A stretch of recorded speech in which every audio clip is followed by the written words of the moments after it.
All right, what's up, guys? Good morning. Um, Give me 1 minute to go ahead and grab my coffee real quick. All right. I hope you guys are doing well. I hope you got your sleep. Thank you guys. If you guys could hit the like, subscribe. Thank you for joining us. I want to go over. I have the camera on. I can, I can turn it on, but I want to go over the stupid ass trading that I did yesterday. Stupid.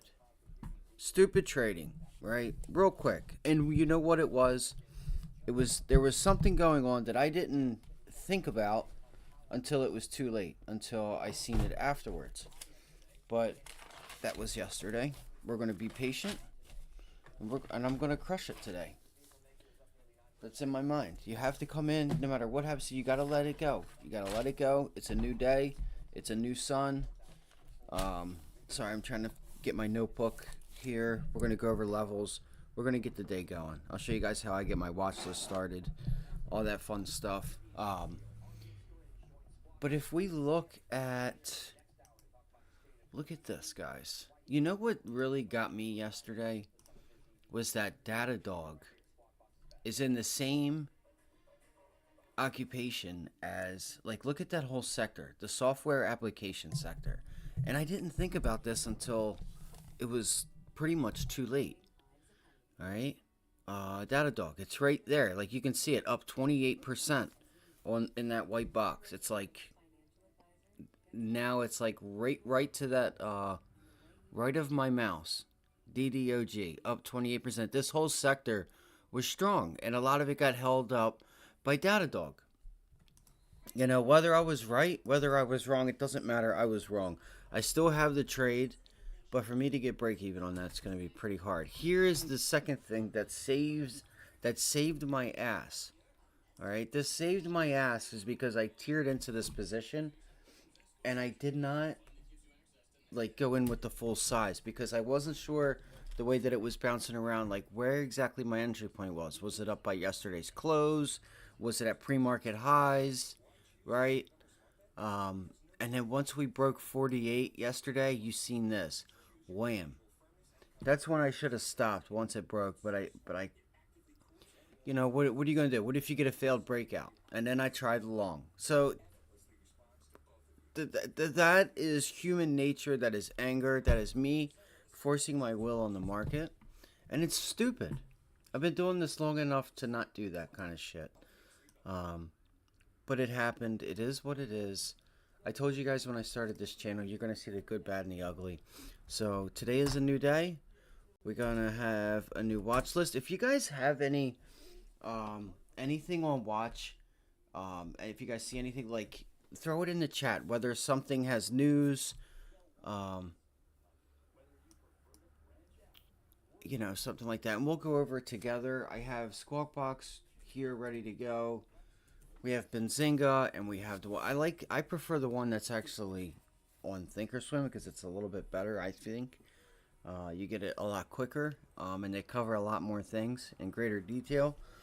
Um, so yeah, let me go make my coffee. We'll go get our levels, and then we'll go through and see what stocks are, what are our top gainers, what is our losers, which would probably be oil. Energy has been getting kicked in the nads. So yeah, thank you guys for joining us. Give me 2 minutes, and I'm gonna go grab my coffee, and we will get to work.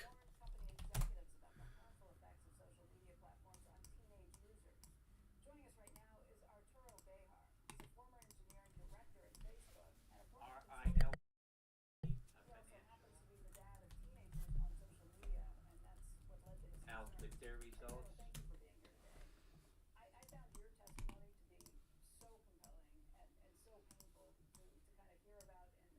Company reported revenue of 462.3 million. I'll be back in 2 minutes. Oh no.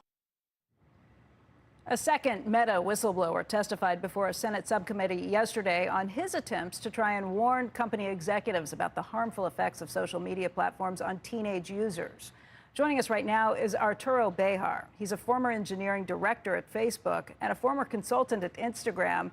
He also happens to be the dad of teenagers on social media, and that's what led to his concerns. Arturo, thank you for being here today. I found your testimony to be so compelling and so painful to kind of hear about and listen. Maybe you can describe to people what you saw at Instagram, what you saw with your own daughter, what was happening. She was 14 at the time? Yeah, 14 at the time. And what I saw and all of her friends saw is that like unwanted sexual advances and harassment, they happen all of the time. And they can't get help, though Instagram is right there and could help. They couldn't get help. And so when we talked about it, I went back in. And what I found was a culture that was focused on a very narrow definition of what was bad. And by doing so, was not giving teens the tools they needed. I mean, these are teenagers, 14, 12, 13, kids who are well underage, who are being sent things like pictures of penises. Being harassed repeatedly by men talking about their breasts and other things. And even when they shot back, I think your daughter shot back. Somebody was talking about her breasts. She shot back, those are my underage breasts. They still said that didn't violate any of the issues. This was an older guy who was sending her these notes. That is absolutely correct. And when you think about all of the ways in which you can harass somebody, I mean, we know sometimes when we look at it that it's bad, but they for sure know that it's bad. There's no such thing as perceiving harassment, you experience it. She was going through it, she asked for help, she didn't get any help. And you were somebody who worked there and who was in charge of a lot of issues. And when you brought these concerns to the management, it didn't do anything. Like, there's a very simple question here, which is the right percentage of teenagers advances, right? right. I mean, it's a rhetorical question. I reasonably make it. And if you have a product where a kid can't even say, help me, can you give me some help with what I'm dealing with here? It makes me uncomfortable. But for an ad, you can say, oh, that's too sexualized, right? I don't know. They have a responsibility to do this. And I did my best to build up data, which is incredible, the data that I gave them, and asked them, told them, here's what you can do. And then they chose not to do anything about it. The data showed what? How many percentage of teenagers are getting harassed online every week?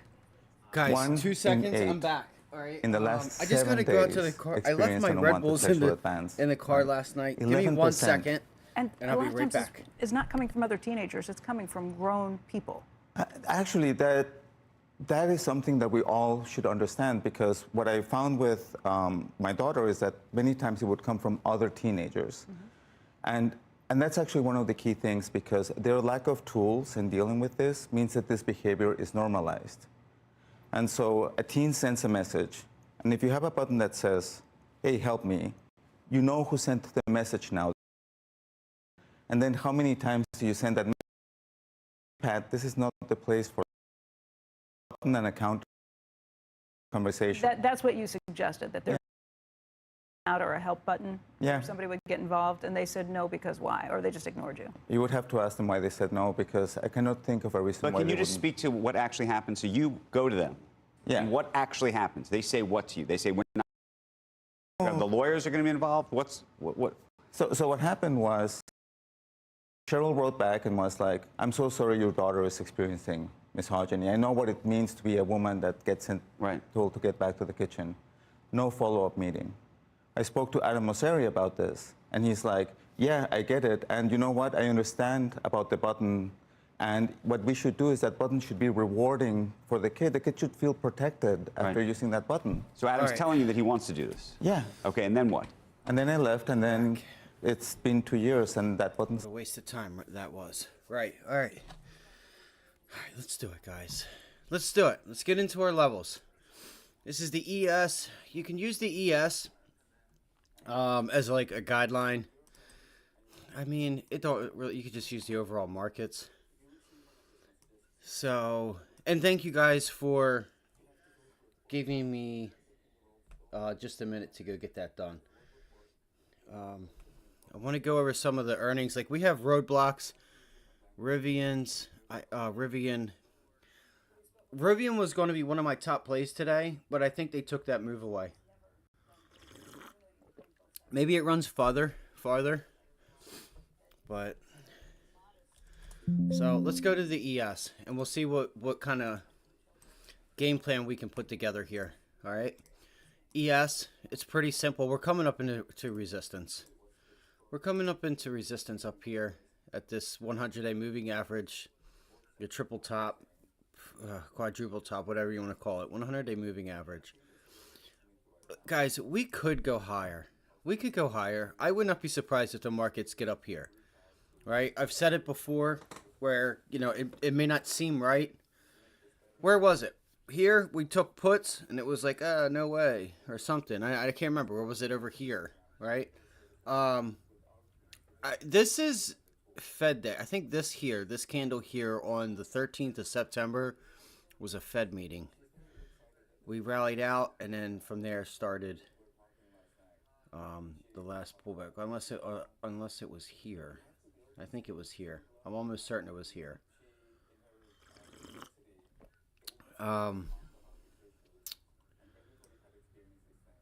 But anyway, no, it was up here. It was up here. You'll see it on a SPY. You'll see the blue boxes that I have. So this actually looks like a really good level of resistance on the futures. So look at this daily chart, right? This red line is the 50-day. This blue line is the 100.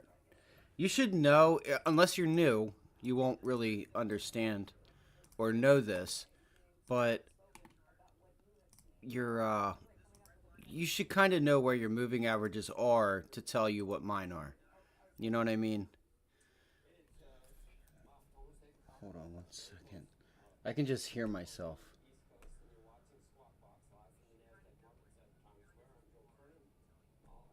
All right.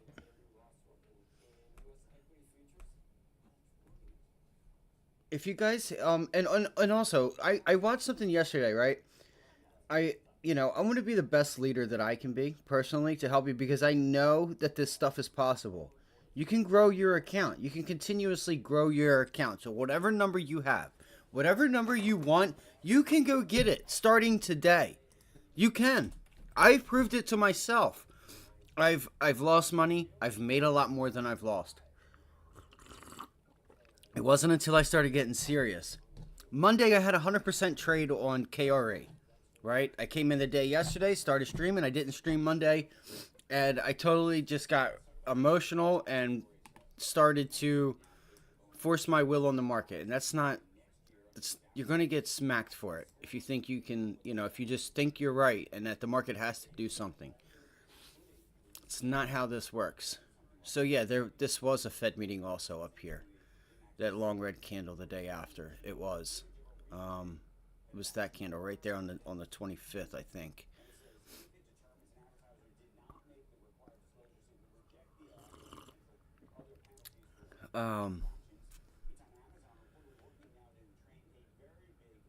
So it looks better on the futures. That's why I would suggest looking at futures because futures will paint you the picture a little bit better. We're coming up to resistance up here. Right, we're coming up to resistance. Looks like it's holding this level. Hold on, or it just broke above it. Yeah, no, it didn't just break above it. All right. Yesterday, you had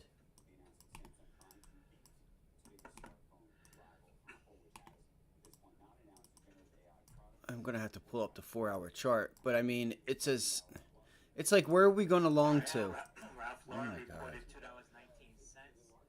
The estimate on Ralph Lauren was $1.93. That's a beat. Revenue $1.6 billion. The estimate I need a pullback, guys. I need a pullback, right? We need a pullback to these lows. I mean, honestly, I need a pullback even farther. Like, I need something down here to like 434. These low 430s. I feel like the problem with all of this. All right, Roblox just reported. Let's go over there, and I'll cover this on the S&Ps.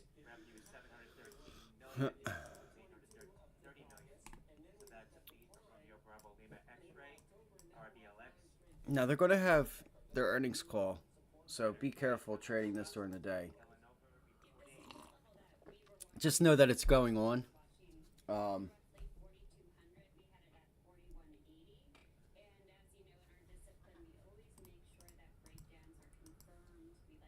Their results,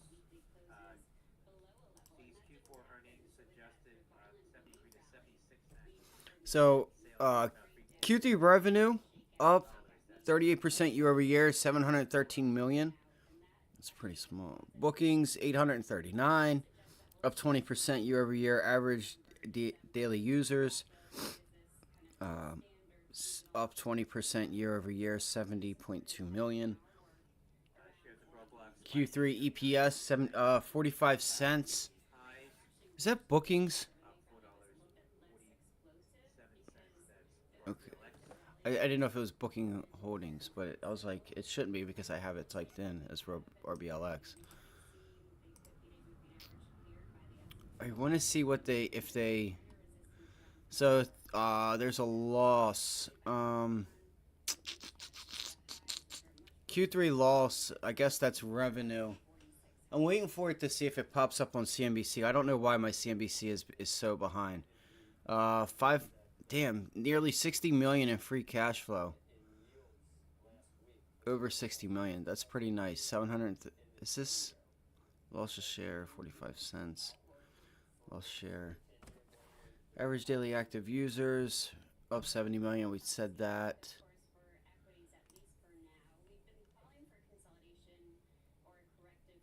Net cash equivalent and investment activities.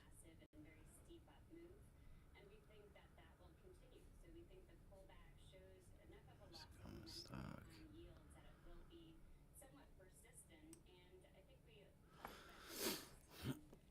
I mean, I don't think that's too. I don't think that's bad at all. I really don't. Engagement hours are up 20%. Let's see here. Let's go to this.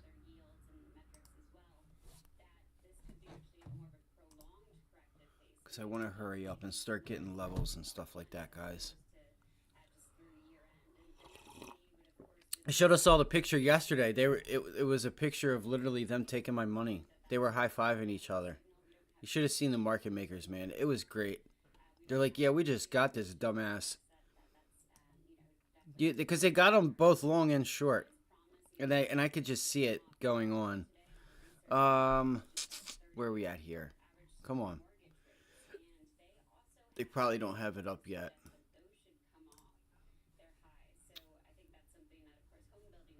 Disney. We have Disney tonight, by the way. AI-powered record for Microsoft. Microsoft hit all-time high. Microsoft has been a beast. I don't know if any of you guys have been watching Microsoft, but it has been a monster. A monster. It has definitely been an outperformer. So Amazon beefs up Prime loyalty program with one medical discount. I need to find stocks of the day.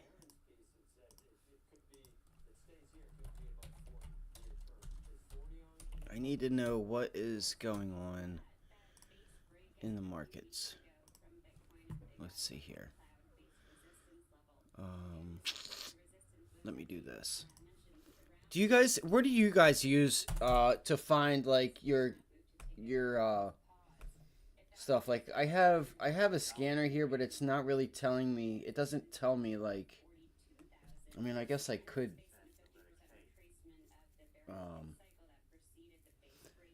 But it's not going to tell me if there's like really any news behind it or not.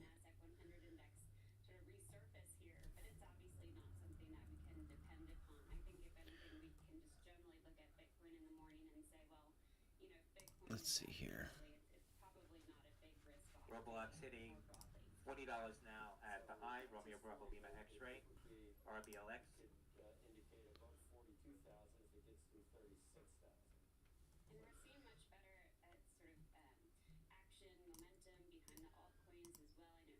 Why is it that is so stupid?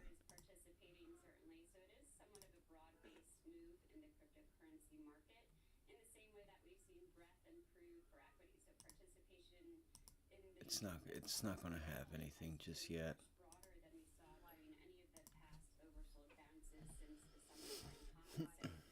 Just give me 1 second. I'm just getting my. Just want to see what is on. I'm just pulling up a scanner real quick.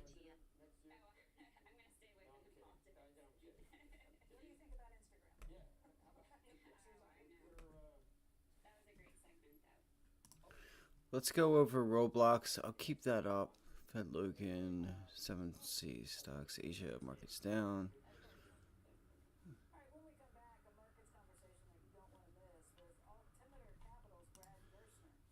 Come on.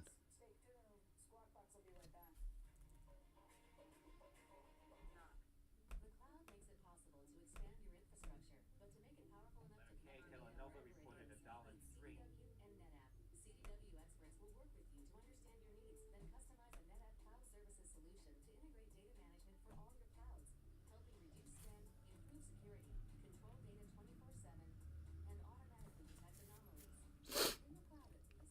All right, let's do it. Sorry, guys. I don't know what's going on here. Come on. All right, we'll go over Roblox really quickly. I mean, you could tell how the street's taking it.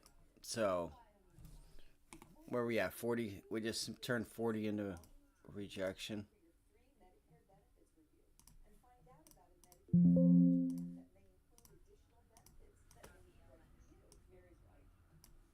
I mean, I said it, man. This quarter, I said that a lot of these stocks that are down, you could see them catch a bid. Like, they're already on their lows.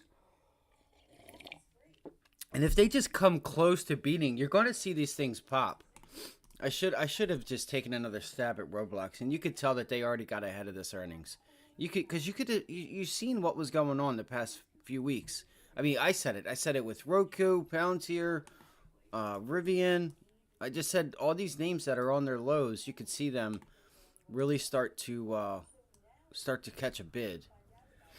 All right, let's see what we got here. So we have a very clear. Let's bring it back. Let's go all the way back since ancestry. Let's see here. Let's get rid of all these lines.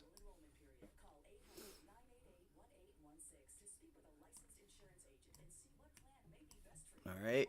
Let's get rid of all this junk, okay? Let's get rid of all that junk. All that junk. I'm going to leave that. Jesus Lordy. CDIO, Cardio Diagnostics, $1.48 now. All right. 49 the pre-market high. So we have pretty clear resistance up here at 46. Is that $46? Let me see here. You guys can see my screen pretty clear, right? And again, I urge you guys to throw up tickers that you guys have and are watching. Initiate dose ranging study of novel intranasal therapy. First things first is the gap fill. You're well above that. That's Sandy and the Lima Oscar.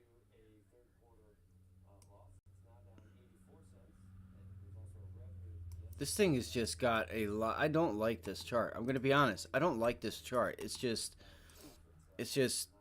right? Support, resistance. So, you can't expect much out of this thing. It's kind of just sitting down here. Maybe you might find some sympathies, but MBOT, Microbiome Medical, granted registered trademark from the U.S. Patent and Trademark Office. That's Michael Bravo Oscar Tango.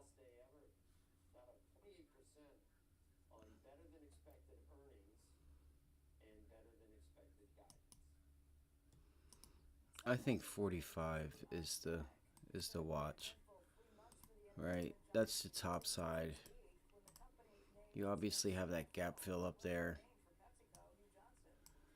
Support. I would see now 42 is becoming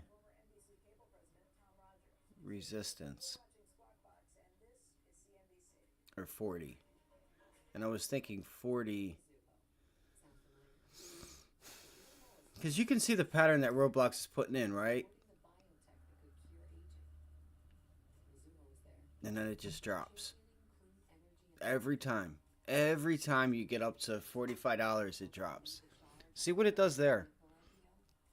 I don't know if I'll be trading Roblox today. I'm going to be honest. Unless there's a pretty clear setup. Because I can't tell you why it would sit there and stop at $40. I can draw it out. But there's no real... Right? You gap up and then bang. You go up, bang. So it doesn't really... There's no real nice pattern here. It's pretty ugly if you ask me.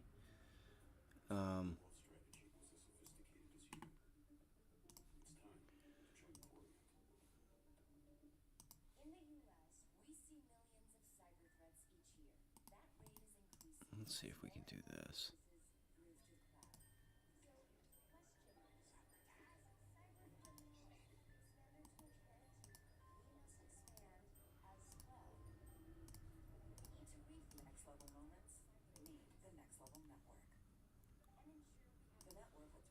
I mean, you do have a nice ascending wedge here. You do. I won't discount that because this is a fact. You do have a nice wedge going on here. You really do. I just think if that's going to play out, you still have a lot more time. You still have more time to go. So...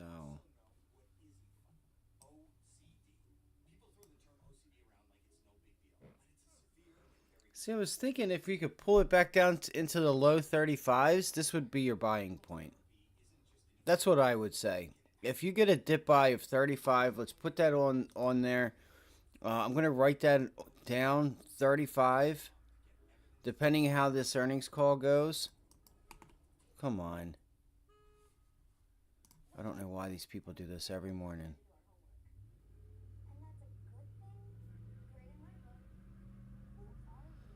35. 35. Let's see here. 35. 35. Anybody? Anybody? 35?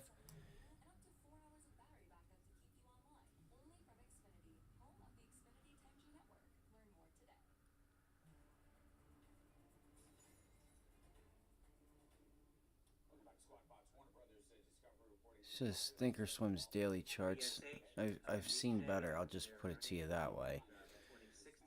Just give me 1 second. I'm sorry. The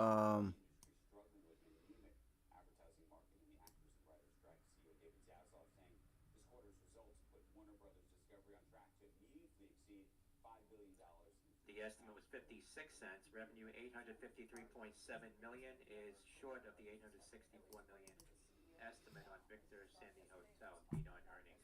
That's what I'm going to watch for. Right there. Alright. And I'm going to make this green. You have a nice gap up. So if you get a gap and go, you know what you're going to have? You're going to have... let me make this a dotted line because that's going to be my entry point. 35. That's 35.50 area. Yesterday's close. You're going to have an island reversal here, right?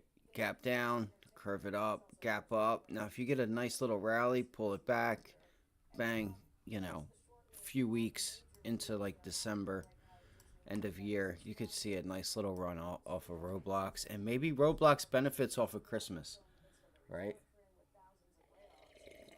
SOPA, Society Pass. I'd look for a pullback to the 200-day moving average. It's actually right there at the gap. That would be my plan.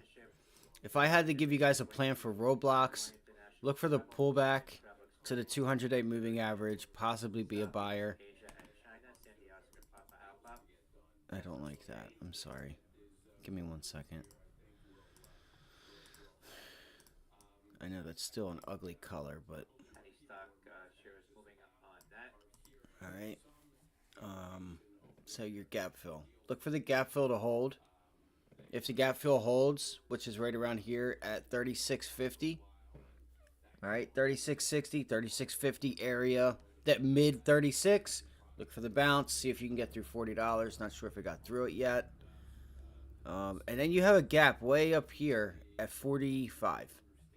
You have a gap fill up at 45.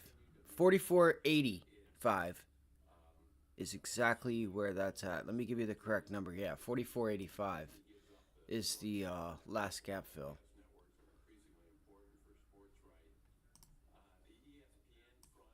So we'll see what happens. See what happens there. All right, let's get into the market so we can come up with a game plan here. There's a lot of talk around Meta the past couple days. All right.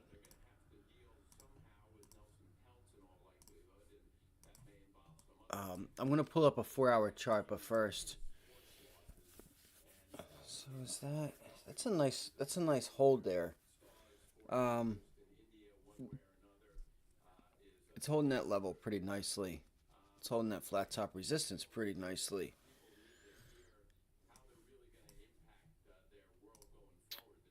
So the SPY guys, I can't do much with it right now.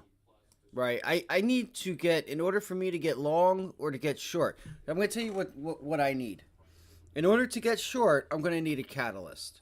Right? I'm gonna need Powell. Like, look at the volume just dropping off. You can see it. Look at that volume just dropping off. Look at all that, right? Look at what you have here, right?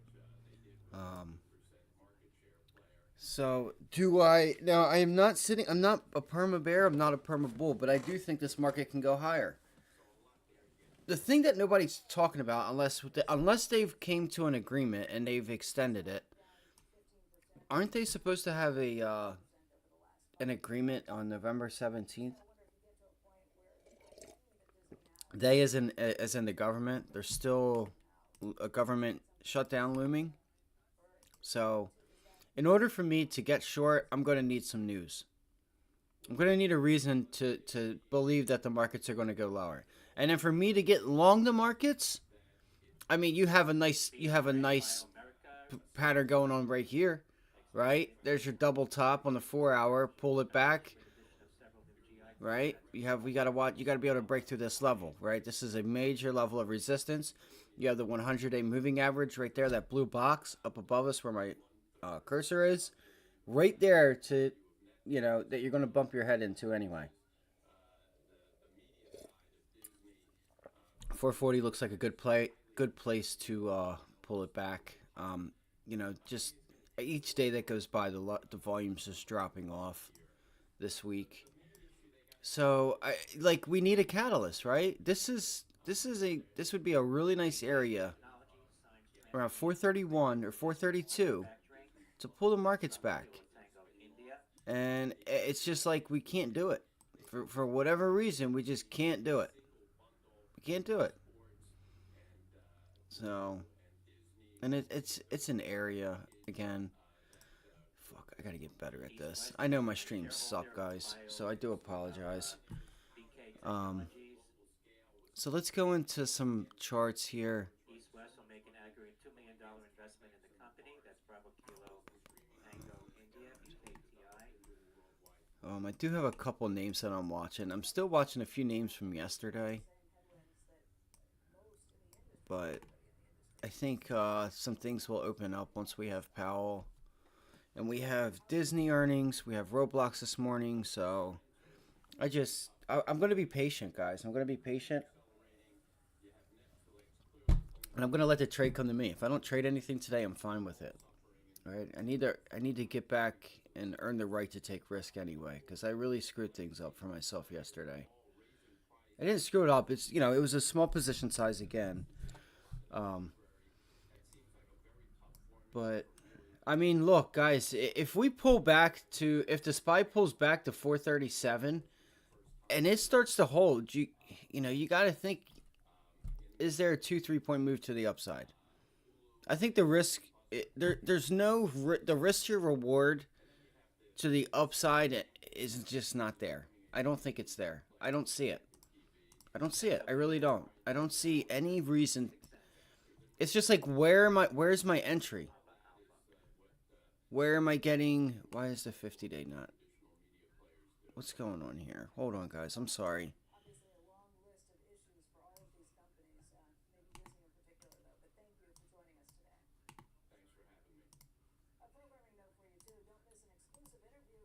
I'll just leave that alone because.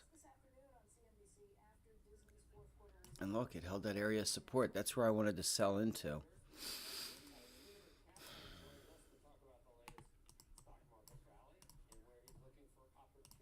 Let me do this.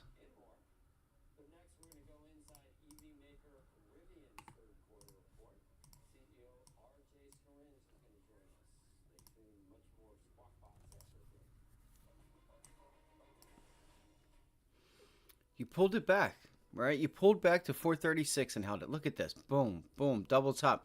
Now you got another rejection up here at yesterday's high. You have another rejection up at yesterday's high. How long will it last, though? That's the question, because now we're talking about this line extends all the way over to prior highs. And I'm going to go over the Qs and the SPY real quick. I have such bad ADHD. It's just horrible. All right, so there's your previous highs. Right? That was previous resistance up at this area. If you seem to hold this, then you got to look for a rally.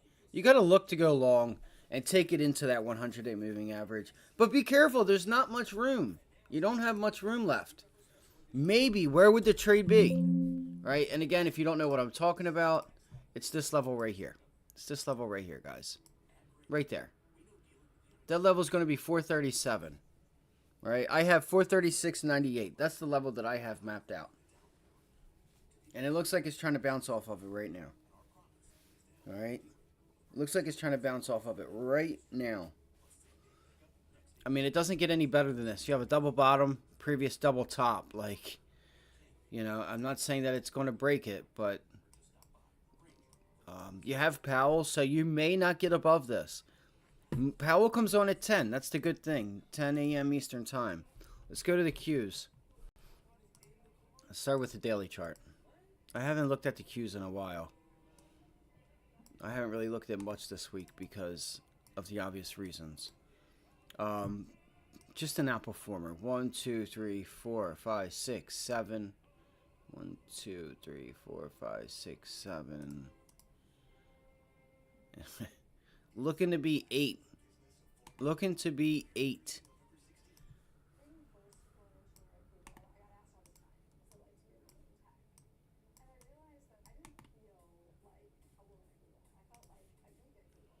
This is the level I'd be watching, guys, right here.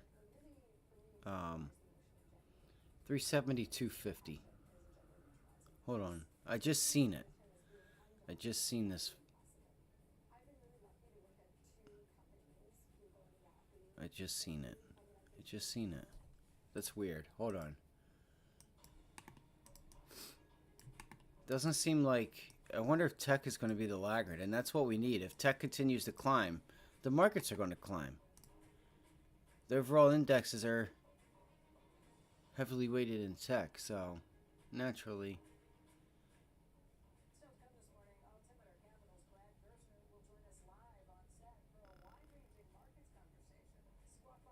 Market update, S&P futures up 3. I mean, that's your pivot low. Is that your close from yesterday right here?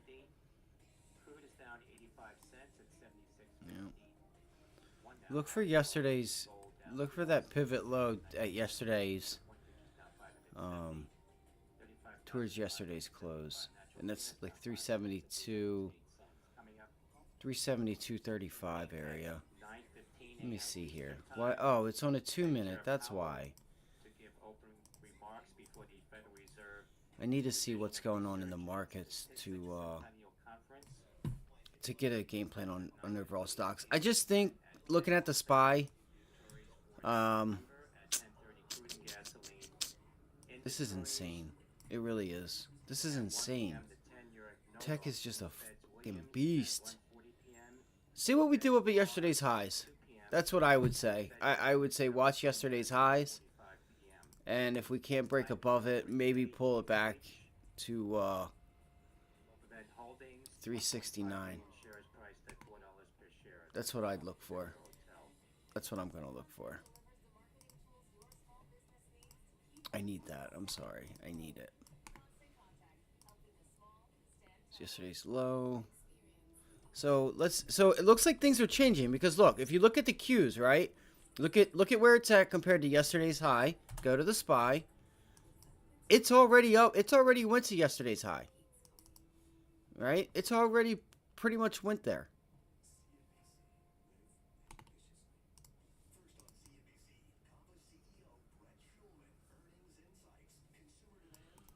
Let me do something here.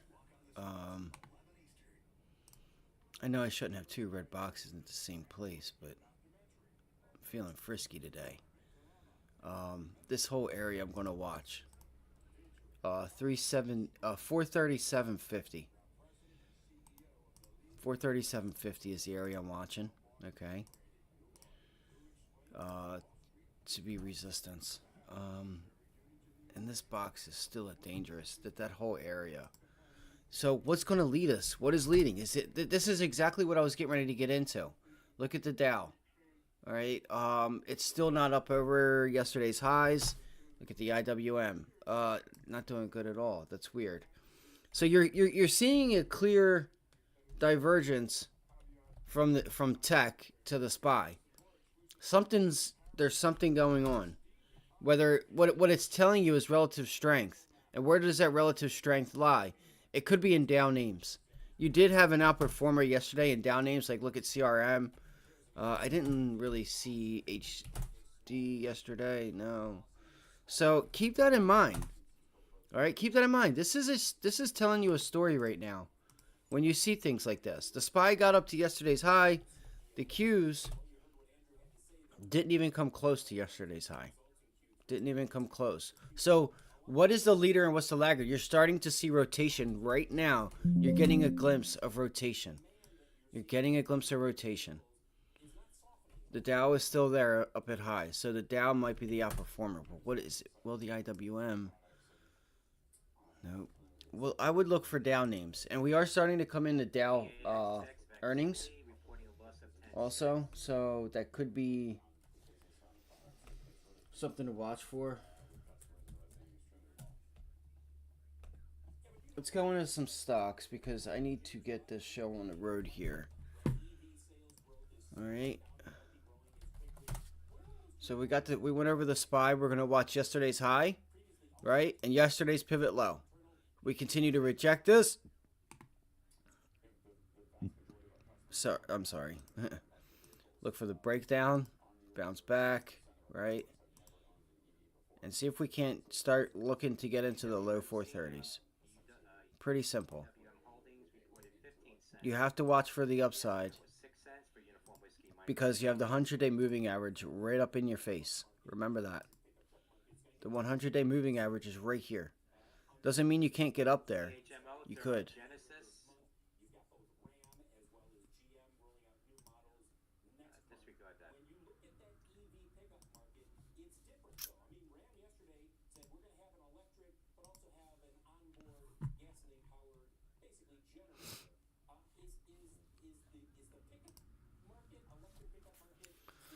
Let's go over some of the names that are moving here. So you have Rivian. Obviously, Rivian's running.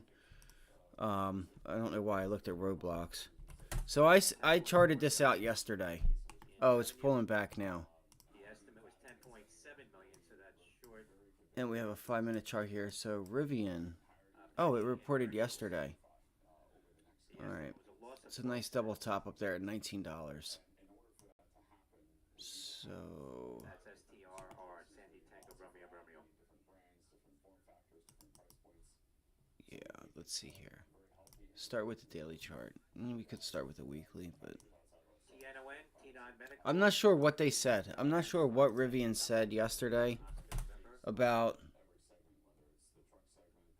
target amid EV demand boost.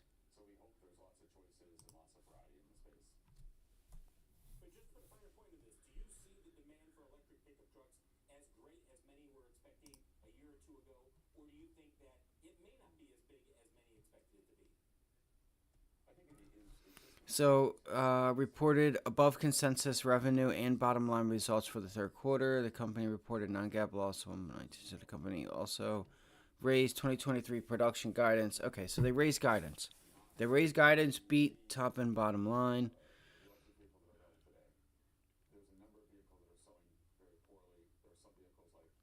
So $19 was my target yesterday when I charted this out. All right, so this is a weekly chart.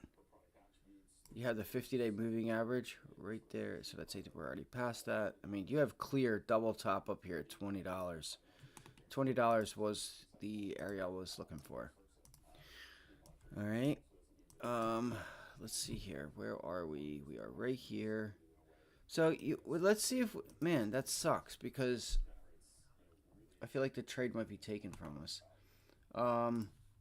It may not be, though. It may not be. So what I would look for first is that 50-day moving average right there.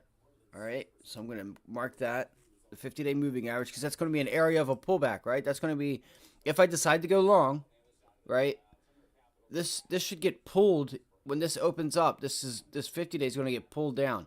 And we should meet the 50-day right around this double top up here. Okay, that double top's at $20.02, $20.20. I will do this because this is going to be a gap. Let me do this. So let me make it a dotted line. All right, because there's a gap here. There's a double bottom. I don't count wicks. I usually don't count wicks as a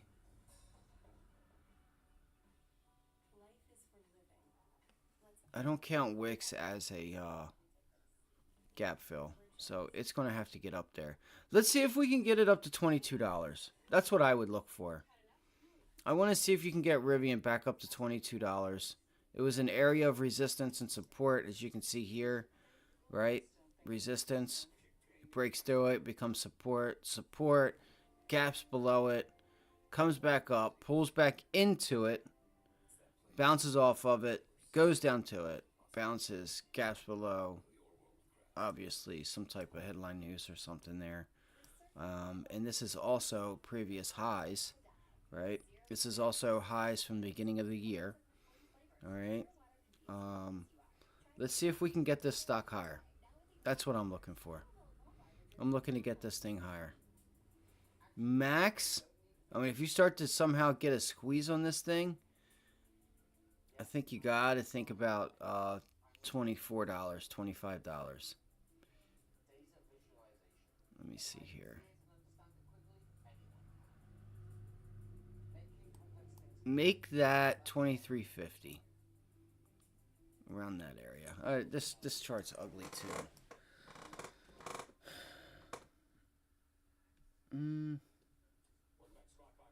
Yeah, you have support here. Come on. Alright, so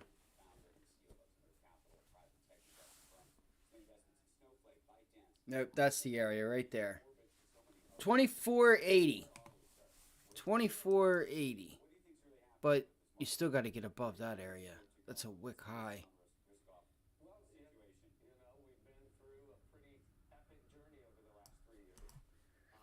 That's such an ugly chart, man. I hate charting this shit out. Let's see what we got going on first. So we got all this to contend with. So I would worry about that first than anything else.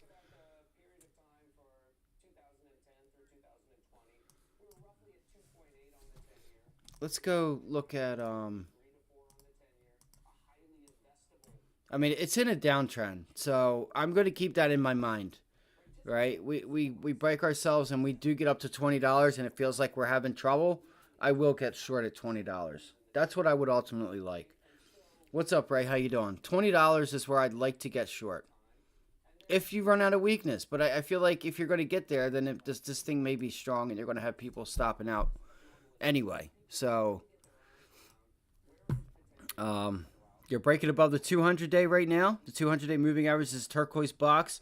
You're holding it. Let's see if you can break. First, you got to break above $19. You got to get above $19. You know, turn that into support. Then we can start talking about getting up to this previous resistance up at the low $20 mark. You get up there, And then we got some real issues, right? Up at $20. You got the 50-day. You got previous pivot low, right? Support became resistance. So I think $20 is, if you want to go short, that's where you would look to get short, $20 in my book. Just watch, because if you continue to break it, buyers are going to come in and you're going to get slaughtered like I did yesterday. But I didn't get slaughtered. I got very lucky that I didn't get slaughtered. It's a nice double top at $19. So far, it's pretty weak. Let's just see how this thing trades during pre-market. Let's go over some other names, like some bigger names. AMD was pretty strong yesterday. I feel like AMD still has room to the upside. I'm not even going to lie. AMD still has a lot of room. Now, I'm looking at names that have news, because why do stocks move? Because there's a reason to be bought or sold, right? That's why I like to play stocks that have news.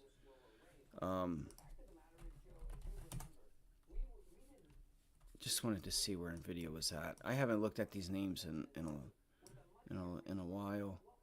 I feel like Nvidia's looks like it's trying to roll itself back over.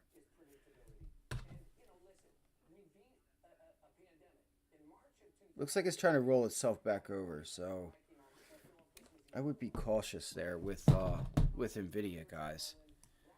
And look at the volume decreasing the higher it got.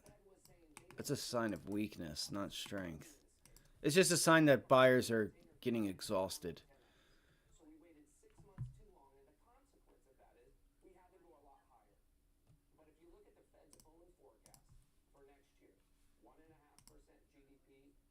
I mean, we keep it simple, right? This is an ugly chart, man. Such an ugly chart. Where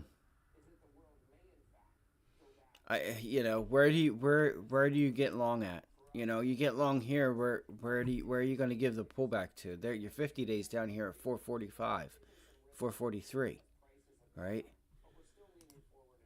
I don't know. I just can't play some of these names. They're just so outdone, and I feel like you're going to start getting that. You're getting the 50-day to cross below the 100-day.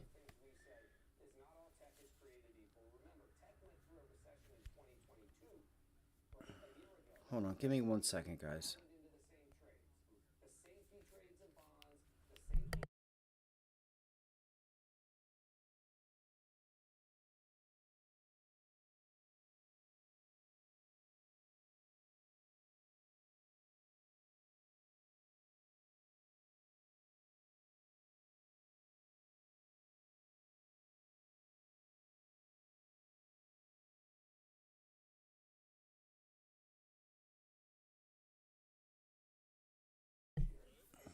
Back. I'm gonna have to get a kick. God, I can't believe I did that to myself.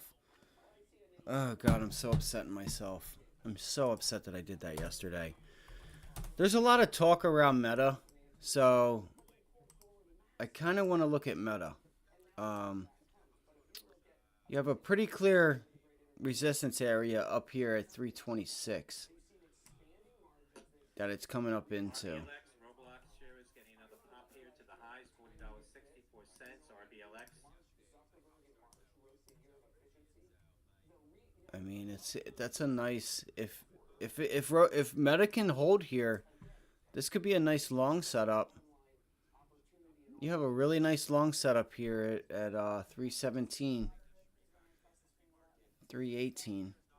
I mean, it's just making new highs, right? It's breaking the previous high, holding it as support, and it looks like it's trying to put in a lower high here. But I'd be careful, because it could still go higher. Apple, it's got to pull back to 180. It's crazy. Just everything's just outdone. Everything is just outdone, in my opinion.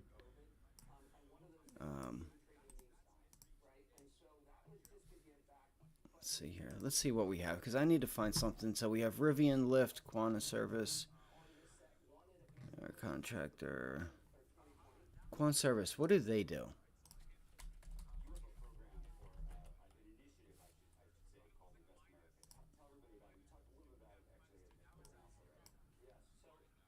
They're not even moving.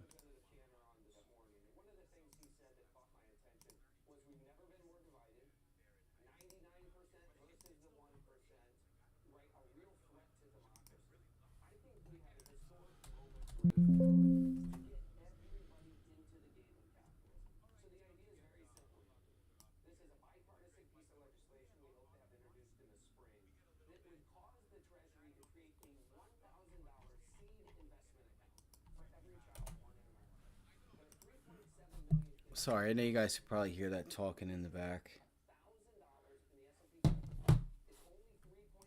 Just trying to see what we had today. Oh, Robinhood. We have Robinhood yesterday as well. We went over Rivian, right? What's the game plan for that? Watch the 200-day and that double top, right?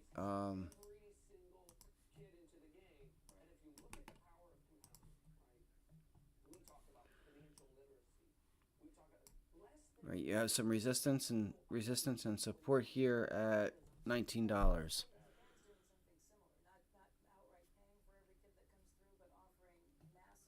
So that whole area is what I'm watching on Rivian. I just wanted to go back and kind of just cover it.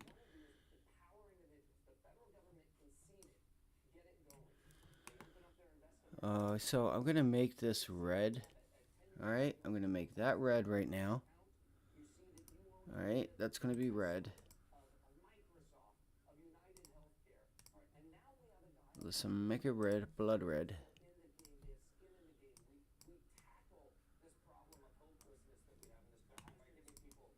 I mean, because as of right now, it's resistance. It's acting as resistance.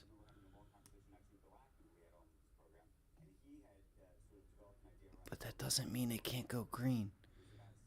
Oh no, I just whispered like Biden. I hate when that little asshole does that shit. Study evaluating Ampligen to treat advanced recurrent ovarian cancer. That's Alpha India Michael, AIM. Oh my gosh. Sorry, I need this thing to be perfect just because of the person that I am, and it bugs the shit out of me if it's not. So I do apologize.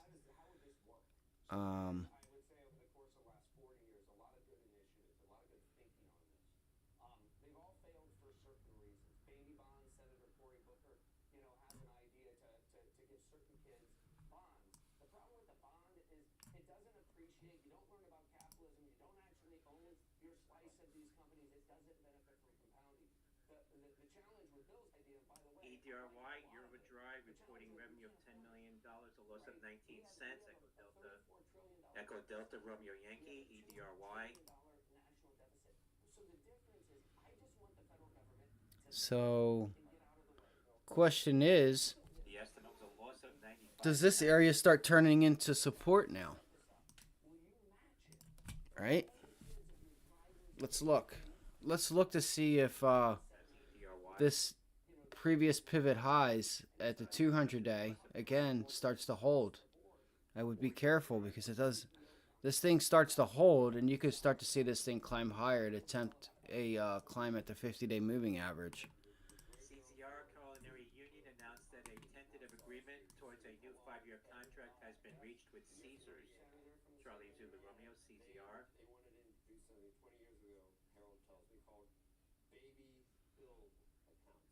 If you start seeing that we regain $19 today, guys, do yourself a favor. If you start to see us hold at 19, look for a run up at $20. I think you got to. I think you got to look for a run up to $20 because I'm pretty sure you're going to get people starting to get a little nervous that things are about to get real and they did not expect it. All right, so mind you, we are up here. All right, here's our time in sales, 1860. All right, 1860. Where are we at? 1861. I know it sucks that we don't have. I wish I could just have pre-market on. I do. I wish I could.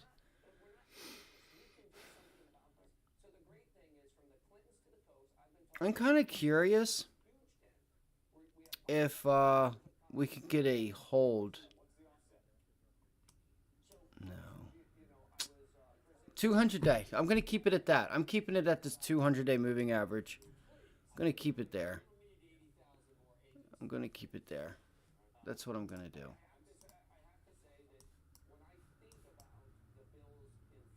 All right. And then Roblox. I mean, they beat, like, but is it a beat enough to where we think we could get a, is there a trade there?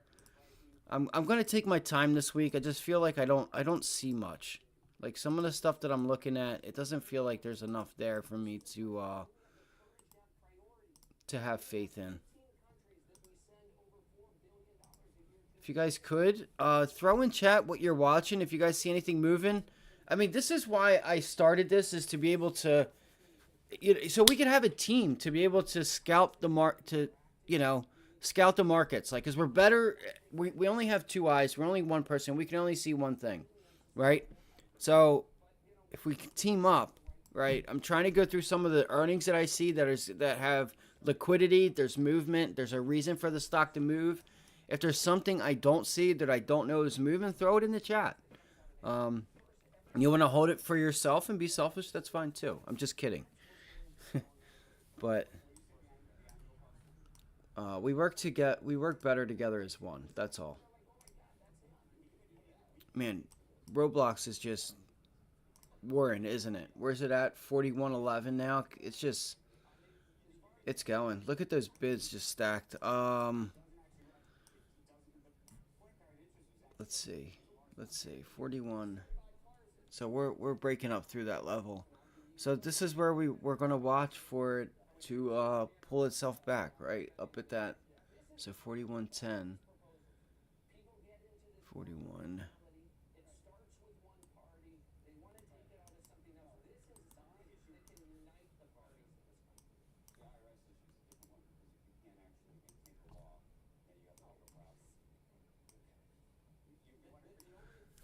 He is getting to be a little. Andrew's getting to be a little fat. Like, excuse my French, but he's getting to be a little bitch. It Yeah. doesn't actually. He's doing stuff purposefully, just to, like, just to do it, just to say things, just to, like, and it's like, just don't be that person, because he never was like that, but now he's just gotten extra. You know what?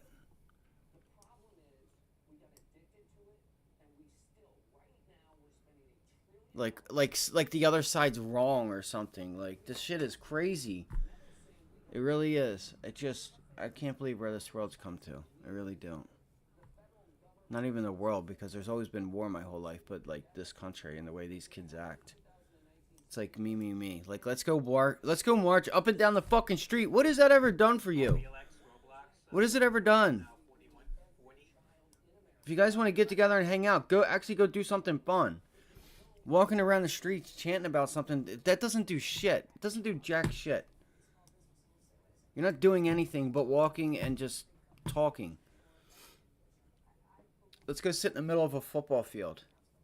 But if a fan runs in there and tries to go sit on the field, they'll be tackled.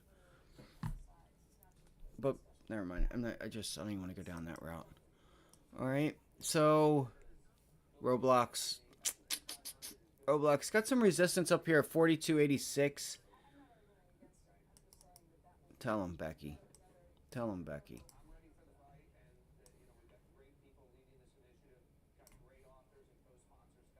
All right. So, I mean, if it keeps pushing, there's no reason why we cannot get Roblox,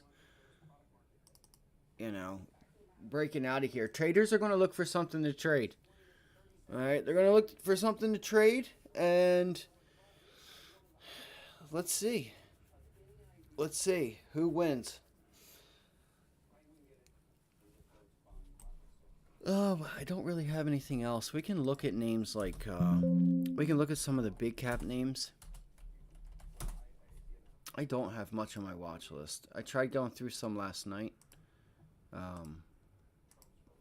But I had a little girl last night that was just she had other things in mind. She's tired of me being on the computer, but all right. So Google coming up to that resistance level. It's not up to the 50-day yet. Caesars hitting 44.85 at the highs again. Let me make sure. See, this is what I mean by with my ADHD. Oh, Robinhood. Theme park owner and movie studio shed 0.5 ahead of its earnings due Wednesday. Watching for Disney's revenue growth. Yeah, I was gonna say I thought that they had earnings tonight. I was pretty sure about that. All right.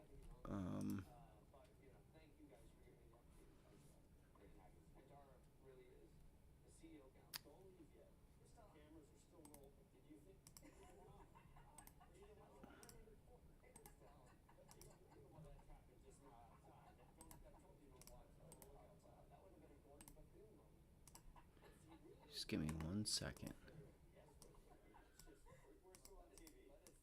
Come on, man. I hate Thinkorswim. You gotta click so many buttons. I don't know, man. I wonder if Roblox...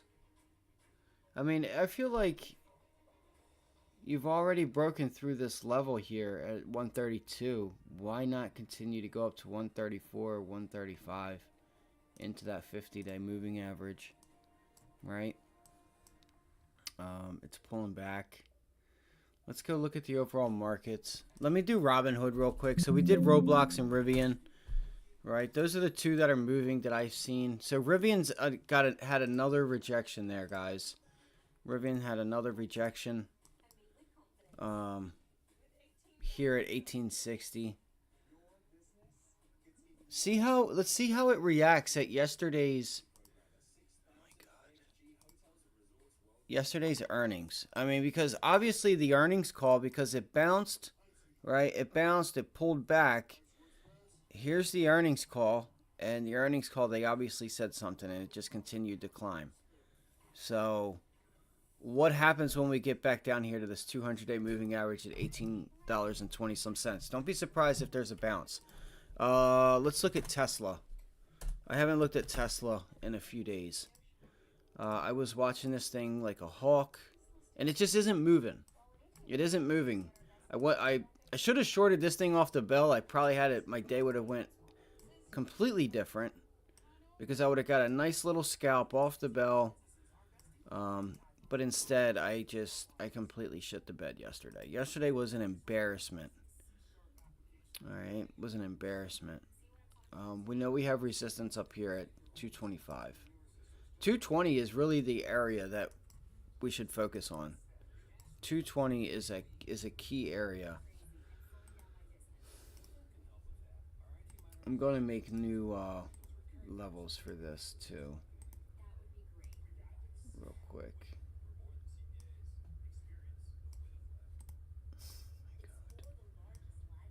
I just can't stand clicking and clicking and clicking. Look at that. That's pretty nice. So it just came down and bounced off of this level.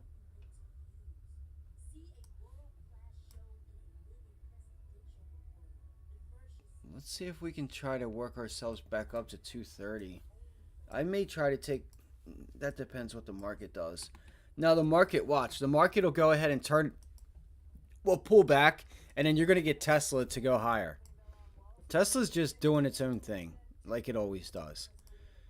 Tesla is always one of those names, though, that, like, if you miss, like, a Fed day, we have Powell speaking today. If you see things move in a direction, Tesla's usually the last one to go in that direction. Like, if the overall market goes higher, you can usually look for Tesla to be a laggard. And if you miss a long, that's what I've done in the past. I've done it many times, where I've missed an entry on the SPY or the overall markets, and I'm like, let's go to Tesla, because Tesla will, it's just it can lag the, to the up or to the downside. So it looks like you kind of want to put in a reverse head and shoulders here, but I don't know what it wants to do. It's still just consolidating. I think Tesla is just a piece of shit right now, And it's not giving you anything. It's really not. It's not giving you anything. You want to take a scalp off the bell, have faith in the direction. I hope you have faith in the direction. I'm going to go get a cup of coffee real quick. The only thing I can say is this level here at 219 to 220. That's the level I'm watching. All right. Let's see here.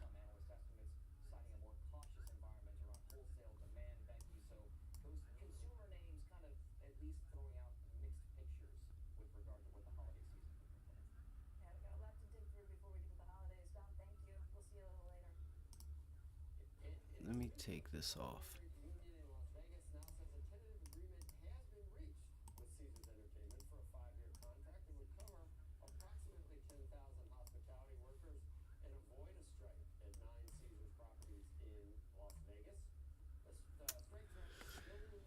Let's just see what happens. We have resistance up here at 226.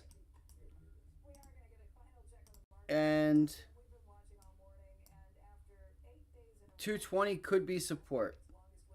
Really, it's 215, but there's really no support or resistance. Like, I don't know if this is just a bounce higher to make new lows. I don't know what's going on with Tesla. It's just not moving.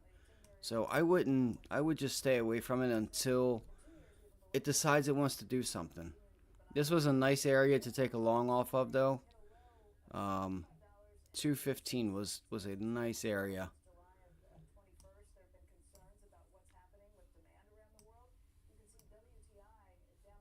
I don't know, man. I just don't see a lot of setups. I really don't. If you guys have any setups that look good, like you guys see any patterns, anything, feel free to throw them in the chat. But I don't have anything. I really don't. I don't have anything that's just like that I'm head over heels for. Maybe we do try to look for a short. Or a break up at 225. Come on. Yeah, 226, 225. I'll be right back. Happening with demand. WTI down by about 57 cents. I think demand in China was one of the big concerns off some economic numbers. WTI also settled below its 200-day moving average yesterday for the first time since July. Folks, we're going to wrap things up right now. It's been a fun morning. We've been glad you've been here with us. We'll see you right back here tomorrow. Right now it's time for Squawk on the Street.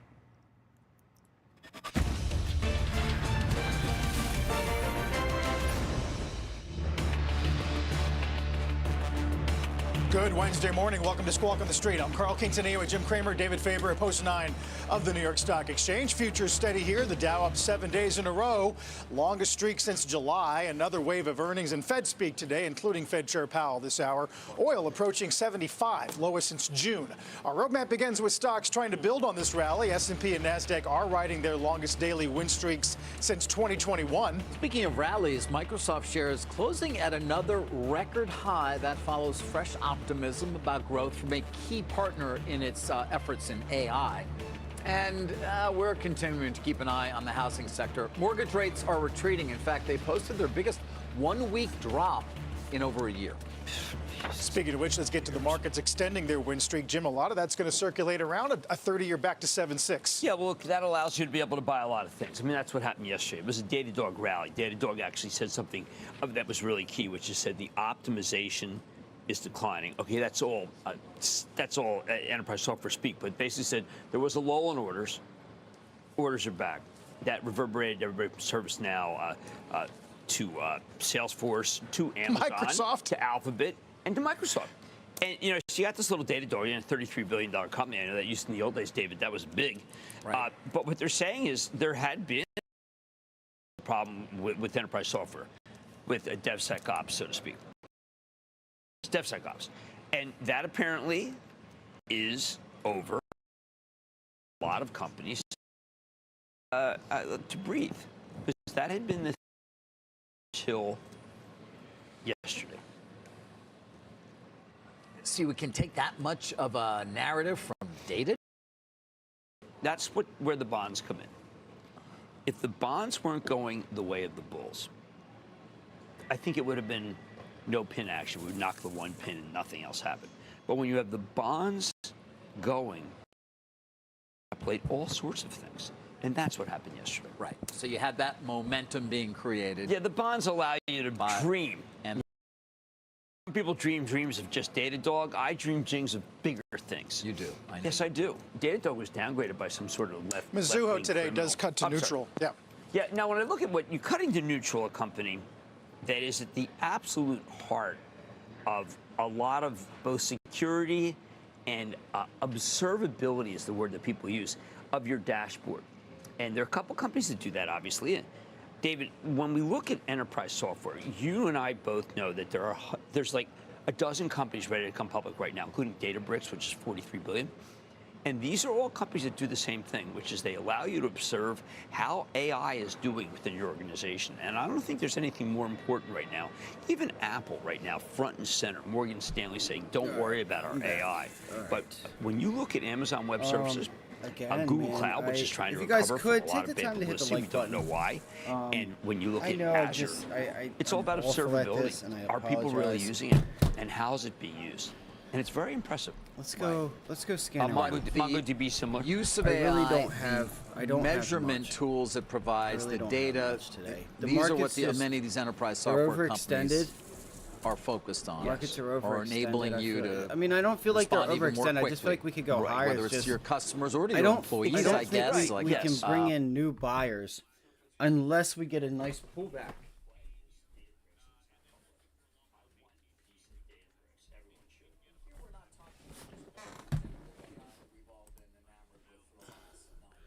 I kind of want to watch some down names, if I'm going to be totally honest.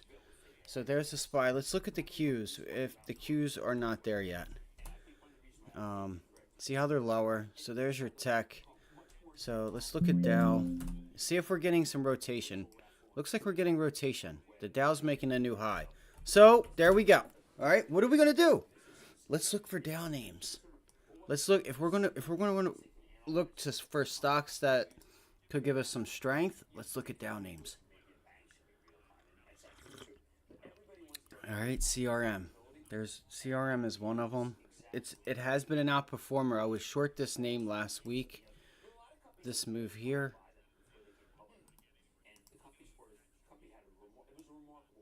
Let me see here. Hold on. Let's bring it back. So I want to make sure I'm looking at everything. Everything you're saying is about companies getting more efficient. They went through that earnings recession. They're seeing some margin recovery. Unemployment strong. GDP is strong. I mean, what is there to be worried about now? Well, these are productivity gains. Let's be sure people understand that it's not like you're adding people. You're just being sure where your money is coming in, who's looking at what. I mean, this is something Adobe and ServiceNow had before everyone. I mean, there's 220, right? Generally for everyone. I mean, that's kind of there isn't. I think if you're not spending, and this was the key line, if you're still optimizing, meaning if you're still just spending a little bit, you're getting left behind because the world's going so fast. This is something that Jensen Huang and the people who run Databricks, which were Jensen's the lead investor, that's NVIDIA, said over and over again, which is that if you don't spend, you're going to be left behind. So companies tried to cut back spending, but now they can't anymore. And that was the theme of yesterday. That was a remarkable theme. It was the opposite of what we heard even 3 weeks ago. I want to see if we can get up above here. CRM is one I'm going to look at. His hair's going white. I don't know why, but he's crushing it. Oh, I know. Yeah, sometimes that happens, just in general. Yeah, J-Pal. The days pass, J-Pal. the hair turns. Powell, yes, he's also got I want to see if we can get back up here. I do. not our buddy over here. That's not Stay in the game just for a minute. Well, like Roblox was not this. Roblox just kind of fun. Bringing Johnny Cash vibes today a little bit. Yeah, little. We got a variation. It's all about sartorial variation. Bring a fire. I thought with some of the stuff that Dylan did with Johnny Cash was some really Amazing. That one song. Oh, God. Northern. Yes. All right, and look, you see how we have this resistance level here that we're starting to make support, right? This pivot high, and then this back here, right? Resistance, resistance, resistance, resistance. You finally break. Yeah, the stock, listen, the call's been going on Warner Brothers Discovery, and we might as well talk about it because the stock's been kind of moving all over the place. It first came came in as a reasonably decent quarter. Then the call started and the worries began. I mean, let me give you some of the basics. Look at that bull flag. Wow. Look at that flag, guys, on CRM. Look at that. Look at that. What a beaut. What a beaut. Let's see what it gives us. See if it gives us anything. Right? Look at that. Look at that. What would you look at there? All right. See what that can do. See if that does anything for us. So I'll see if we can get some outperformance on the Dow today. And if we do, look for Dow names.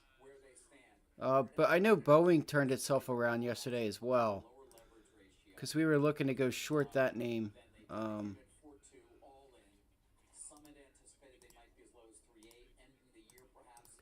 See, it just sucks because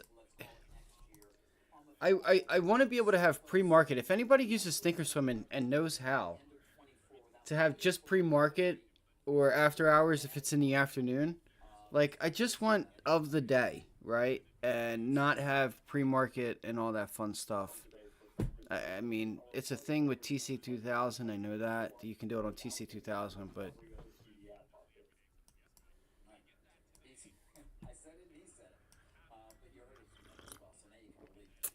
I mean, we could have some room, guys. We could, guys and girls, ladies, gents. You know, I'm looking for 220, but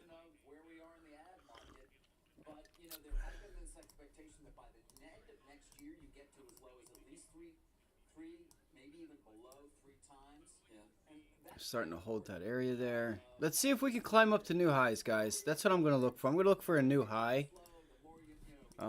If the Dow can outperform on a daily chart, this thing is still down a little bit. If we can just climb a bit higher. All right, so it did fill the gap yesterday. Filled the gap. I mean, I'm reading this correctly, right? Is there something that I'm not seeing here? Because if I look at my charts, and then I look at my chart, like if I watch this live stream on,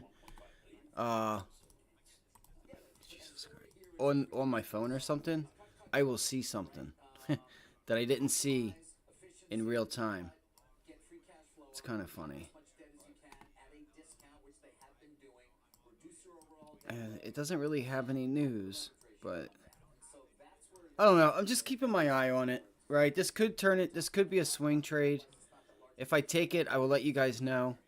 But I'm watching this for a break over the 100-day moving average and see if we can take ourselves back up to that 217, 220 area. Because there's not much stopping us to get up there. Once you get up here, there's not much in our way to stop us from going higher. So I will be looking for that. I will be looking for that trade. There's just not much price action in this area, and we break up through it. You already put in a bull flag. I feel like it doesn't have to tell me much more on the direction it wants to go. A pullback to 210 would be nice. Maybe we get the pullback from Powell. So let's not get over our skis because we do have Powell today.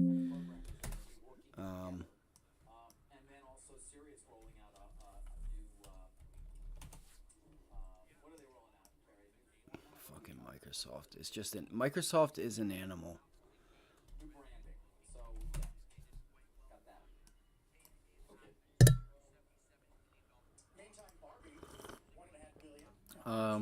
Robinhood's not doing anything. It's kind of still sitting here at $9. It's garbage. Robinhood had I don't know. They really messed up.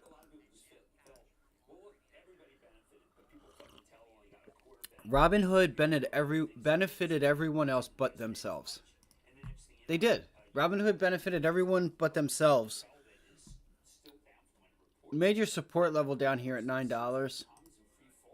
If you break 9, you got room down to $8, maybe $7.70. I'd say right around that $8 mark. Yeah, $7.93. This would be the downside I would give it. Hold on, let's see here. Yeah. I think that's we obviously get Disney after the close today, guys. Choppy. I don't know. What are you expecting, Jim? Do you have an expectation there in terms of? But I know what I need to see. Which is? I need to see some strategic partnerships. And without strategic partnerships, He did. He partnered with Apple. They're talking about Disney right now. I just think Robin Hood is junk. I do. Yesterday's bear flag acting as resistance. This could be a nice pattern to the downside. I'll keep my eye on it, but I'm not going to expect much from it. I'll be watching Rivian, maybe Roadblocks. It's just taking these moves away. You got to be kidding me. That's crazy. It's just taking out all these levels. Pull back to 40, maybe get long at 40. You are putting in a big pennant here on the daily chart. Okay, as you can see here. All right, big pennant on Roblox.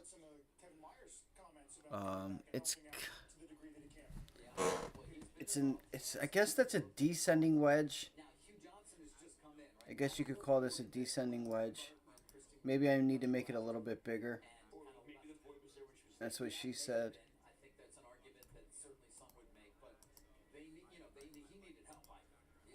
Alright.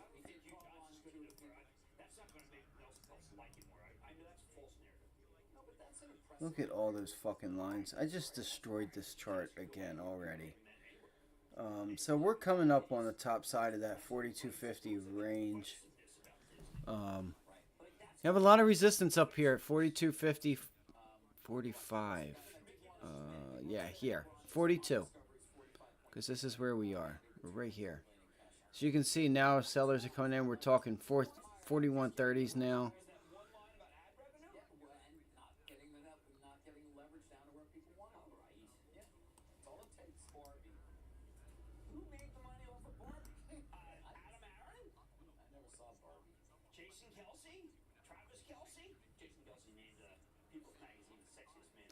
I feel like this is the ugliest chart in the world. I really do, guys. I don't know. I'll just watch it. I really don't. I have the levels here, but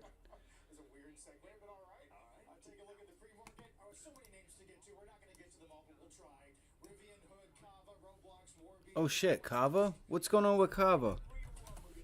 Kava's a fun one to trade. What's going on with Kava here? They didn't say that in the thing, did they, guys?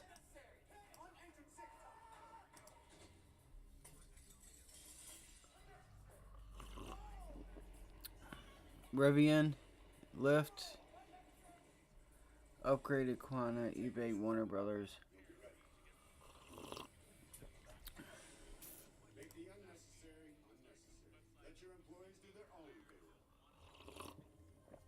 I gotta find a better way to get news.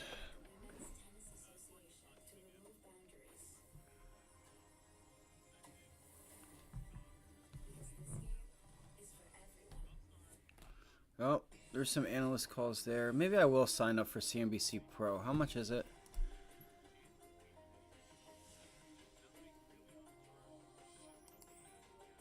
No!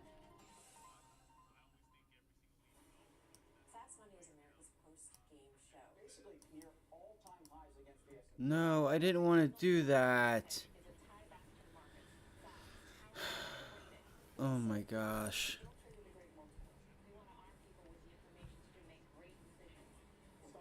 Downgrades to a sell from neutral. Okay, upgrades.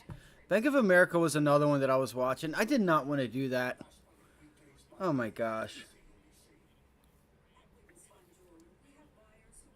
I could have all this for free already. Adobe has been a beast.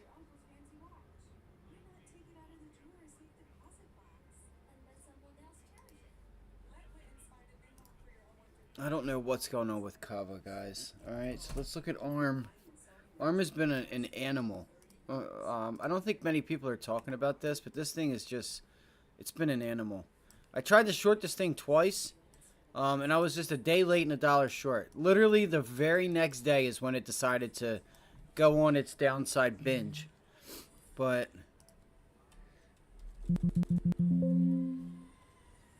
I'm not sure what's going on with Kava.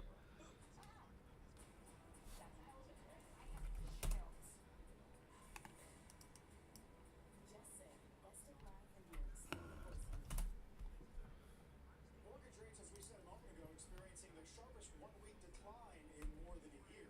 According to Mortgage Bankers Association, the average contract rate on the 30-year fixed fell last week. Baba might be a nice short, guys. I might look for Alibaba to the downside if it doesn't take the trade away on us. Again, it's Wednesday. I don't have much for you, other than Rivian.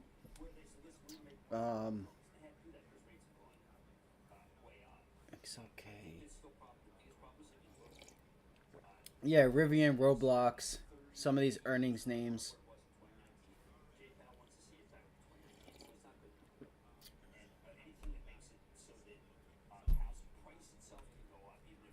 I watch Tesla just because it's always on the list.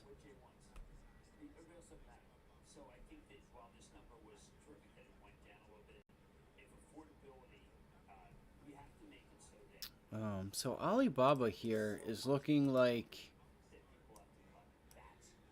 a nice short, right? This could be a really nice short for Alibaba to get back down to 83.50.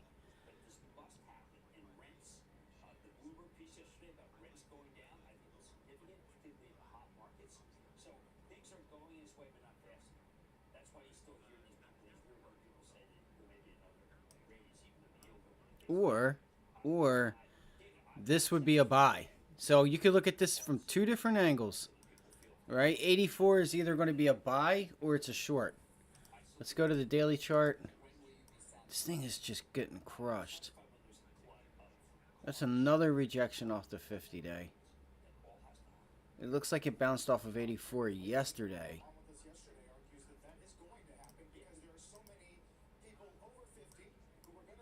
Yep, bounced off 84 yesterday, and you failed to get above that mark. Man, Monday was a great day, too. Fuck. And I can't believe I gave it back. Look, regionals are still hurting. So if regionals can't get back up above 43, 42.90, I will look to take a short there. I will look to take a short.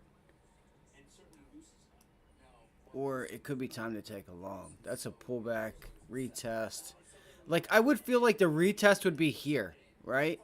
Would be in that area. That would be the retest that you would look for. Resistance, resistance, right? Resistance. Well, I went a little bit higher, but resistance. Like, that's more of a, to me, that's more of a stable price point right here at 42. Right? 41.98, 42 area to pull back and go higher. But we'll see. Let's see. Let's watch KRE. I'm going to have that on my watch list today if I can find my pen. So keep an eye on Powell too. So KRE, which is regional banks. It trades nice, guys. I got 100% trade on this on Monday. Pretty heavy resistance though up there at that level, at that 44 level.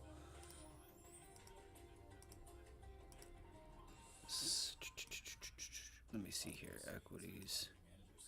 Let me see if I can paint this picture. See if I can do this correctly. All right, I'm going to try really hard. RSI is up at 58, so it's not too oversold or overbought. As we can see, this is an area of resistance. This whole area right there seems to be resistance. It gets up, pulls back, gets up, pulls back. It broke it, but it eventually was a failed breakout in my eyes. Got up, pulled it back. Got up, pull it back. Got up, pull it back. Got up, pull it back. So this is a support area. This could be a nice support area at 42. Do we think about taking the long? All right. I will consider the long at 42. I will be looking at this level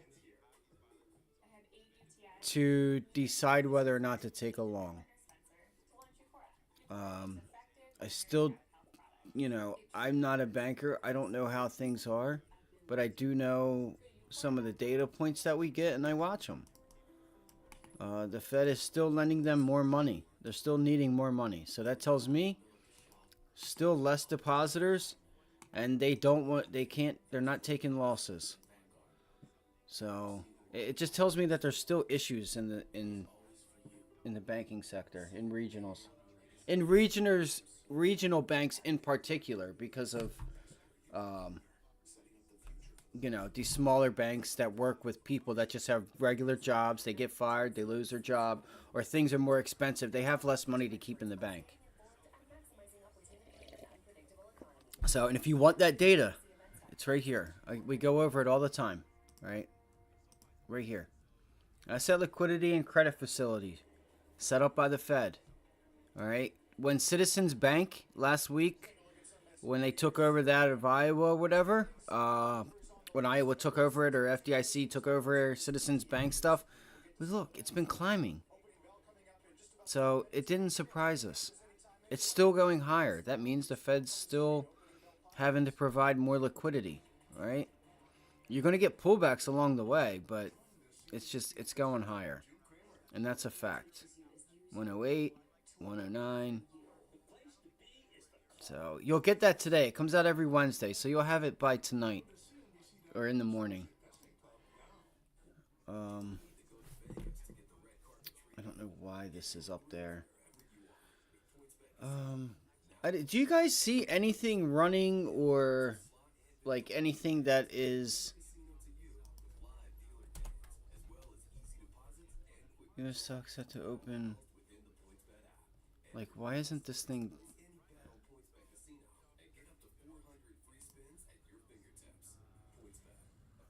Regional banks closed behind. Look, here we go. I was talking about ARC.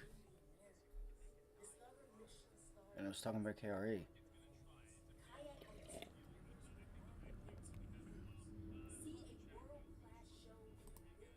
Alright, we got just a few minutes, guys. Good luck today. Been an earthquake. Policymakers are muling what drove long-term yields higher.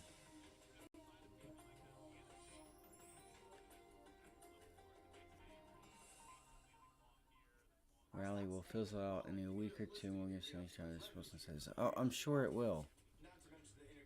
Let's see what happens. We have Powell today. I'm not going to go crazy, but I'm just going to keep an eye on some of these names that we're watching. Again, I'm going to watch KRE, the regionals, right here at this level at 42. So 42 is going to be a key level. This is a low volume pullback, right? There's a low volume pullback. Why do I have that line there? I thought I put it on the SPY and that was it. So let's see if that's a gap. Let's see if we fill the gap and can get a bounce off of 42. If we can't,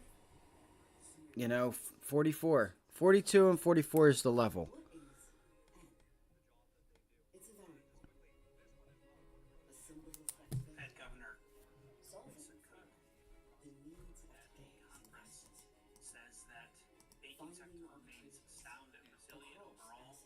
The banking sector is not sound and resilient. Okay? Stop lying. If it was sound and resilient, then you wouldn't have to give them any money. Jesus Christ. I hate when they talk that shit. Just like the dumbass yesterday talking about raising rates higher. No, you ain't. You ain't raising rates higher because you just said in Q1, Q2 of this year, back in March, right before SVB and stuff, that you were that the Fed was pretty much on the back end of the rate hikes, and then you said you were, what was it? That Powell even came up and said that the banks have looked, or that they have taken credit spreads and the markets into effect, and that's why they chose not to raise rates, right? Because they see where bonds are. They see where bonds are. Bonds are destroyed. This isn't good. They're having to give banks more money. The longer that this continues, the longer they got to keep feeding the regionals money, right? So this isn't, and that's not helping their balance sheet, because obviously they can have a balance sheet runoff, but it's going to be pretty hard, because if you continue to make things difficult, this is just going to take, it's just going to, the whole thing is just going to take longer. Like, I don't know why they don't just, like, let a few banks get ruined, like, you know, kind of just, like, let things happen how they should, and, like, just get it over with. 1 minute. So the U.S. Open, or the U.S. market opens. Good luck today.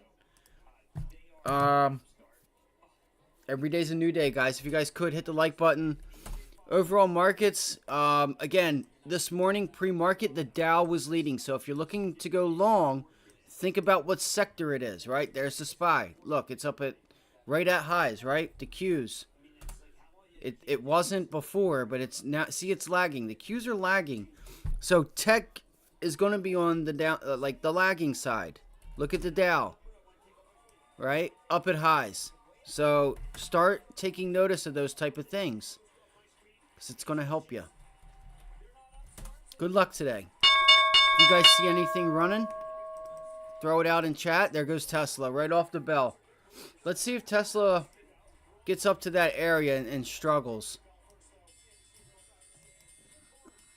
Glad to see CNBC isn't too far behind. I think my shit's freezing up on me.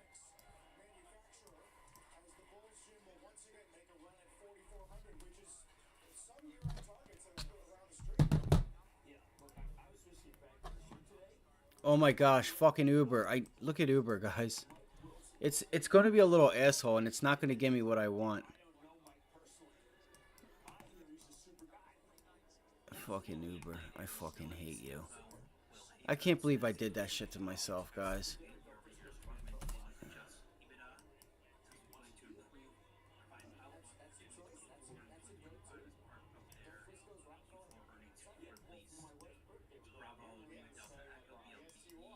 Alright, Tesla's turning back around.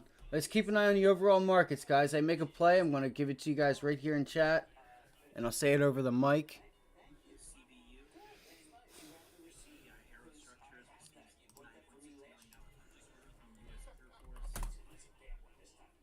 Alright, so there's Rivian pulling back to that 200-day moving average, guys. Rivian and then Roblox, RLBX, or RBLX. That's a nice pullback for Roblox. That's a really nice break and retest for Roblox, guys. That's a beauty. So that's good. Roblox is down. That's your risk assets. Pulling back.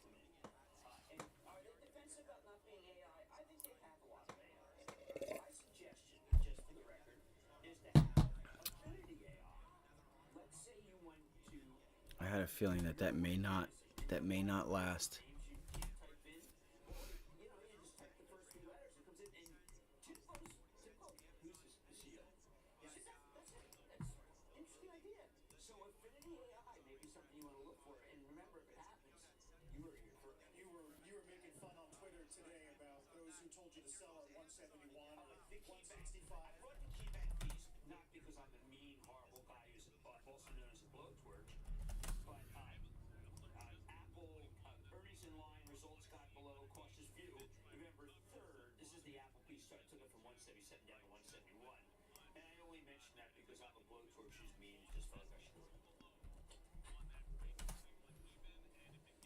Alright, so there's Rivian. Rivian's pulling back, guys.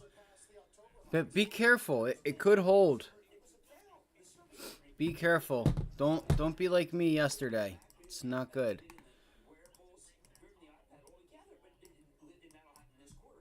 We have Powell here in a half hour, right? And then tomorrow we get the jobless claims. Yeah, Powell's at 10:15.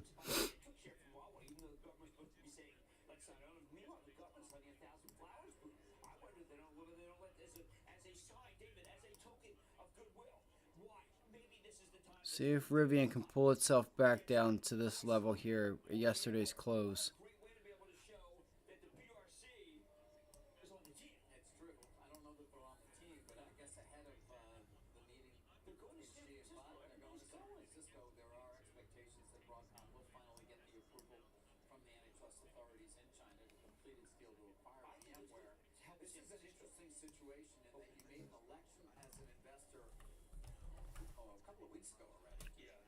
I feel like I'm going to miss that trade.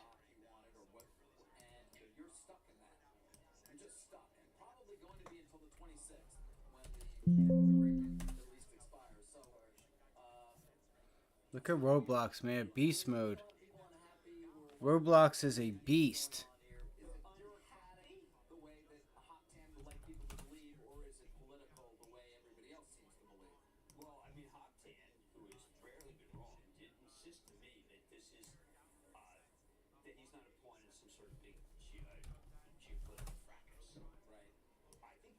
Look at Tesla. Just weak.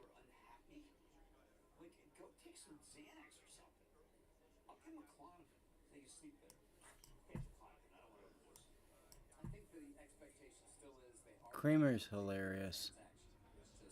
All right, is that a long here off of Tesla? Right here? All right, that's it's an area there that I would pay attention to.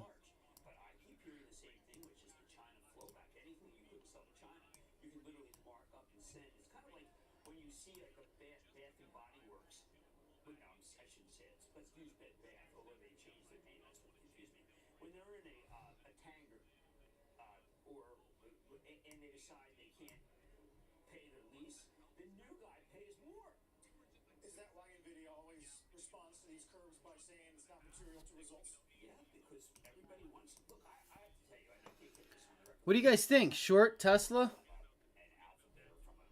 What are the thoughts? I'm going to be patient and kind of let things set up.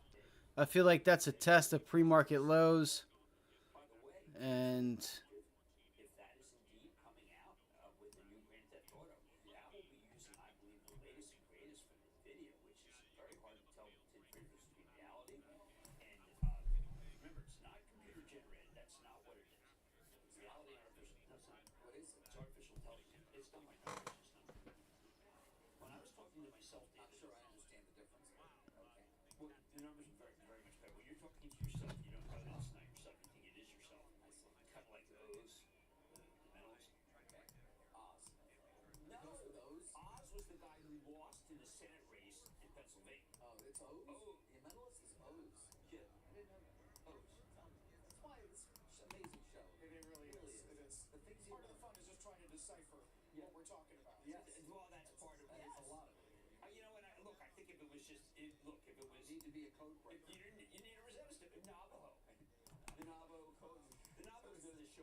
yep, that's a nice test off of pre-market lows right there, guys.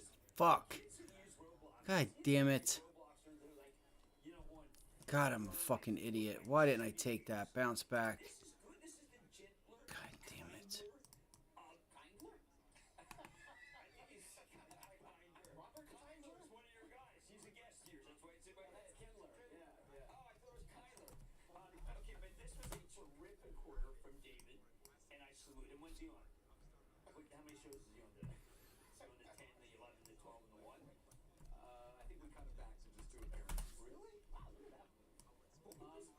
Rivian just unbelievable. I don't think this shooter games is as much as I don't dig them, so to speak. Guys, I wanted to briefly mention a company we rarely talk about, part because it's European, Bayer. I like to say Bayer, but really everybody else says Bayer. A German giant that bought Monsanto a number of years ago. One of the worst deals of all time. Right. But WISH Context Logic resuming trade had halted earlier, new CEO in there. up 17%, and dropping for Whiskey India City Hotel WISH. Nearly 50 billion euros in revenue, but zero cash flow. Zero cash flow is simply not acceptable. And then they go on to say, hey, you know what? We might separate consumer health and crop. That's crop science, not crop science, crop science. Is that another test right there to go short Tesla off pre-market lows? Monsanto lives again, most as some form as a public company is a possibility. But yeah, Has Michael Clayton been added to their board? Michael Clayton is not one of the great movies. What was that about? Tony Gilroy was that? And what was that exactly about? Crop science. Yeah, Crop science. It was. George Clooney's best friend. Such a Probably think Casamigos is his but best friend. we're talking Bill Anderson again. AMD You can have a shares quote seeing like session that when you're a highs new up CEO. When you're a few years in, Trying to find something to trade, guys. produce any cash flow, you're probably not putting a quote like that in. But That's it did catch amazing, my eye. David. That's a huge company.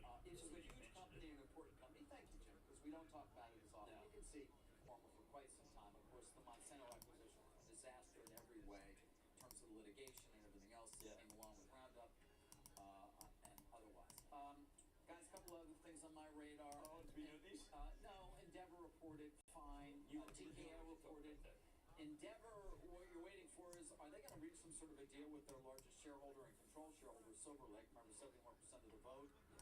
This is going to be interesting because you can move quickly here, right? Maybe get something done as soon as before the end of the year, given there's only one buyer.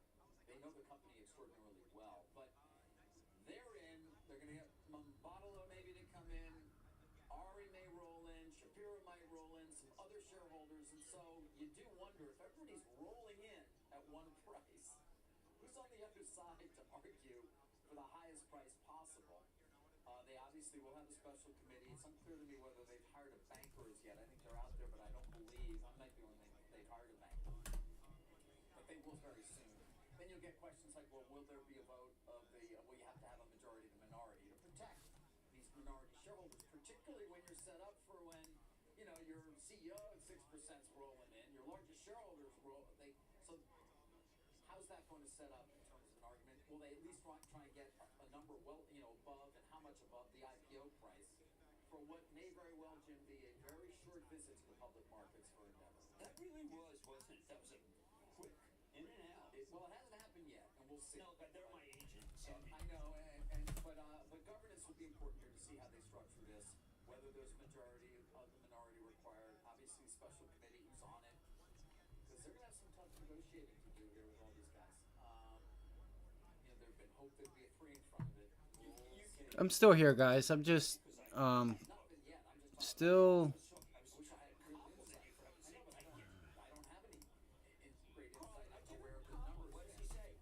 trying to figure out what I'm gonna do here. I feel like the markets are gonna trade sideways until Powell. I'm not even sure if Powell's gonna talk markets. Oh shit, CRM. Forgot about that. That's a nice bounce on the SPY. Could be. It could be a nice bounce there on the SPY. for a while to give you some match, but I felt that the quarter, frankly, was awful. And the reason I say that is because I know that they claim Off yesterday's high. Pop. they claim that they're really the organization that has pioneered Let's see. inexpensive trading, not trading, but what they have pioneered is more growth, and growth is everything. And when you read the conference call once again, Come on, man. Let's go. Let's move it. Let's go. Let's go. with himself and how sanctimonious and great things are. And I look at it another way, which is that unless you teach people not to be in things that tend to drive them into oblivion, like options, you will not have at this pace a viable business. And am I being harsh? I am being realistic. We let a lot of people get away was saying that things are great when they're not great. And I saw that on the Dirt. where they said that things were great, they were great. And I saw in the upstart quarter where things were great and they're not great. And I'm tired of the obfuscation of CEOs who come on at the top of their calls and tell you Oh my everything's God, great. Kramer, you're just blabbering, bro. And you say to yourself, who's right, who's wrong? And I find mostly the stock is a better arbiter. MAU's down 16. That's really terrific. Crypto revenue down 55. That's Robinhood, right? Not Toast. Robinhood, Right. Robinhood. The toast is toast, they're not worth it. And Vlad Tenet did talk about the stock price in particular. Take a listen. It feels like we've made a ton of progress, and we just haven't seen it translate yet to a higher stock. I was looking to see if I could get another short on Tesla, but it's already getting ready to. Looks like it's trying to It hasn't been good for fintech companies, but we're staying focused on do that now already. growing our business and driving profits. Fuck. Over the long term, we think this is the approach that'll move our It's not breaking down though either. By comparison, Toast really just cut the top end of the guide. Oh my God! See, no toast. Like I was in the restaurant business for the federal government lets you be in the restaurant business, the alcohol business, because of a three-tiered system that makes you so-called the Tide House rules right after prohibition ended. What the fuck are you talking about? Just Kramer or something else. Toast does. What would happen is you'd have a point of sale system, and then someone would come in and say, "What's your point of sale system?" You say, "Well, blah blah blah." They say, "Okay, I'll give it to you for half." And I said, "But the last guy gave it to me for half." He said, "Well, it's a price war." Well, I mean, it's a price war that you're not going to win. You got sequential decline in EBITDA compared to the third quarter. Now, this is one of those quarters where you listen. They do have a lot of customers, Toast, but this is a lack of sales. Point of sale is a lack. There's the break. It's trying. It's also holding too. I mean, honestly, I had point of sale. I picked caviar. So then suddenly, like DoorDash comes in, hey, I mean, everyone wants to be your register. Well, Square wanted to, which is now Block, wants to be registered. It's a lousy business when everyone wants to do your business. Lousy. And anyway, Intuit's going to take over the world because Intuit is the one that actually makes it so that you can optimize your workforce. And file your taxes all at the same time. Intuit is amazing. People do not understand the power of Intuit. I was just looking at Intuit, which is funny. It actually had a bear flag. You fire your accountants. It actually had a bear flag. That's hilarious. The IRS doing their own simple question. Exactly right. $145 billion market value. And there's the. Amen. Is that a break on Tesla? But look, I mean, Toast, if you go in and you listen to the beginning, what a dynamite quarter, right? I mean, the dynamite quarter, dude, give me a break. It's not dynamite. Oh, here, it's been a Speaking journey. of not sorry, dynamite, they're really not incredibly dynamite nice. quarters, guys. Let's at least end here with Warner Brothers Discovery. You're back. Paramount. You're back on I'm that? back. I just want to reiterate because the stocks are down a lot. So I'm waiting for Disney after the close. Listen, the expectation in terms of leverage, some would say, well, nobody really anticipated they'd hit their year-end targets. CFO on the call, we're fully committed to our gross leverage target range of 2.5 to 3 times adjusted EBITDA. That is at the end of 2024. That said, taking together the factors just mentioned for an early view on 24, it's unlikely from today's perspective that we will hit our target leverage range by the end of 24 without a meaningful recovery in the TV advertising market. That's what has taken the stock down. Many people say nobody really believed those leverage targets. Well, I don't know. Enough did. And then one analyst saying the conclusion is networks worse than expected, so management might feel the need to invest for growth in digital assets even more than they had previously. Be a nice short on Uber, but I'm not playing Uber again. What's the end game, Paramount? I'm just gonna be patient again, guys. I'm not. Depends who you ask. Yeah, we don't know the end game. No, not yet. It's not like it's not like one of those great movies. Have you been watching? Tom Cruise will come to the rescue of Paramount in some way. I don't know. He'll be flying out of a plane without a parachute. We'll figure it out. Just payback. He does all his own stunts. I watched it again. Which one? The last one? The one that very few people watch. Well, I tell you, that had the impact on Paramount that Barbie had on Warner Brothers. Didn't help. Said Barbie was a real huge hit. Mission Impossible was disappointing. It did box office. My wife wasn't broken socks because of it. That's really the takeaway. We got our comments from Powell. Didn't really comment on the economy or rates. Got Lisa Cook under our belt. We're going to get Williams, Barr, and Jefferson this afternoon as we watch bonds pretty tame here. One reason the Dow's up 63. Tomorrow you can join CNBC's Your Money virtual event. You're going to hear from Kramer and some other financial experts on ways to maximize your finances amidst inflation, how to mitigate risk, invest for a brighter future. You can scan the QR code or just visit cnbcevents.com/yourmoney.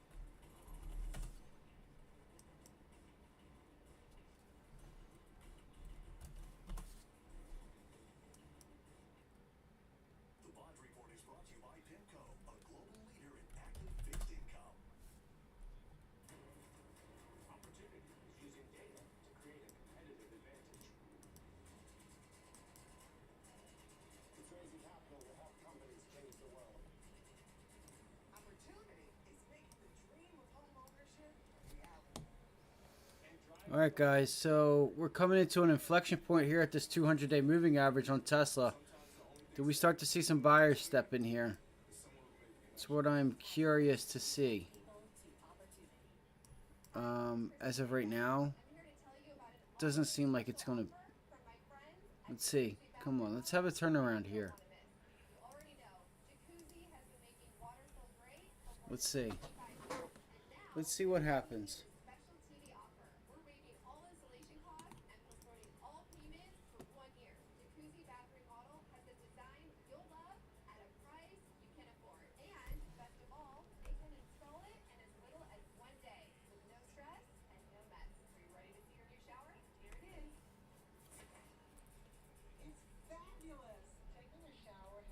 So yesterday again, Datadog, right? Didn't really think about that. Didn't know about Datadog. Got short Uber, and that 48, 49 level broke, and it got held up by Datadog. I mean, there's nothing I can do about it.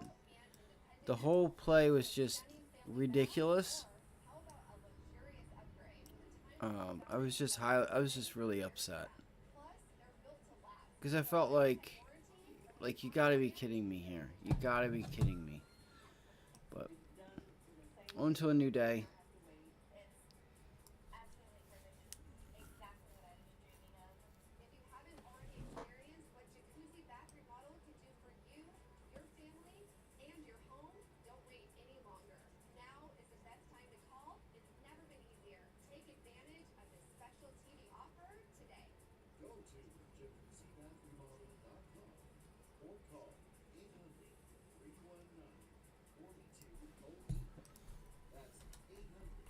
Trying to find something with like relative strength, relative weakness. Roblox isn't moving.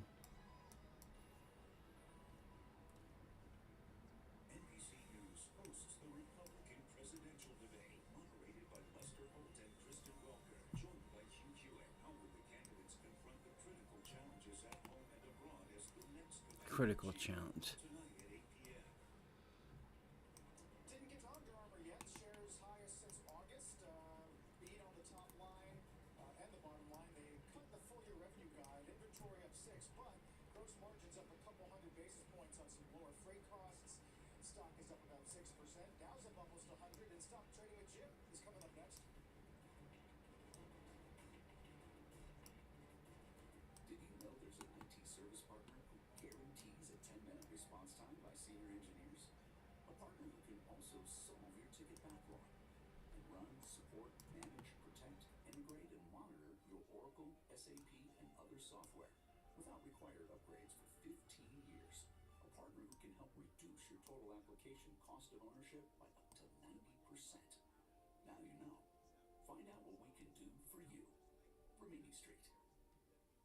This is the world's largest credit liquidity pool, with over 2,000 firms, $19 billion in daily accessible liquidity, $2.6 billion in price improvement with open trading.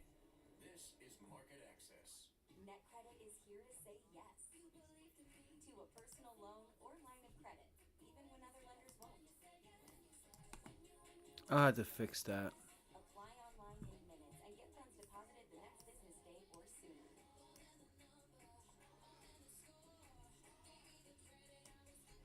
And it hasn't taken. I hate this fucking thing. Like this 15-minute chart. What are you supposed to do with this little ass box? This is AG1. You know, what are you supposed to do with this little ass box? Full body, brain, and gut health. Vitamins, minerals, pre and probiotics, adaptogens. There is a nice reverse head and shoulders here on Rivian that I didn't see before. Right here. Left shoulder, head, right shoulder. Came back. It's your neckline. So watch out at like 17. Just watch out. Why choose Del One? One out of every 11 Delaware residents is a part of the Del One family. Rooted in Delaware, community-driven, Del One strives to be an active part of Delaware neighborhoods and organizations.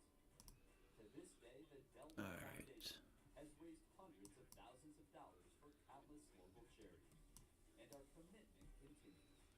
Choose Del One, and let's grow together.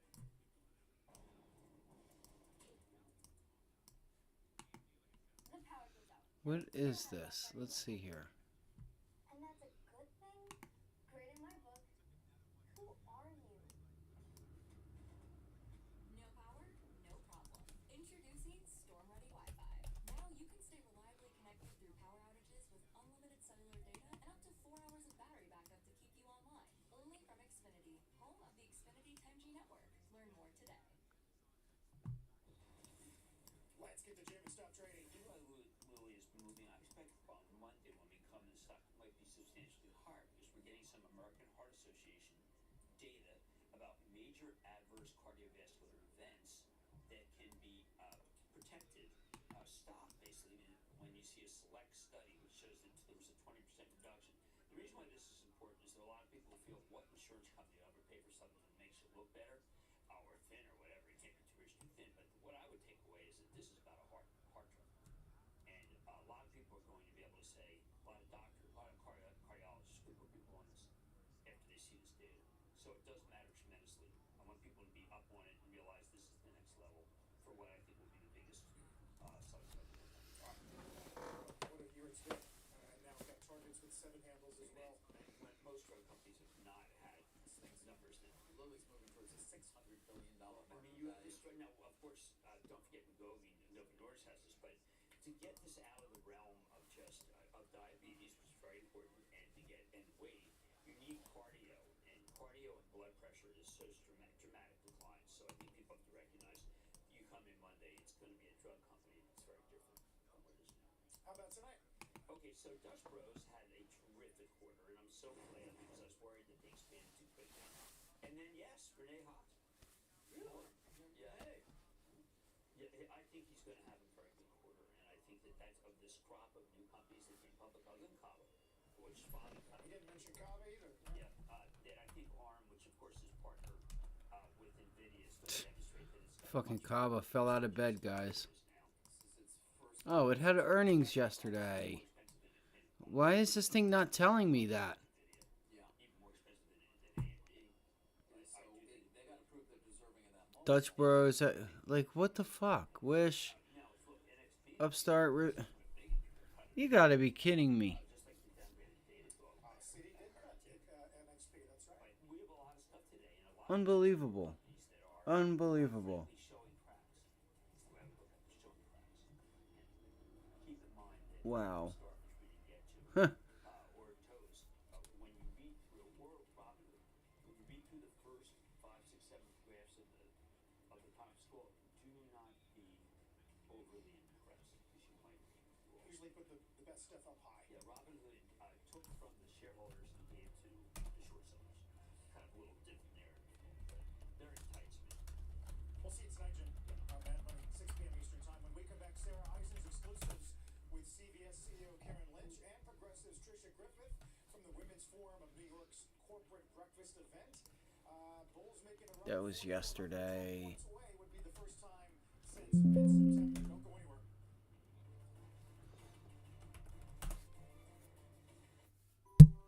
Uber's not gonna turn it around. Fucking Datadog, man, that's crazy.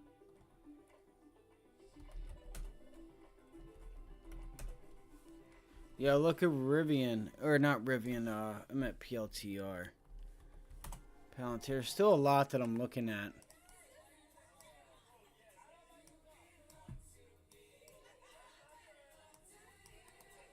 Come on, what are you doing?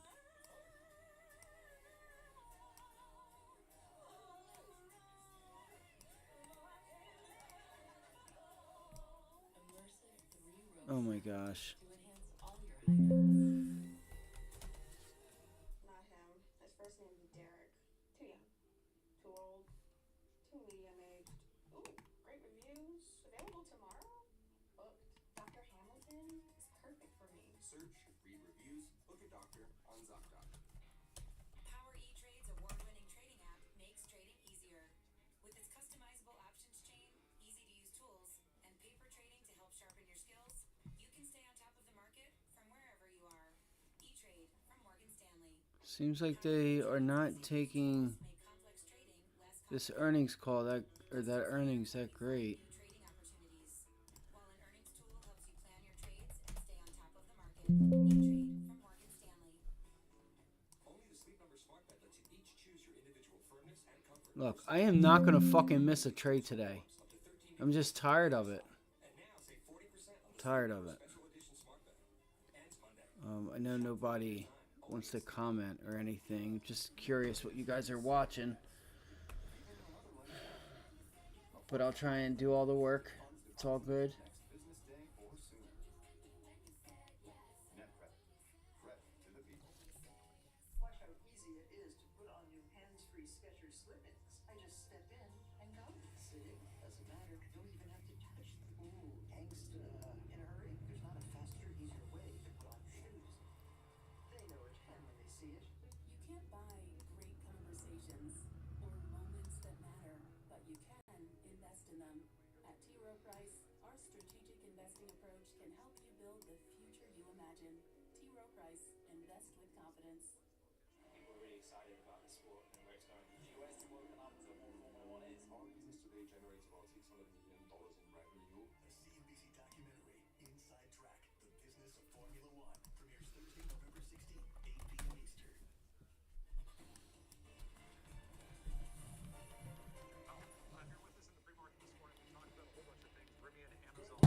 Welcome to another hour of Squawk on the Street. I'm Carl Quintanilla with David Faber here at Post 9 of the New York Stock Exchange. Sarah Eisen is on assignment. We're going to see her later this hour with some big interviews. In the meantime, Bulls trying to get to 4,400, just around 12 points away. Haven't been there since a couple weeks after Labor Day. Industrials and tech are leading it today. Utilities, energy definitely lagging. Treasury Reserve point to watch. A lot of Fed speak on the tape, including 3 more speakers before the day is out. 30 minutes into the session, here's some big movers we're watching. Shares of Roblox rallying today. The company beats estimates. Average daily active users and engagement hours up 20% in Q3. Stocks now Nvidia really strong. this year with some big gains. Going the opposite direction, Warner Brothers Discovery shares tumbling after the company warned ongoing strikes. Weak ad market will impact the outlook. More on that in a moment. And Robinhood, a loss, missing revenue estimates. Monthly active users dropped 16 from a year ago, and transaction-based revenue falls double digits. I can't remember what else I had on my list, guys.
Oh shit! Sorry, there's a package at the door.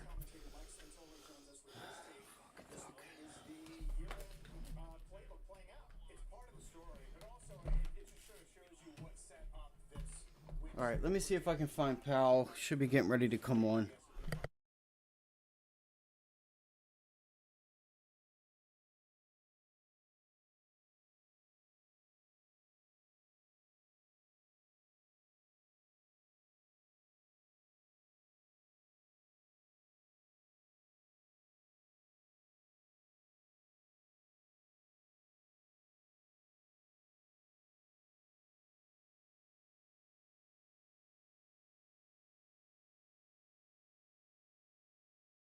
We just cut right through that level.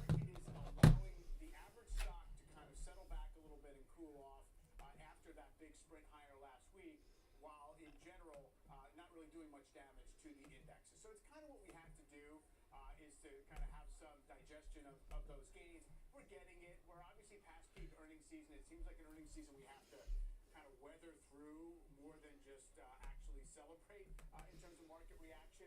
And to me, that is the setup. And it really has exacerbated the debate that's been going on forever of, is it just a handful of stocks that matter right here? We have Microsoft all-time high. Microsoft actually now the largest weight in the S&P 500 funds because of the float adjustment to Apple's market cap. So the way to think about this is S&P only considers the freely floating shares in their weighting in the index, which is why, for example, Walmart should be like the 15th biggest stock in the S&P. It's the 30th biggest because the family still owns so much. What is it with Apple? Who's the big Berkshire owner? Hathaway owns almost 6%. And that's considered As far as I can tell, the rules are if another publicly traded company has a position, reported position, it gets counted against it. They own 170 billion shares. I believe that's $170 billion worth. Ticker K, Kalanova executive says company will see a modestly higher operating margin immediately. Just from the absence of North American cereal business, says expect restoration of gross profit margin to continue increasing year over year and reach Come just on. over 33% It's in also the Q4. case that Apple bought back That's 3% Kilo, of its ticker public K. shares last year, in the last fiscal year. So all that stuff works against it. But if you look over 2 years, the NASDAQ 100 relative to the equal-weighted S&P 500, or at least since the NASDAQ peaked in late 2021, there you go. What looks out of whack about that, right? In terms of point to point. Yeah, sure, equal weight's lower, it's 5 percentage points. But last year, Jesus Christ. Why? Photonic raises $100 million. For quantum technology from BCI, Microsoft, and other investors. Total funding of $140 million. That's no big deal. So you're kind of just taking back what you lost on the downside last week. It doesn't mean the macro message of the market. Come on, look. This is a form of defense. It's just like I'm clicking on the arrow and it's still giving me the hand. I'm like,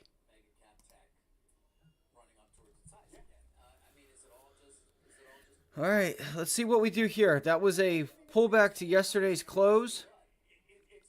Pullback to yesterday's close. Let's see what happens when we get up to VWAP 90 MA. Let's see what happens here. So everyone's going to balance sheet strength, returns on capital, all those things that you would say these are reliably profitable companies for the long term. And the mega caps are a branch of that. Now, what you would expect off of a really good correction low, if we got that last week, is high beta stuff, aggressive stuff, riskier stuff outperforming. That's not really been the case. It has really quickly migrated toward, let's buy the familiar favorites. We're buying the balance sheets. They're cheaper than they were, almost 2 years ago at the peak. They're not cheap, but they're cheaper. And I think that's as much of the story as we can tell about what's going on. Mike, thanks. Okay. Take a look at shares of Warner Brothers Discovery. They're down over 15%. This on the back of, well, really, it's a lot of it seems to be comments during the call. It was a mixed quarter in many ways. Some numbers outperformed, for example, free cash flow.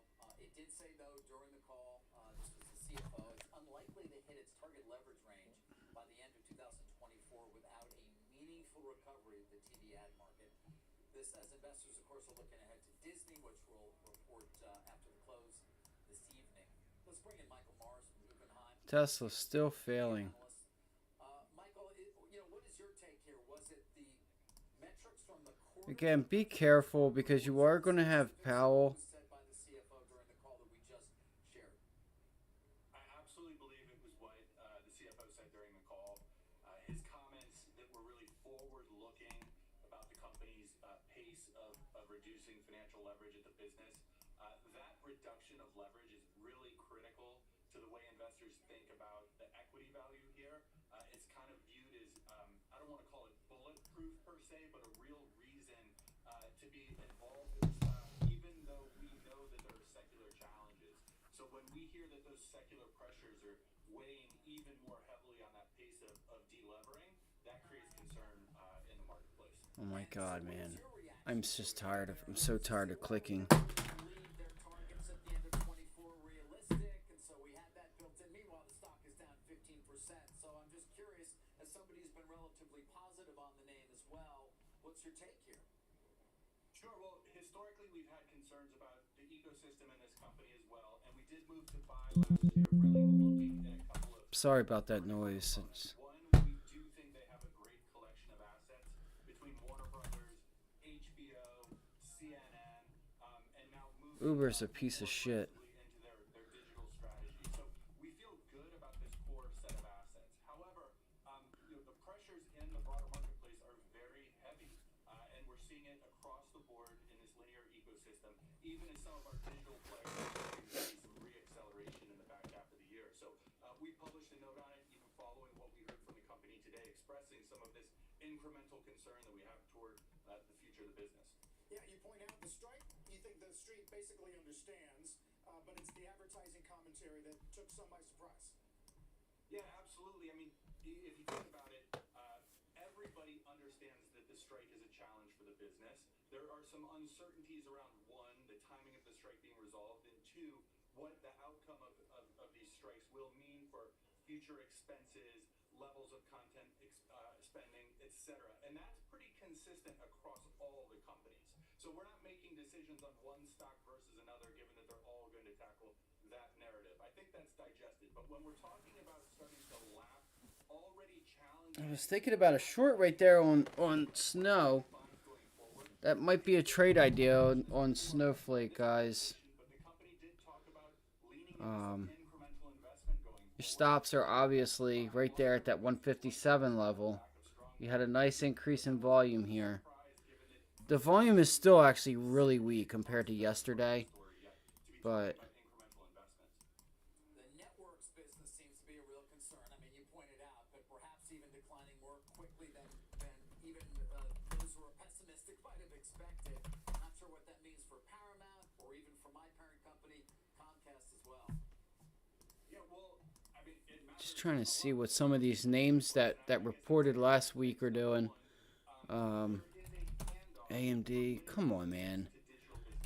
This is another topic that I would describe as completely understood by investors. However, Nvidia started the day off strong. Let's go look at the markets, because I feel like the overall markets were moving a bit and then pulled back. Does Animal, how you doing, buddy? Do you guys know if no, it said 10:15. If Powell's on, give me 1 second. Let me see if I can find Powell.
I know my mic's not on. I'm waiting. I almost took a short there. I'm waiting. I want to see if I can't get it up here. I think it's probably a little too early, but maybe we'll get a preview, a first look at what that future can look like. Not having happened with. Yeah, I'm okay. I'm okay. How are you doing today? I'm all right. I just put on a foolish trade yesterday.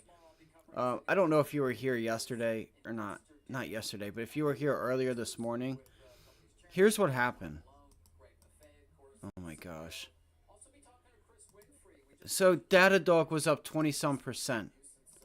Datadog's up 20-some percent. What? And that's what helped Uber go up. They're all in the same category. I didn't even think of that. Look, they're all software applications. CRM, Now, Uber, Shop, Datadog, Crowd, Snow, right? Intuit. They're all in the same category, and they are turning around a bit. So I do have time. I still am in that put. I got very lucky. I lost more than I wanted to, but that was a tier 1 position that I'm lucky I'm thinking about grabbing some puts here in a minute. Give me 1 minute, guys. So we pushed right down into yesterday's close. Literally pushed right down into yesterday's close. Let's look here. And I wanted to get short there, but that didn't happen. No. I was going to say I didn't want to get into it yet.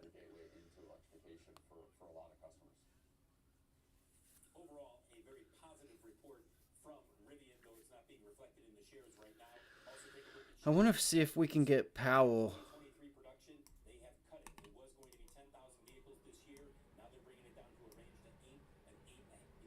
I got to get back up here.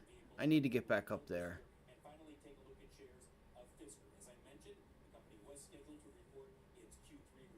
I need to get back up there to short, guys. I can't short here. Oh my gosh. Dude. Come on.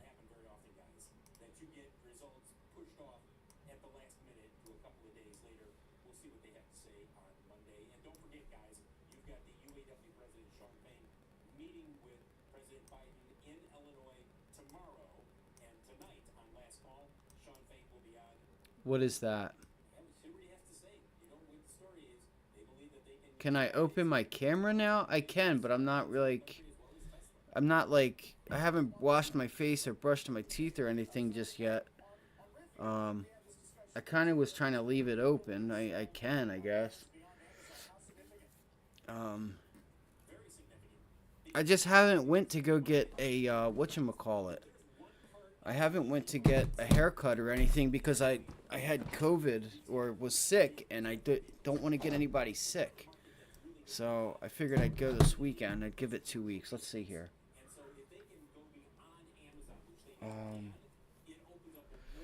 Let's see here. Hold on. The SPY is bouncing off of that level, guys.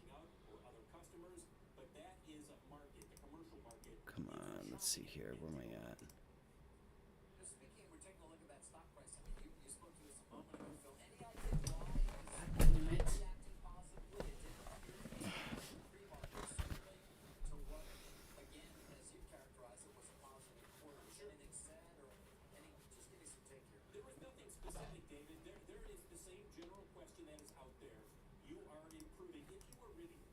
Does that work? What's up, guys?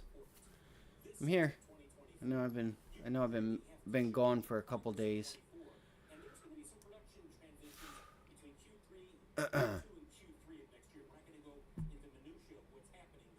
Look at that tail off of that close from yesterday. So I did not take the short because look at this volume here. Look at the volume here. Look how low that is, right? We're selling up here, not down here. So we're getting short up here. Let's see if we can catch a bounce up to like VWAP, pre-market highs, back up into this area that was support. See if we can put in a double top See if we can reject VWAP again. Hopefully it doesn't take the trade. Okay, there's the 9 EMA coming into play there. This.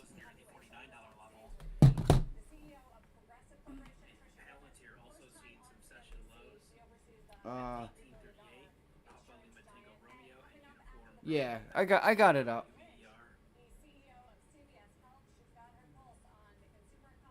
J&J, Johnson says real-world data show Tremfya associated with clinical improvements in patient-reported outcomes for adults having active psoriatic arthritis. That's Juliet, November, Juliet, J&J. I just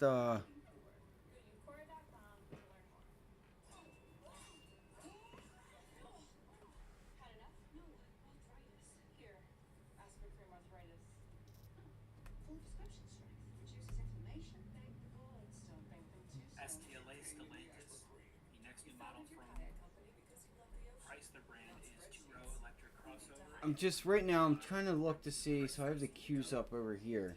The Chrysler 2025 electric crossover inspired by Airflow concept from 2022 CES Chrysler.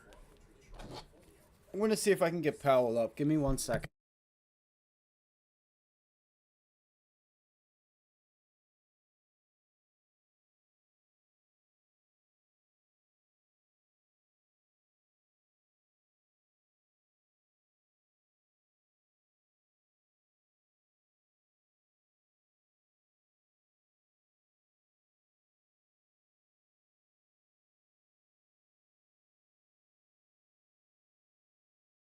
Check this out, guys. Look at this.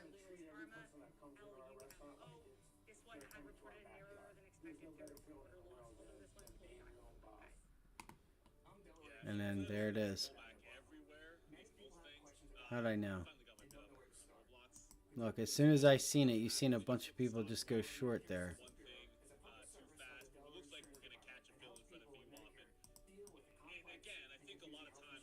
Fuck! This is what happens with being patient, you know, trying to get that better entry. That's why I tiered into Uber yesterday. I mean, if the markets can pull themselves back, that's going to help me a lot with, Jesus Christ, man. What has been wrong with me, man? I don't understand. I don't understand what the fuck I have been doing wrong. I really don't. I'm either too patient.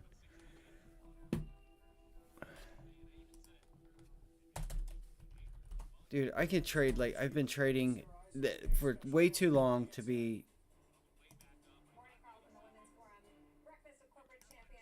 going through this shit right now.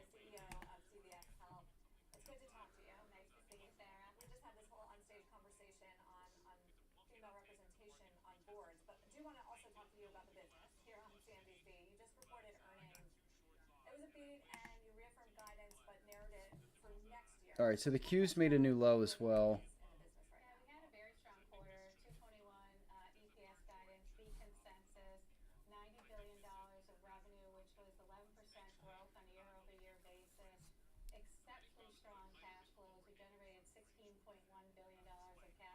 I hope that's not what I had up.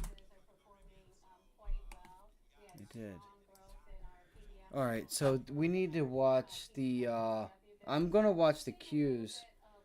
They are a tad bit weaker instead of the SPY, but wow, unbelievable. I'm gonna give up here soon, guys. I really am. I might take a month break or something. There's Rivian.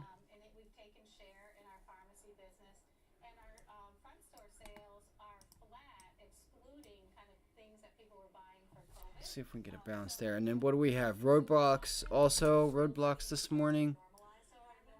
Market's pulling back. Rivian's already done its share of movement.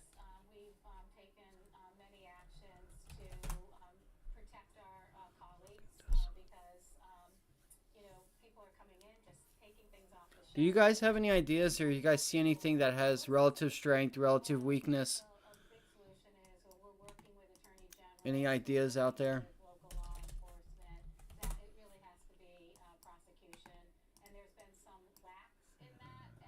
Google.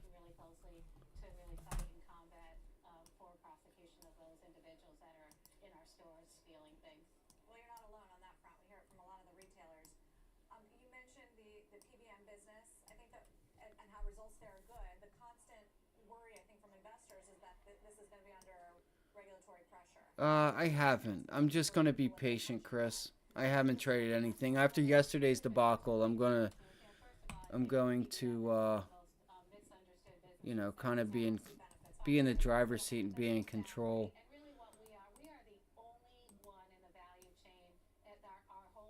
Okay, so I didn't really miss a trade there.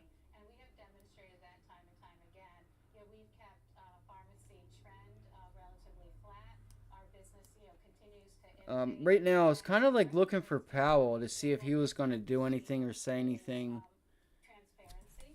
Because he should be on right now. Let me see if I can find him real quick.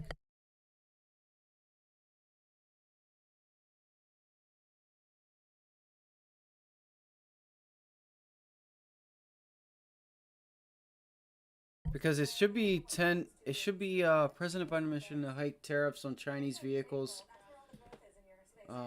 U.S. laws urge President Biden administration to hike tariffs on Chinese vehicles. He should be on. Let me see. Let me make sure I have this correct.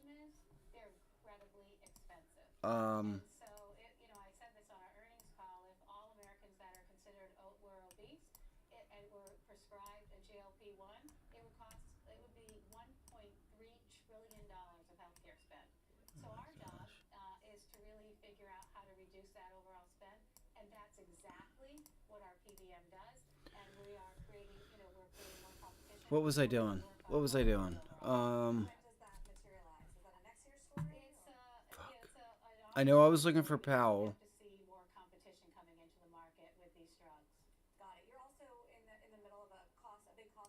Fuck, I was gonna do something. And I know, excuse me guys, I do have to shave. I need to get a haircut. I just haven't did it because I was sick and I waited to get a haircut until this weekend because I don't want to get anybody else. I didn't want to get any of the girls sick that cut my hair and stuff. In case I had COVID or something.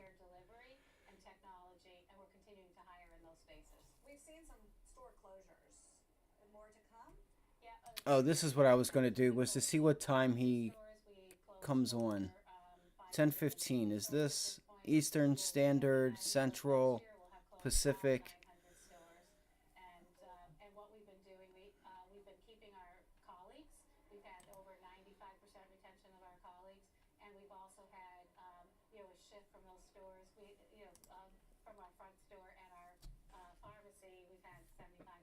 Okay, this is not doing me any good to tell me when Powell,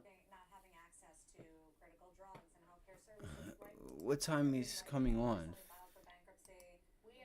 10:15 a.m. That should be right now. Hold on.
So yeah, I haven't had really anything for Powell. Opening remarks by Chair Powell at Division of Research Blah, blah, blah, blah, blah, blah. YouTube. November 8th. Incorporate any responses to that along with any final thoughts you have in these last couple of minutes. Yeah, I want to thank our discussants for excellent comments. Just on Eileen's comment, it was we were discussing throughout as we were getting these different results, which were unique to the Fed versus what's going on in the broader profession. So this is something that we plan to do more thinking about. Again, more journals probably means everyone's publishing more. So I wanted to kind of note that narrowly. The other thing I wanted to say in response to, John had this great idea that we should talk more about why the spread of the research culture. All right, so the SPY's just making lower lows, guys. To kind of try to figure that out, but it just kind of raises this point that this oral history I can't get short here. Just invaluable. I can't do anything with this because since doing all of this, it's at the we may stick the low that pivot low yesterday or yesterday's lows. I've told the president of the NBER he needs to do 434. it for the NBER. I've told the It's hard to say dean of the what Kennedy we School do. he needs to do it for the Just you're Kennedy getting School. these tails here. I need a pop to VWAP. I just do think For it's me a to really, do really that, important right? This project. was a Even nice today, short we here. I have thought all about this taking it, quantitative but data, like this again, story this is John what told, happens that's when not you something make we're gonna be stupid able to find mistakes in and the you're like, data. no, this So, is where we're selling the up here. project is great. Keep it I need going, another but all bounce of back you to like the someday are gonna be in the 437.50 position area to contribute and to this VWAP, oral history, right? And so just keep that in mind. So I don't know if Powell's getting ready to come on right now or what's going on, man. Those things went from 40 to 39 cents to 45 right now. Eileen, I just want to echo your comment. I went back to read some of these memos too from some. I don't know if he's already came on or what's going on. Opening remarks by Chair Powell, Division of Research. I don't know. I guess it was nothing.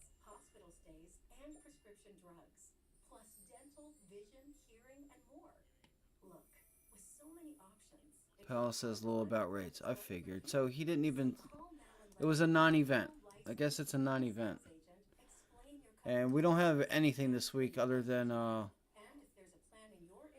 You have wholesale inventories at 11, but... I doubt it moves the market that much. We have the jobs number tomorrow, but that's...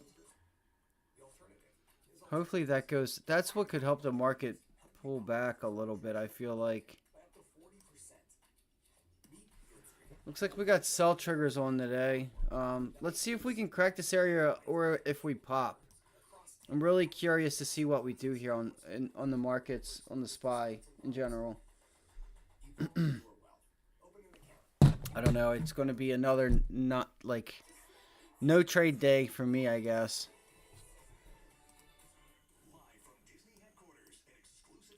You are getting a bit of a consolidation here.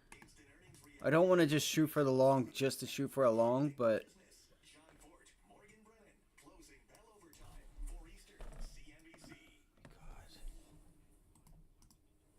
Dude. Welcome back to Squawk on the Street. I'm Dominic Chu. Stocks are moving between gains and losses so far this morning, and we are keeping an eye on a number of consumer-related names reporting earnings earlier today. We'll start with Ralph Lauren, which reported better than expected profits and revenues. The clothing retailer was helped along by sales growth in both Europe and Asia that helped offset some modest declines in North America, so Ralph Lauren shares up 2.5%. Turning to recently public Cava, which is trading lower despite reporting better than expected revenues. The fast casual Mediterranean restaurant chain saw a 14% increase in its sales at its restaurants, fueled by both higher guest traffic and price increases. Nonetheless, those shares down 8%. And then Kellanova, the company Oh my gosh, come on. Just annoyed. I'm so annoyed. I'm so annoyed. Just over everything.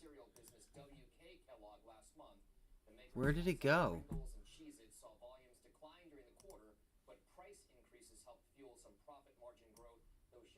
There it is. Okay. It looks like a nice rejection. See, I can see it really nice here. I'm just going to start trading my trades like this. I'm gonna start trading my trades off charts like this. Like, look at that. Look at that nice rejection off of that level. I can see it better here than I can see it here on this screen. So here's a short right there. Bang. See if we chop down to the lows. See if you chop it down to the lows. See if we chop it down to the lows. Let's get that bad boy right down here. Let's go.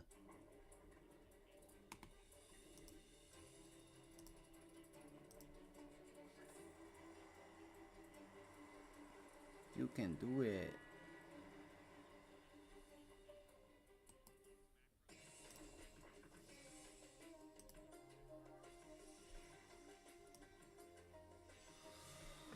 Oh my goodness, man.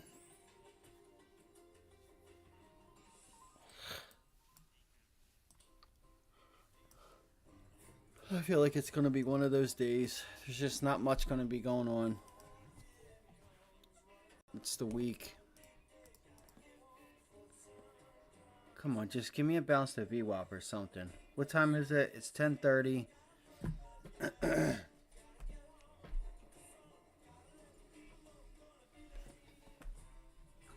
Fed launches a search for its next president and CEO. Cleveland Fed President Mester's term to conclude on June 30th in accordance with Fed's mandatory retirement policies. Again, Cleveland Fed's Mester. Our term will end on June 30th. Okay. Consolidating around pre-market. Yeah, I'm watching. I have the queues over, or I did. I have the queues over here on another, on my laptop. It is consolidating there. Same for the SPY. I was looking at it and I'm like, I need a bounce back. You know, I need to get a bounce back in order to take a short. Unless I want to be like I was yesterday and just... But this makes it... This is so much easier. I feel like I could trade this easier than I can trade my monitor. It's so weird. I swear, it's so weird.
I'd like to find something to trade, man. I really would. Fucking Uber's bitch ass. Fuck you, Uber. Excuse my language, guys. Such a dickhead, man. Hey, Carl, thanks very much. Loretta Mester, the Cleveland Fed president. One of the longest, maybe the longest serving president right now on the FOMC. I haven't had time to figure it out exactly, but she's been there for quite a while. She's announcing her retirement in June 2024, along with the Fed's mandatory... Alright, so here comes that pop again. I can't take anything unless we get a bounce.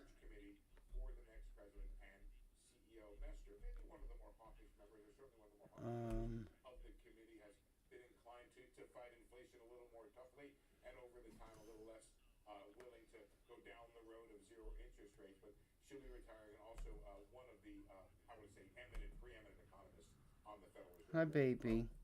Hi, Turkey. You jumping up? That's some big news for Fed watchers. Steve, thank you. Talking a little bit, Steve Leisman.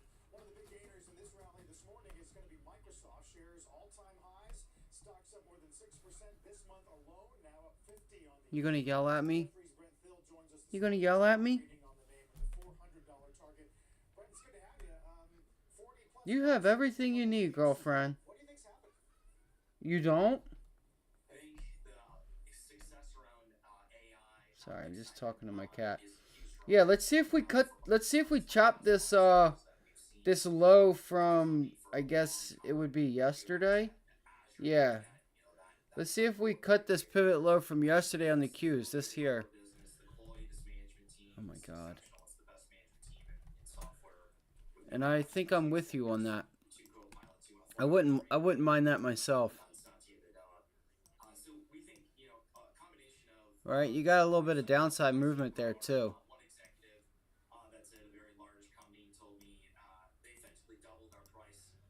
Oh my god.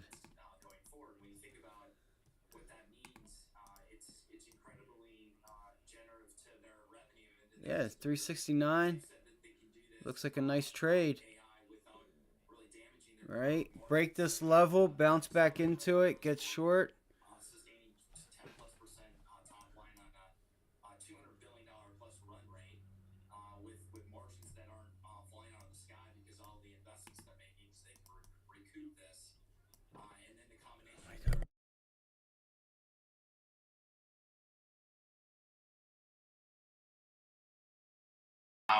One that's at a very large company told me they effectively doubled our price for our office seats going forward. When you think about what that means, it's incredibly generative to their revenue into the next year. And they've said that they can do this AI without really damaging their core margins. So you have an accelerating revenue growth story. She's got food. Sustaining She's 10+% top line on a I'm tired of $200 billion. I'm tired of it.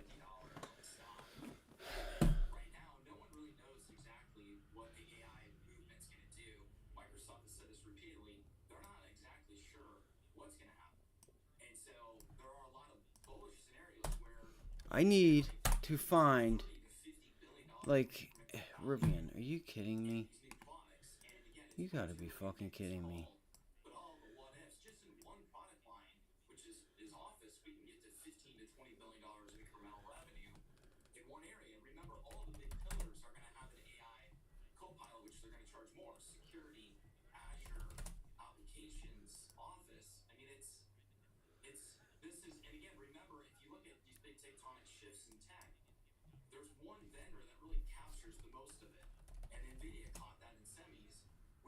Look at Pounds here, man. Fuck. There's so many decent trades to be taken off the bell. You gotta be fucking kidding me.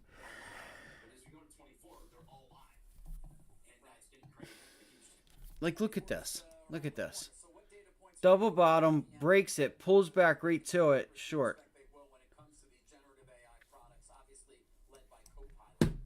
Take a short now, the trade's already over with. People are taking profits. I think I'm done. I think I'm going to be done for a little while.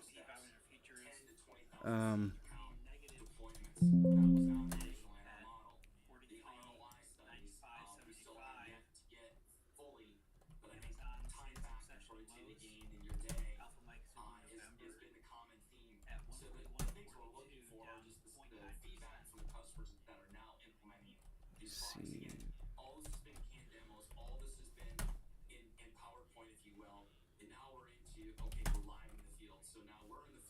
There's gold's breaking down pretty badly too.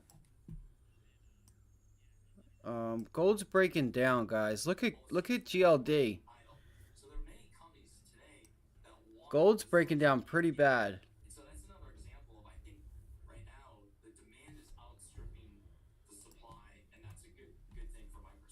What's the dollar doing?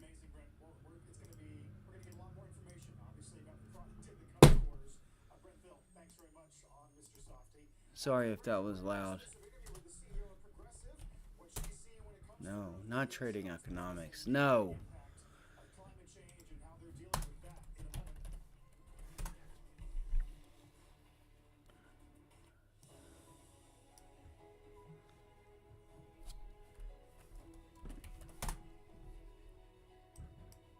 Dollar's not really doing anything for gold to be like getting shit on like it is.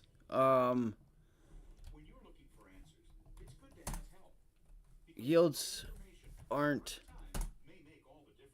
either. They're pulling back.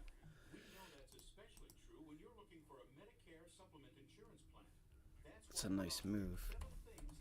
I looked at SLV yesterday and it was sitting here at the support level. A knowledgeable licensed agent producer can answer any questions you have and help you choose the plan that's right for you. The call is free and there's no obligation. You see, Medicare covers only about 80% of your Part B medical expenses. So the VIX is at 14. That's why so many people purchase Medicare supplement insurance plans like those offered by Humana. They're designed to help you save money and pay some of the costs Medicare doesn't. Depending on the Medicare supplement plan you select, you could have no deductibles or co-payments for doctor visits, hospital stays, emergency care, and more. What did we have? Roblox, Robinhood as for earnings. Roblox, Robinhood, Rivian. Plus, you can get medical care anywhere in the country, even when you're traveling. With Humana, What other news did we have? from a healthcare partner working to make healthcare simpler. I had some Amazon, Meta. Range of standardized plans. Each one is designed to work seamlessly with Medicare and help save you money. So how do you find the plan that's right for you? One that fits your needs. And your I just can't believe I missed Palantir, but here might be a trade right here, guys. I would look for this double bottom. Fucking Thinkorswim, man. It's a piece of shit. Don't get Thinkorswim. Anybody who says Thinkorswim is good and great, it's a piece of shit. It fucking sucks. It blows cock.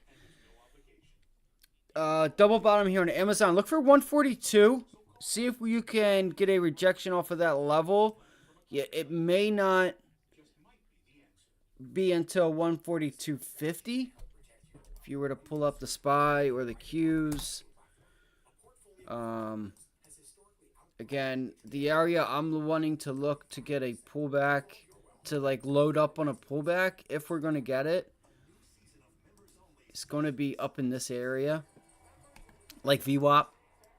So it was support earlier this morning, VWAP rejection. Not sure if you guys can see it. I'm sure you can't because I can't.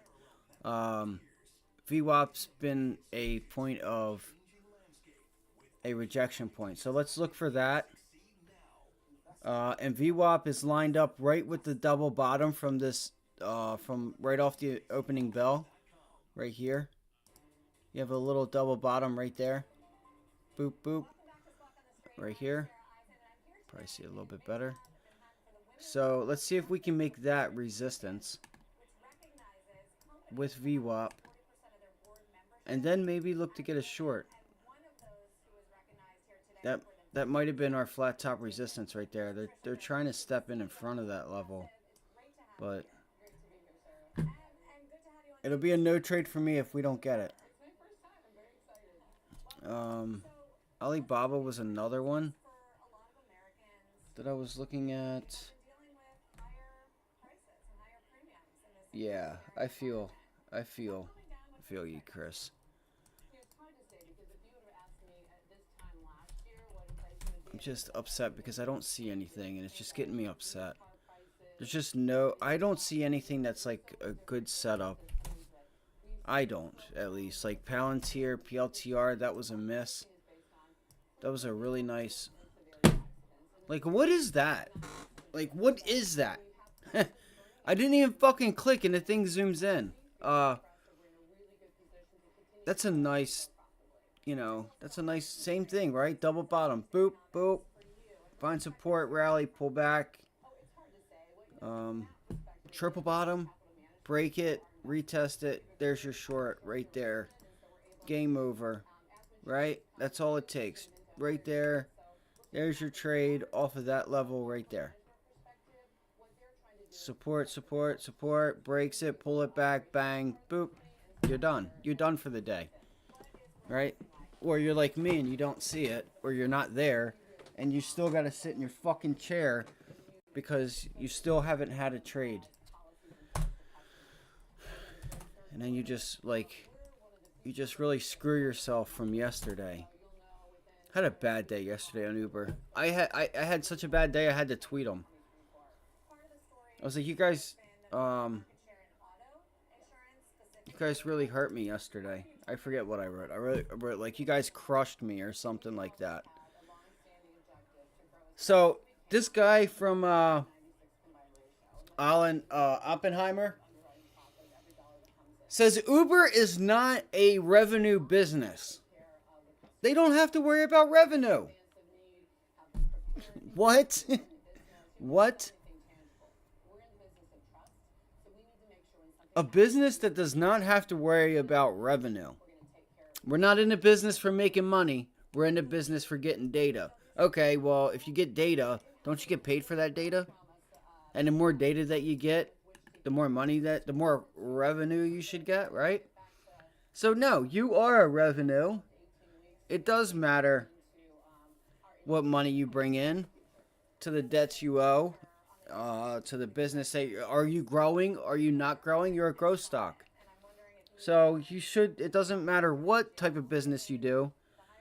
This motherfucker really said, Uber is not a revenue business. Listen, if I'm wrong, please, somebody tell me that they're not. Tell me why he's right. I would love to know that explanation. He's just talking his book. That's all that is. He's trying to get everybody to buy the stock. Once we broke that level yesterday, man, I won't forget it. We broke that level of 48 right here. And then it was just like, that was it. Everybody knew. Tesla this morning. I mean, I don't know if there's anything left. I don't know if the markets are going to... Let's see. Let's look at the Qs. Let's see if there's any meat on the bone here. Or if we're going to have an inside-out day. I'm trying to see the... Like, this computer's being really slow.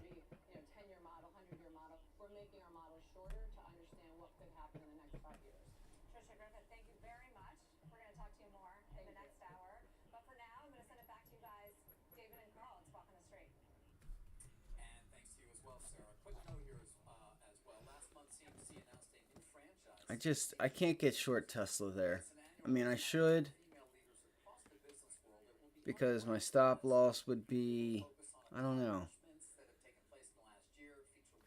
Volume's starting to die out right now. That sucks. It's going to be another day that I don't have a trade. Exactly. That's exactly what I said, Chris. That's exactly what I said. I'm just like, bro, you're just talking shit now. Especially if you're a growth stock. Like, what do you mean they're not a business that is worried about revenue? They're not he said they're not a revenue business.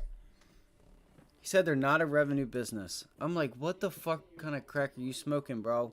You are smoking crack right now to say that.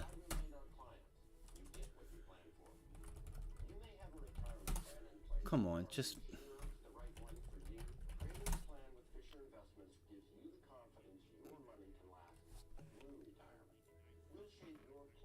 Where's he at? Yeah, I know you're here.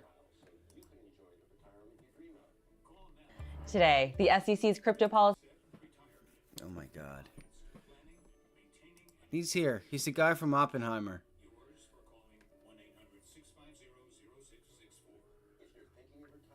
Right here. Oh. Was this from 3 months ago? On the reaction. This dumbass right here. Love your take on the reaction in the stock of I don't Uber think to the this numbers. was Do it, you though. think it's anything that... Because it said on my... Jason, love your take on the reaction in the stock of Uber to the numbers. Do you think it's anything that investors are particularly seizing on in the results, or is it a matter of how far the stock has run? Oh, first, yeah, let's start with how far the stock has run. It was up 6% from Friday and Monday and just gave it back. But look, I think you have some investors who wanted more, we'll call it momentum.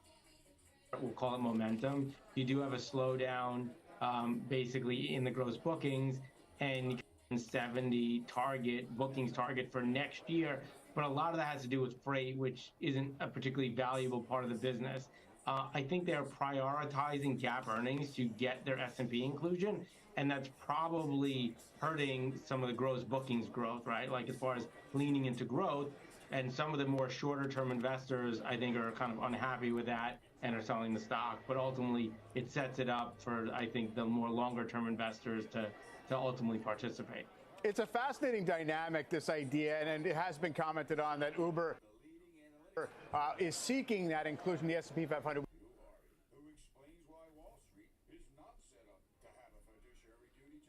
It was from yesterday. Here it is, right here, guys. Right Disappointment, here. to the extent there has been any, is not driven by any material comments in the outlook for 24. Joining us, Oppenheimer analyst Jason Helfstein. Price target 68, has a buy. All right, so give me your take. Yeah, he definitely on the smokes quarter itself, rocks. Jason. Yeah, the quarter was fine. The quarter was beat gross fine. Bookings 2%. They beat overall EBITDA. Street 7%. I mean, that's the two metrics that matter. It wasn't This is not a fine. revenue It wasn't business. that great. You know, as far as It had the an outlook, uptick. they're It was a guiding, miss. They missed basically top in line and for bottom. gross bookings. They missed. And then 4% above. Bookings for were cash up. flow That for was the fourth it. quarter. That's so it. that's fine. You know, this is a company that historically is kind of sandbagged the margin outlook, and I think people are looking for where margins can go next year, and they're just not telling you that right now. All right, so what do you think, though? Well, look, we think it goes high. I mean, the incremental, you know, the incremental margin this quarter was 9%. They have this kind of 7% long-term. Here it comes. He's going to target, say and it. yet They're not a telling you revenue that, business. In October, they were at record levels across both Oh my mobility gosh, and the delivery. spy's falling, isn't it? Fuck.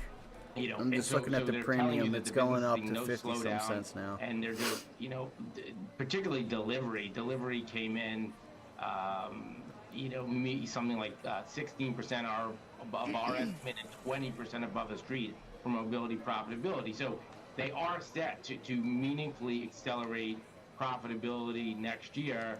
They just haven't given you that green light to put it in your model. Here it comes. Does that mean we have a discussion now about whether they get included in the index and whether there's some kind of chase around that? Well, the students, one, you have a new CFO who's starting tomorrow. So I think part of why they're holding back is to give him an opportunity to decide, you know, what the guidance should be for next year, you know, how much they should either invest in growth or deliver to the bottom line. And then to your point, that bottom line, that gap earnings is what gets you in the S&P. So depending on who the other companies who might be considered for that opening, you know, it's like how much do they have to step on That's the right. gas Bring that premium to drive down. Let's margins, go. to drive Bounce, gap Spy. earnings? Jason, Andrew asked Dara about autonomous this morning, and Dara kind of said it would be 5 to 10 years before that was operable at scale. Does that sort of remove any long-term holy grail sort of thesis, at least when it comes to some of these mobility companies? I think we're going to continue to get asked by our investor clients who live in San Francisco and can take Waymo to work if it's a threat. But, you know, I think just look at the stock price. I think that was a concern probably, you know, a year or so ago. But I think it's just clear for a lot of factors that it's just going to take time. And even when it comes, there's not going to be enough supply to satisfy all the people who want to ride at the same time. Like right now in San Francisco, if you want to use Waymo, you have to book it in advance. And if you think about the whole pleasure of Uber, it's on demand, and you really put a value in, you know, what's the...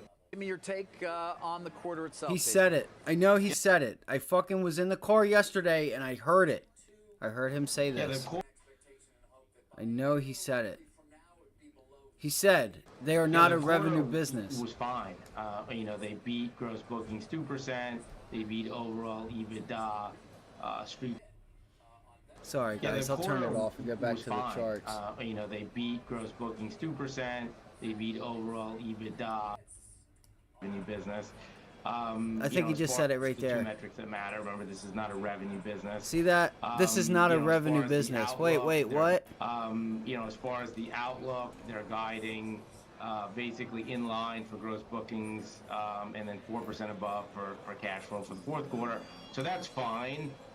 You know, this is a company that historically is kind of sandbagged the margin outlook, and I think people He are looking. just said it. Like, right? It is a wild statement.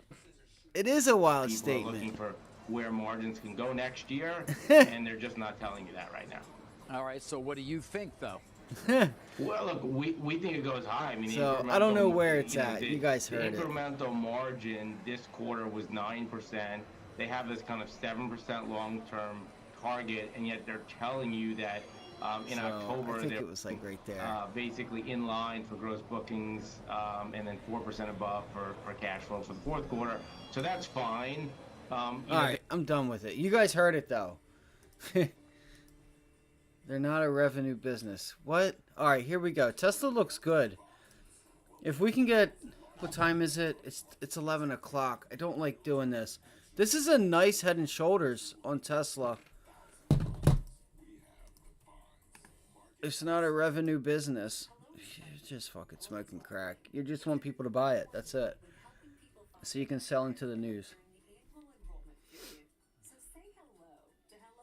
You know, you just never know what somebody's demeanor is. Look at this pattern on Tesla, though. This is a pattern that I kind of like.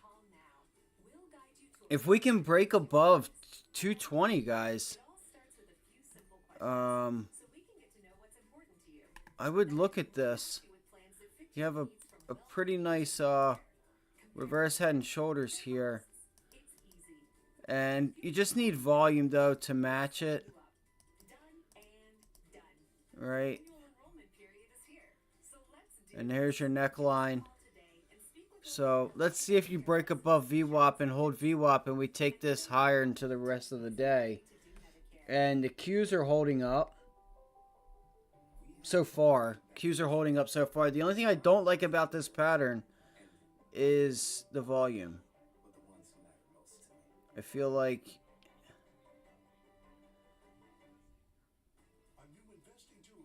we do have an increase there. Pull it back.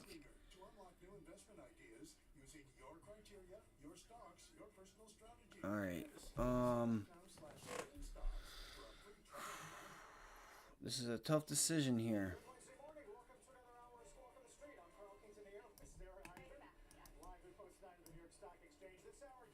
Let's see if we get some buyers in here on Tesla.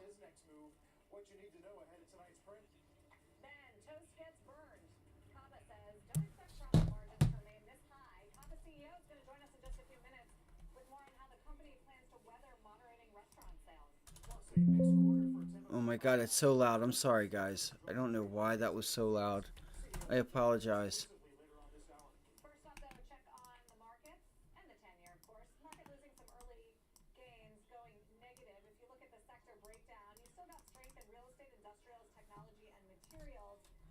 I'm just going to count that as all. So I got a tier 1 into that. And I'm lucky that's all it was. And that's half the reason why I didn't stop out of that trade, because I'm like, it went down so much with the volatility and getting in early. It was like, it wasn't worth it. It was like, leave the trade on and just get out of it if it gives it back to you. So I did get lucky on that trade. It could have been a lot more uglier. I probably would have stopped out though. I wouldn't have did that to myself. But going long and not holding the long was the worst decision I could have made yesterday. That was just such foolish trading. I'd have got fired. I could have fired if I'd done that on a prop desk. Because I could have just grabbed 10 contracts on the put side and then I could have just like bought the stock itself. Could have bought 100 shares of the stock itself and like paid for some of that premium. You know what I mean? It's something I thought about yesterday that I didn't do. All right, the volume's kind of giving out here. I wonder if we catch some more downside. I just think like I go to do this and then it's gonna pop. Let's see. Let's go to the SPY. I might just play the SPY. Look, I'm clicking the arrow. Let's click the arrow.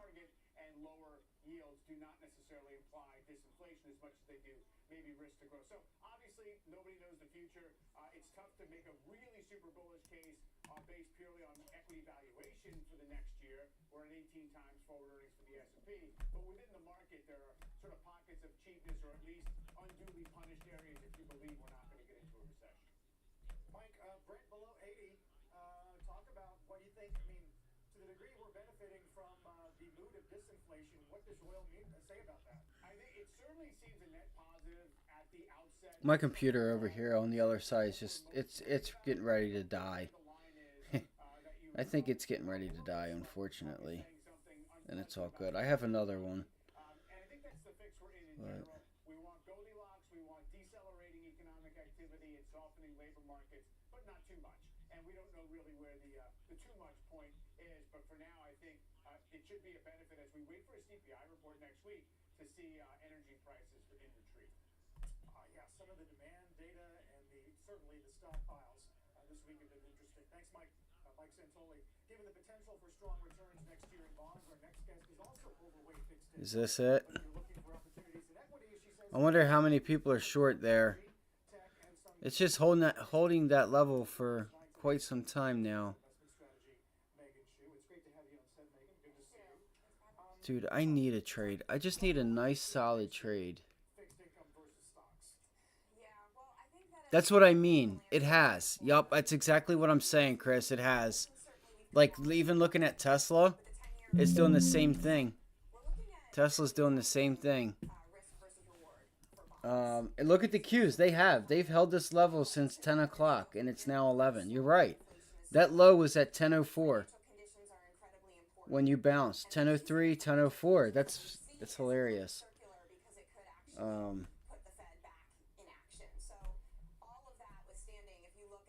That is pretty wild. You don't see that often. Like, it's coming into where it's either going to squeeze to the upside or downside. I feel like if I'm just looking at the pattern, I feel like it's going to go to the upside. There it goes. Come on, man. Just hold that level. Like, I want to take a long on Tesla. I do. I want to take a long, but I want to wait for the bounce and the pullback to be able to catch it long. Probably be a failed breakout.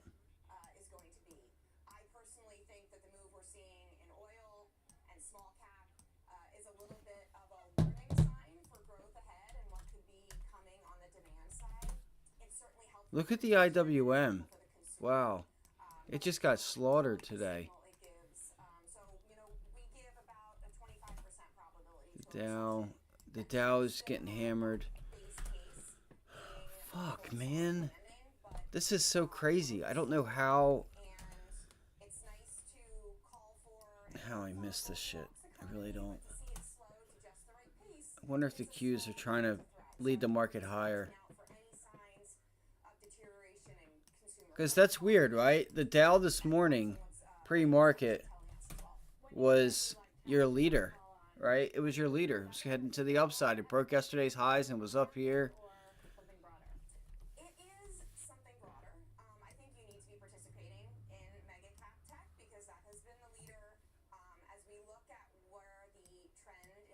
I don't know. I just got to be patient, I guess.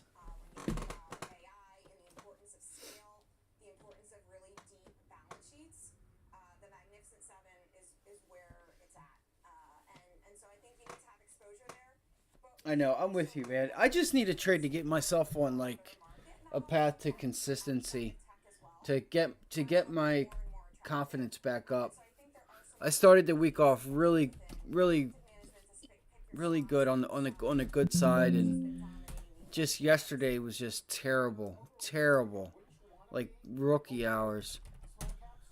Amazon, yeah, that's what I say. That's a nice level to look at there. That's the level I was looking at. It's just 11 o'clock. It's 11 o'clock. It's like, I feel like the trade's already been made, but Qs are pulling back. There goes the Qs.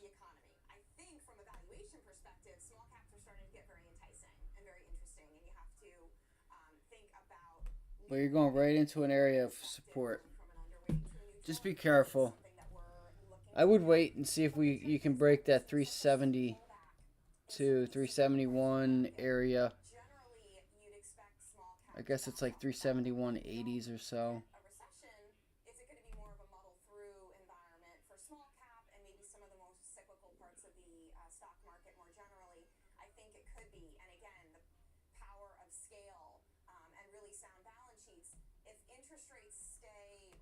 relatively elevated, that could continue to weigh on those smaller companies that are just more dependent on issuing debt and borrowing unless interest rates come really massively pulled back, and that's not our expectation. Finally, there's been some calls, you should play Japan, even China's worth being involved with. You basically want to stay U.S.-centric, yeah? We definitely have a preference for U.S., both tactically I just lost it. and structurally.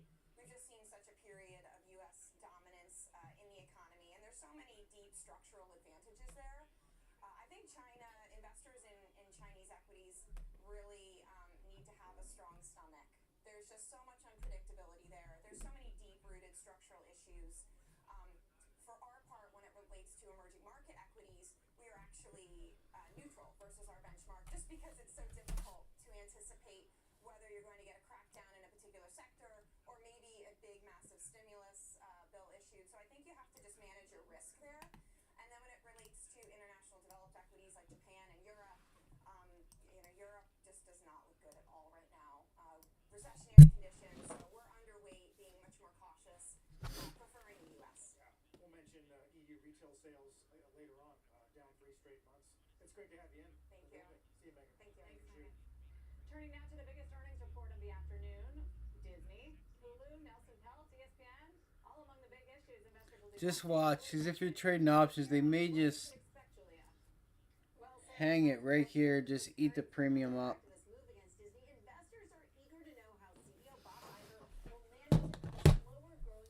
I don't think I'm going to take anything.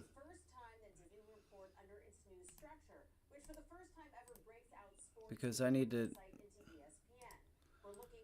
I hate, like when I go over charts in the morning, it's so bad that, like, my ADHD comes out so bad. It fucking sucks, like... It really does. It sucks so bad. It sucks so bad. I hate it. Like, when I go to do charts in the morning and I go over my watch list and stuff, that's when it really comes out.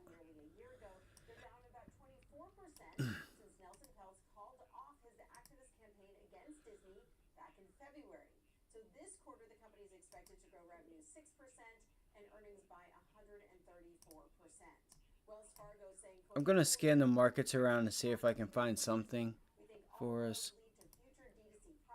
Streaming and still on track for profitability in a year. Also for insight into the advertising market. The future of the linear TV business is, of course, a question after Disney's battle with Charter. And at the theme parks, we'll see if consumer spending is holding up after some price increases. Now, Disney shares are down about 8% since Bob Iger returned as CEO nearly a year ago. They're down about 24% since Nelson Peltz called off his activist campaign against Disney back in February. So this quarter, the company is expected to grow revenue 6% and earnings by 134%. Wells Fargo saying, quote, "We foresee an action-packed print for Disney. We think all roads lead to future D2C profit expectations, which is the biggest opportunity, while D2C subs are the biggest risk." I'll be talking about all this and more with Disney CEO Bob Iger. That is an exclusive interview at 4:05 p.m. Eastern today. Guys? Julia, what's the problem? What's been the issue? Because it's not like Bob Iger has come back and has been standing still. So what has been the most frustrating thing for investors like Nelson? Well, look, Bob Iger has been incredibly busy. Remember, after that Nelson Peltz conflict was resolved, he did meaningful layoffs, lay off thousands of employees across the company, did very serious cost cutting. But the situation here is very different than when Iger left Disney now nearly 3 years ago. So we're talking about an industry that has been very much changed. Don't forget that there is still an ongoing actors strike. There was a writer's strike that dragged on for months. This actors strike is still having a huge impact on the outlook for the film industry. And many people would say is really depressing the potential for movies that are released to perform because you don't have actors promoting them. You have so many questions about the future of the linear TV business. But Bob Iger has talked about how he's really working on addressing all these issues. They're looking for a partner potentially for ESPN. They're looking to potentially sell the linear TV business. They're doubling down on the parks business, which has been a real growth driver for the company. So he's been very, very, very busy. But I would say this is an incredibly volatile time for the industry and for Disney in particular.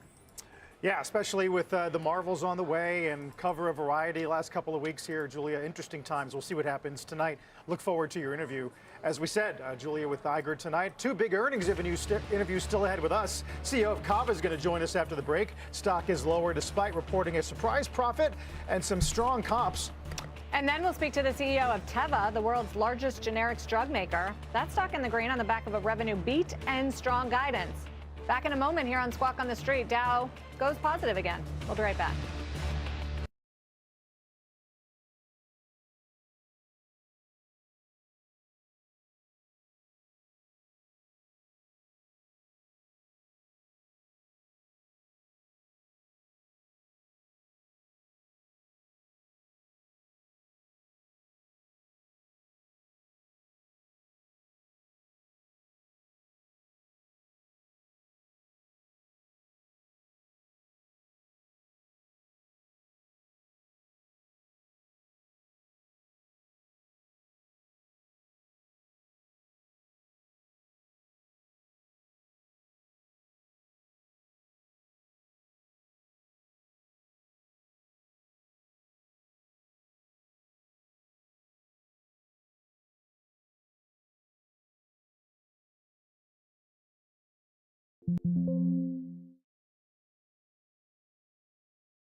LIFW's going again, guys. LIFW. It looks like Roblox might start to go here.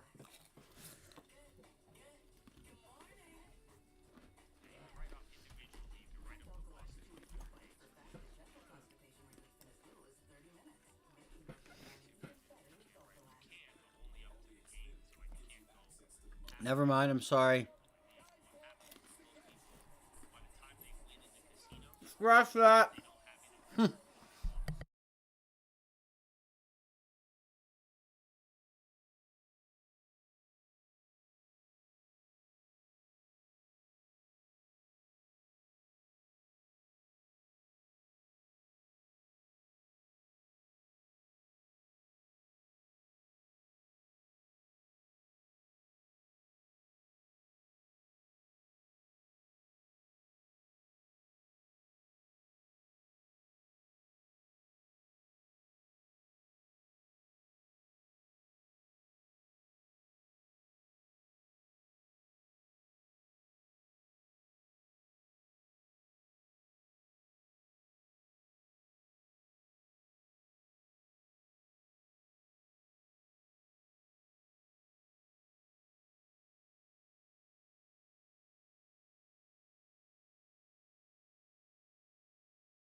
Toast investors feeling a bit burned today. Shares of the restaurant payment company tumbling after a loss of 9 cents in Q3. On the call, management said, quote, more recently, we have seen consumer spend moderate. While gross payment volumes jumped 33 year on year, they did miss estimates. Despite all that, Canaccord says still a buy and that weakening consumer behavior does overshadow continued momentum in the business. Since Toast went public in September of 22, the stock has lost more than 3/4 of its value. Tough time to go public. Also tough time to see moderating trends. Sticking with the restaurant space, take a look at Kava. It's down big despite posting a beat on both revenue and adjusted EBITDA profits in Q3, also raising its guidance into year end, signaling potential margin impacts next year stemming from labor investments and higher commodity costs. Let's talk about all that. Is Kava CEO. Good to have you. Thanks for having me. Here for earnings. So the 13% comp, 7% growth in traffic. Are you able to keep that going into this current quarter and next year? Yeah, we're thrilled with the performance. Really a reflection of the broad appeal of our Mediterranean concept. We've seen tremendous momentum over the course of the year. You noted the 7.6% traffic. So we're excited to continue that going forward.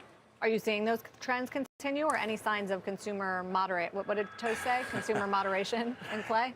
Yeah, we're certainly taking into account all the consumer headwinds that are facing them. We noted that coming out of Q2. You had the geopolitical concerns going into an election year, but we've reflected that in our guidance for our full year.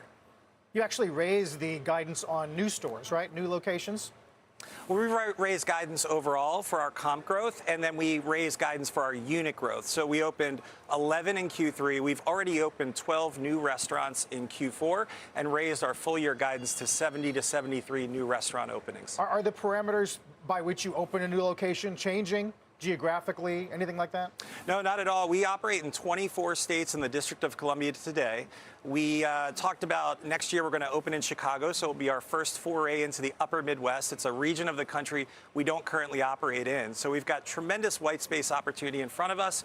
And whether that's, in various regions of the country, whether it's urban or suburban markets, it's really a testament to the broad appeal of our unique Mediterranean cuisine, where taste and health unite, that it ports and it succeeds in all these diverse trade areas. I think one of the issues is that you're lapping higher menu prices, right, in coming into 2024. Well, we've actually worked to really mitigate our menu pricing compared to peers. We only took 4% back in January. Yep. We don't have plans to increase the rest of this year. And so we are lapping a strong traffic comp from 2022 in Q4. We're lapping about a 15% comp.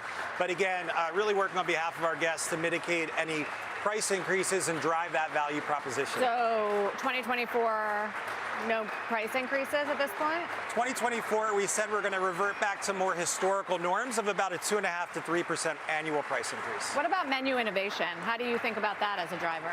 Yeah, so we're excited to continue to bring new adventurous culinary flavors. For example, we brought back our fan favorite date balsamic vinaigrette, a little natural sweet flavor to the menu, including our sweet and spicy chicken pita, as well as our balsamic date bowl. And then we have in test a new steak main item. So we don't currently have a beef item on our menu. And this is something that we're testing next month in both our Boston and Dallas markets. And if it performs well, we look to launch that later in 24 as a new core main item. Are you finding any bargains in real estate? We're finding the ability to source from 24 states across the country. So we're really able to pull and source from so many diverse markets that we're able to continue this growth rate that we've put out. What is happening on labor and wages, availability, and what you're paying? Because I know you mentioned that as an investment point. Another reason people are wondering about margins next year. Our team has always been core to our success at Cava. We've talked about we want Cava to be a place where they can build a career, not just have employment. And so we talked about the wage investments we made in the quarter to continue to be a leading brand in all markets we compete in across the country. Page one of the Times, I think, this morning is all about drive-thrus and the degree to which there's a generation now that doesn't really want to interact very long, right? They want almost minimal contact, even when they're ordering food. How are you thinking about throughput right now? Where does that rank in terms of priorities? Getting people in and out quick. Yeah, we want to deliver a great guest experience first and foremost. We have lines to the door in some restaurants, but we're focused on delivering a great experience. You talked about the drive-through. We have over 24 digital pickup lanes across the country. And we see, look, 65% of our guests come in and order down the line in the restaurant, 35% through digital channels. So what we don't want it to be an either or. We want it to be an and, where you can come in and have a great physical experience or a great digital experience. I mean, is that just on the labor issue? What happens next year in California in April when the minimum wage goes to 20? Are your workers being paid that already? I think I'm going to take this long here on Tesla. Headwind? We've always paid above market, so we won't have as much room to catch up. But we're really working and thinking about, we haven't committed yet to take a price increase and see how we can work on our guests' behalf to mitigate that. When I think about the FAST Act, I think it's interesting. I'm concerned that could have indirect negative impact on smaller and more independent operators. Because if you think about it, when the legislation is targeted toward larger brands with 60 or more units like Cava, and that has us raise our wages $20 an hour or higher, other smaller operators will be forced to compete with that or run the risk of losing good team members walking across the street to those brands that are paying more. Now, with our scale and the resiliency of our business model, we're able to absorb some of those increases, not necessarily have to pass along the consumer, where smaller independent operators may struggle with that. And look, I don't necessarily think it's a good thing for the industry. We all love our small independent restaurants. A diverse restaurant industry is a healthier restaurant industry. So it'll be interesting to see how this plays out. Finally, we remember the IPO not too long ago. Is the stock being held back by lockup expirations? What's the calendar like on that? Well, I'm not sure specifically. The calendar is that there's a lockup release, the remaining lockup release. We had a performance base that was released in September, 20%.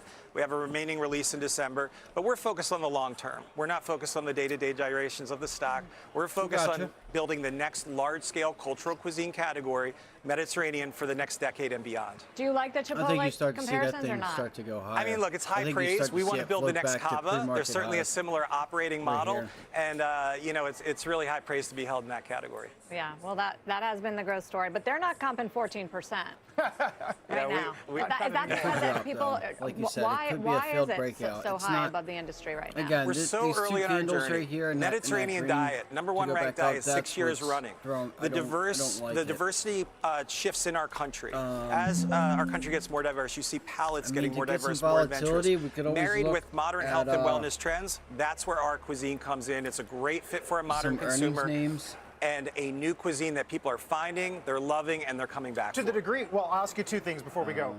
Do you think the GLP-1 dynamic is in fact affecting habits? And if they are you somewhat insulated from that?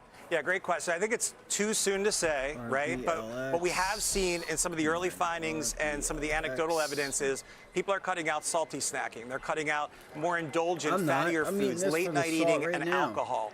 It's recalibrating their diet I to am eat a not more eating, like, healthful complete shit, that's for lifestyle sure. and a more healthful diet, which really lends itself to our cuisine. So we think it can be a net All right, positive. there's Uber. pulling GLP-1s back. plus Mediterranean I don't, diet. Like, I wanna guess fucking is the way to go, huh? That's right. Thank you, Brett. Brett, thank you very much for coming on. It's good to I want have it you back. here on Give it Earnings to Day. me. Brett Shulman, the CEO of Cava.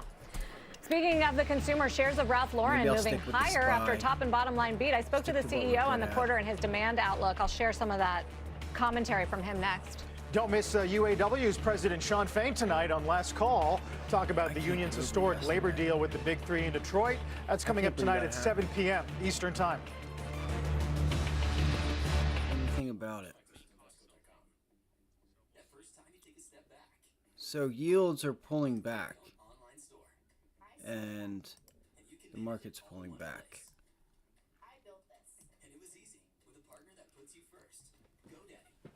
Damn. And what was that? Amazon? Because, yeah, Amazon had a, or you said Google? Google or Amazon?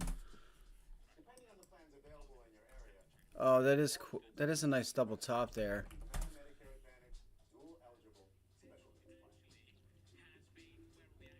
It sucks, man. It's 11:30. It's like, I don't know what.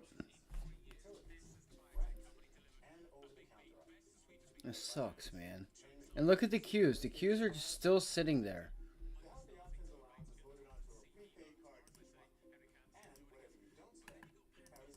They're still sitting here.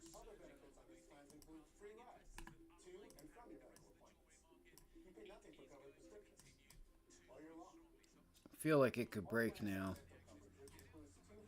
Fuck, I gotta go clean her litter box too. I can't forget to do that. Yeah, I'm gonna clean it. Daddy just cleaned it yesterday, but I'm gonna clean it again. I know, you just yell at me all day long. I know. Just like your mother. Your mother left me. Do you want to leave me too? Huh? You know you don't want to leave your dad.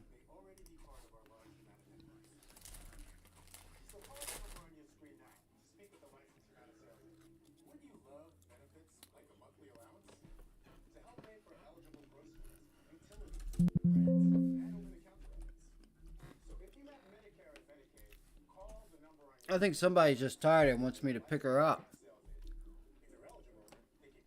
You can come up here. Come on, come up here.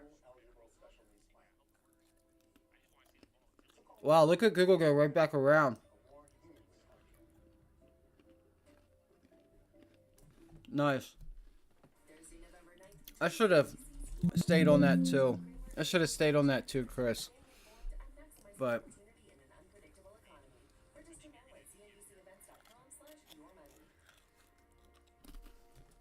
NBC News hosts the Republican presidential debate, moderated by Lester Holt and Kristen Welker, joined by Hugh Hewitt. How would the candidates confront the critical challenges at home and abroad as the next commander-in-chief? Tonight at 8 p.m.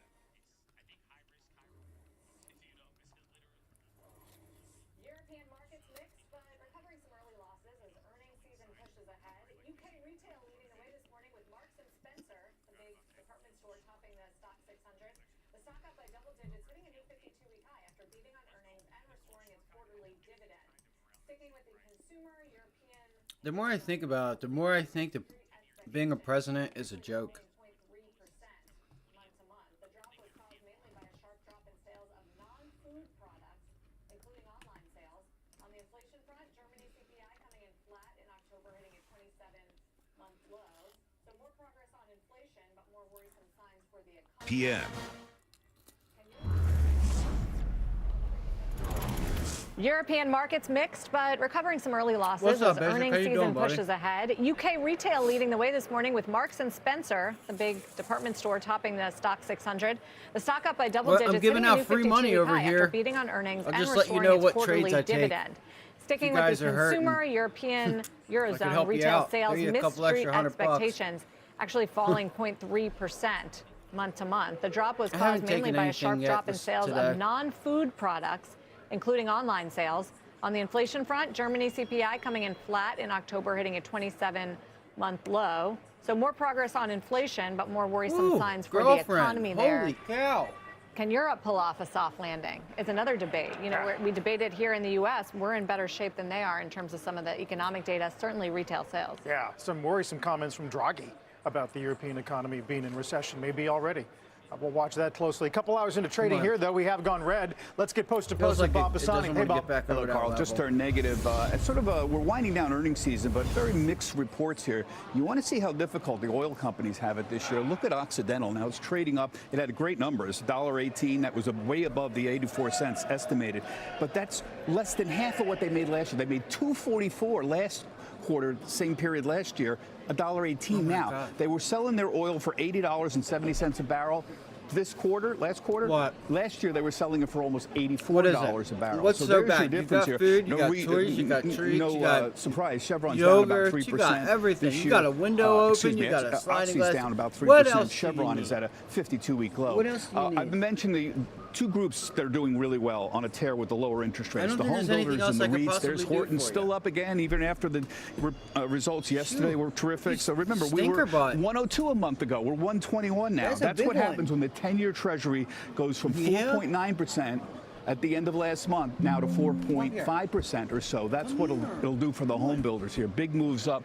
Other ones you can see is the REITs are doing a lot better. So Extra well, you Space just sit Storage, there this and is you the yell at second biggest storage company, storage REIT in the United States. They compete with Public Storage here. They had their earnings out. So what matters with these companies are simply the occupancy rate and whether they can keep raising the rents. And on both of those fronts, they gave very good guidance. So this is the biggest mover in the S&P 500 right now, up 7.5%. But the REITs have all been bouncing since the start of the month as we just got those 10-year rates continuing to come to the downside. Finally, you just had the Kava CEO on. Very interesting to listen to him. I just want to point out, everybody remembers what happened? We were all excited about Kava. That was back in June. They went public, $22. Remember what happened on the first day? It doubled. It closed at almost $44 on the first day. It went to $50 a couple days after that. Look where it is now, at $31. Now, that is still up from its initial price, but everybody who bought in on those first couple of days are now well underwater. And this is what's been going on with the whole IPO market this year. One of the reasons you don't hear about more IPOs coming. In fact, of the four largest IPOs this year, 3 of them are below their offering price. So Kenvue, Birkenstock, Instacart, all Just wanna below make their sure you offering didn't price. get The only anything one up of the on your big feet four or your above butt. it right now is ARM, and ARM is just barely above that. executive We'll talk expect more Fed about growth how the cap IPO to market's last going to look in the next 2025. couple So of you days. guys wanna know what I when we think? talk more about whether we're ever going to whether we're going to get any more IPOs this year or not. It's looking pretty tough right now, guys. Back to you. Yeah, I was just going to say, Kava is one of the Like the labor outperformers market? among that group. Until- Thank you, Bob. Bob Pisani. Time now for CNBC News Update. Courtney Reagan has that for us. Morning, Courtney. Hi, good morning, Sarah. Well, Donald Trump's daughter, Ivanka Trump, is on the wouldn't be stand right surprised if now it on her wasn't father's until, $250 late million next year. civil fraud case. She's facing questions about Late emails next and year. communications that I the think Attorney it could General's take a little office bit more claims time. showed that she and others in the Trump Listen, organization if you're just gonna sit knew they here could and secure move my favorable loans monitors and depending stuff, on a girlfriend, I'm certain sorry, net then you're worth. gonna have to The yell Attorney at me General's from on the office ground. said it You will gotta rest its relax. case when I'm Ivanka's sorry. testimony is You're complete. just moving everything. Climate I'm scientists sorry. say the warm weather in October will I'm virtually sorry. guaranteed 2023 was the hottest year on record. According to the Copernicus Climate Change Service, October was 0.7 degrees Fahrenheit warmer than the previous record, which was set in 2019. It was the fifth straight record-breaking month. And is it the end of panda diplomacy? The giant pandas at the National Zoo in Washington, D.C. are making their trip back to China today. The first bears arrived 51 years ago in 1972 after President Richard Nixon's historic trip to China. The zoo staff is calling it a hiatus. Chinese officials have not said whether pandas will return. Back over to you, Carl. Yeah, flying FedEx So as well. everything's Pretty starting to interesting. shift to the downside.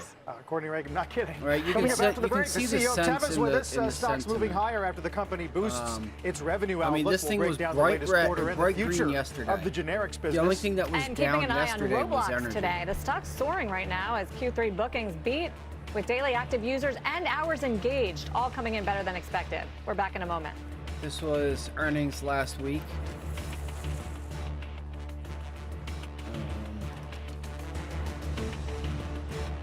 Oh my gosh.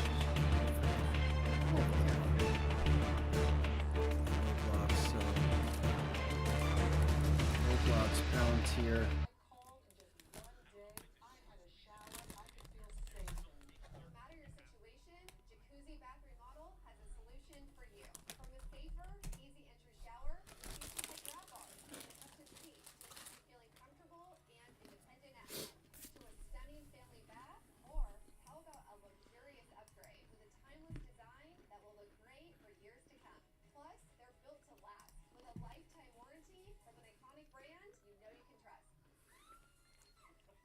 Is it just me, or does Thinkorswim's level 2 suck?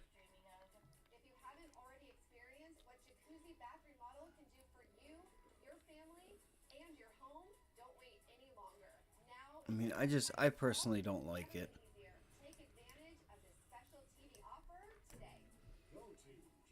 I don't know if I even have it set up the right way or not. Usually,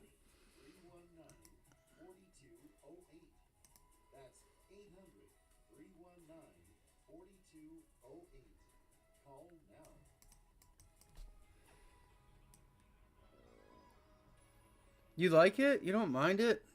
I just don't like their...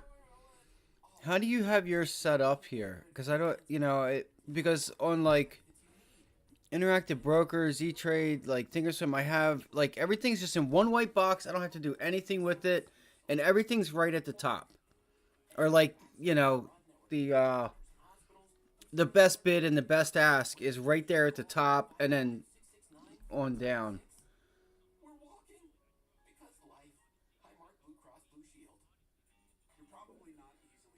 Yeah. I don't use, I only have my futures and Forex account through Thinkorswim. I have equities, so like I could, but I opened it for just to try out their charts. So I added futures and Forex and stuff. But I don't even have any money in this account. Because I transferred them money, right? I think I sent over $2,000, and then it was like, I don't know, it was like I think it was like a week. It's like a week where I had to go to my bank because I don't like having a bunch of apps on my phone that I don't use. So I didn't go to the bank to go get it, and I'm like, I called them, or the guy called me, and I went to go to the bank, and they had already taken back, because when they send you two different payments, you know what I mean, that you have to Busy day for earnings today. Teva is trading higher this morning after results. World's largest generic drug maker did miss expectations on Q3, but did see revenue grow about 7% year-on-year, thanks in part to a 30% boost in sales of its Huntington's disease treatment. I just never went to the bank because I don't have the bank on my phone, production and I'm has been not unaffected by downloading the Israel-Hamas bunch of war. apps and stuff. Joining us now in a CNBC exclusive, Teva's CEO Richard I Francis. think Richard, I'm it's sure great to have you. Thinkorswim Thanks is the for the same as time. everywhere else. You did field a lot of questions about manufacturing in Israel. It may depend on the type of account you have. and manufacturing. It's probably 50 Can you talk cents. about how you've been able to manage? it may Yeah, well, not firstly, Carl, cost thank you you for having me anything on for the show. buying and selling just the stock alone, I would think. Before I mention anything about manufacturing, I'd just like to say that Teva's commitment because I don't think is they're to like make sure Lightspeed where the safety and well-being of our colleagues commissions. and our employees in Israel is our priority right now and will be going forward. So they but raised to it? answer your question specifically, our manufacturing is unaffected as it stands right now, and So actually, it all depends if you to put I in think it's like context, 4 or 5 a 92% of our week. manufacturing is outside Israel, and 98% of our revenue is outside Israel. So although it's a very important location for us in our head office, when it comes to impacting our business, we think we're in a good place, and our business continuity plans are robust. How are your employees doing? Well, clearly, I mean, it's a very challenging just time. maybe I it's think just one of 'cause the I'm not things I used was to over like, in I wish Israel, that I could take this box the Monday after and the just, Saturday like, do what I of the want 7th of with it. October. And I think what has stood I think out to that's me the is, problem that I have. against Like, I would like to have, incredibly like, challenging circumstances on a my- personal level, my, because everybody has been touched by time, this. not time in The sales, resilience and the fortitude and the commitment level to actually 2 in a come back box, to like, and work be to able to make the put it where I wanna medicines that put they it. believe are so important to helping Like other people in brokerages. Israel and around the world drives them. And so it's been a very humbling and somewhat again, it's inspiring probably just experience me to be amongst my colleagues. But it is a challenging time, and our commitment is to making sure their safety and well-being continues going forward. Talk a bit about the pipeline and execution right now. Where are you seeing, we mentioned one example in the intro, areas of challenge and an opportunity?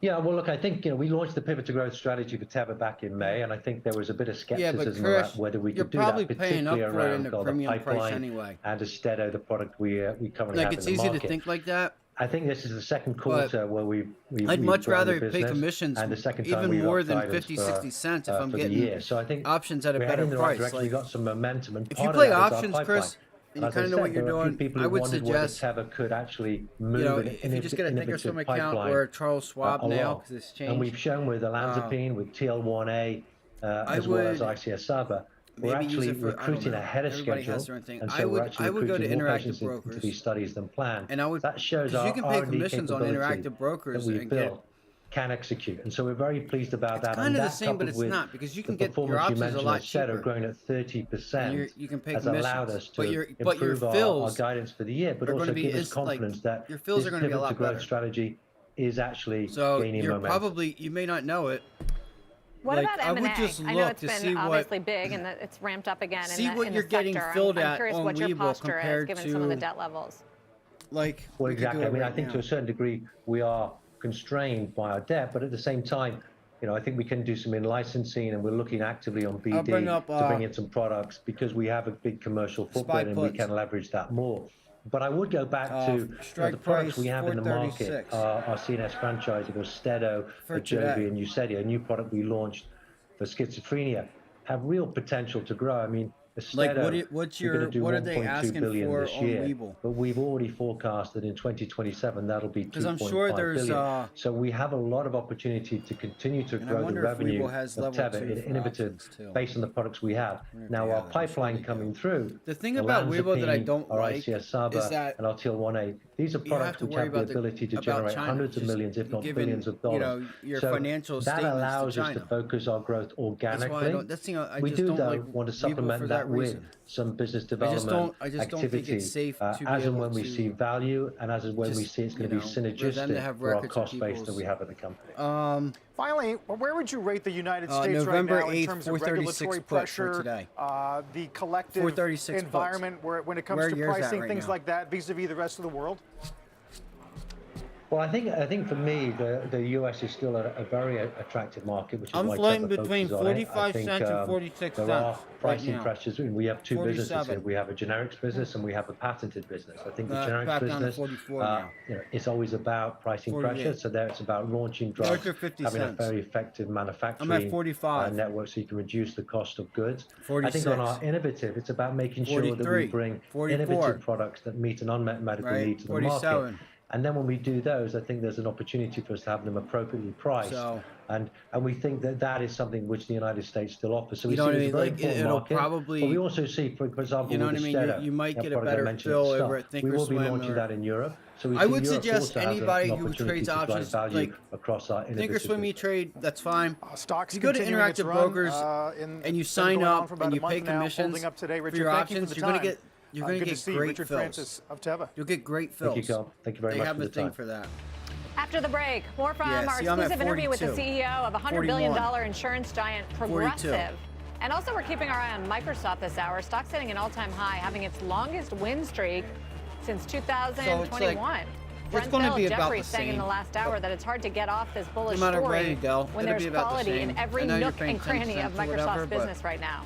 We're back in a Like moment. me, like if I don't trade, like, cause I trade a lot, I'll pay 50 cents on E-Trade. Interactive Brokers, you can pay commissions like $1, $1.50, $2, but you'll get great fills. You'll get really good fills. I would suggest it. I really would. I really would. I would suggest Interactive Brokers. Pay the commission, and your bid and ask will be lower than. You'll just get it at an institutional price, is what you'll get. It'll probably be the same as like Lightspeed.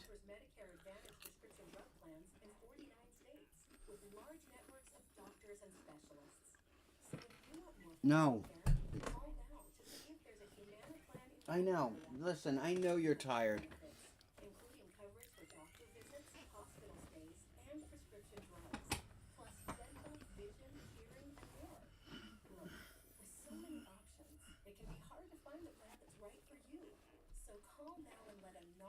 Licensed Humana sales agent explain your coverage options, answer any questions you have, and if there's a plan in your area that will give you extra benefits, help you all over the phone. Not yet. Because I haven't really had a reason to. Like, if I wanted to. Like, because you can do all that in the equity markets. Right? BITO. Which actually, looking at it, volume's not really there, but...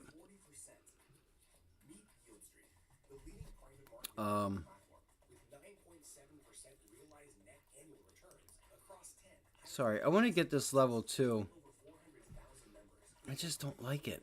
It's just blue. Maybe I could change the color. Like, there's just something about it. Fast Money is America's post-game show. Basically, near all-time highs against the S&P.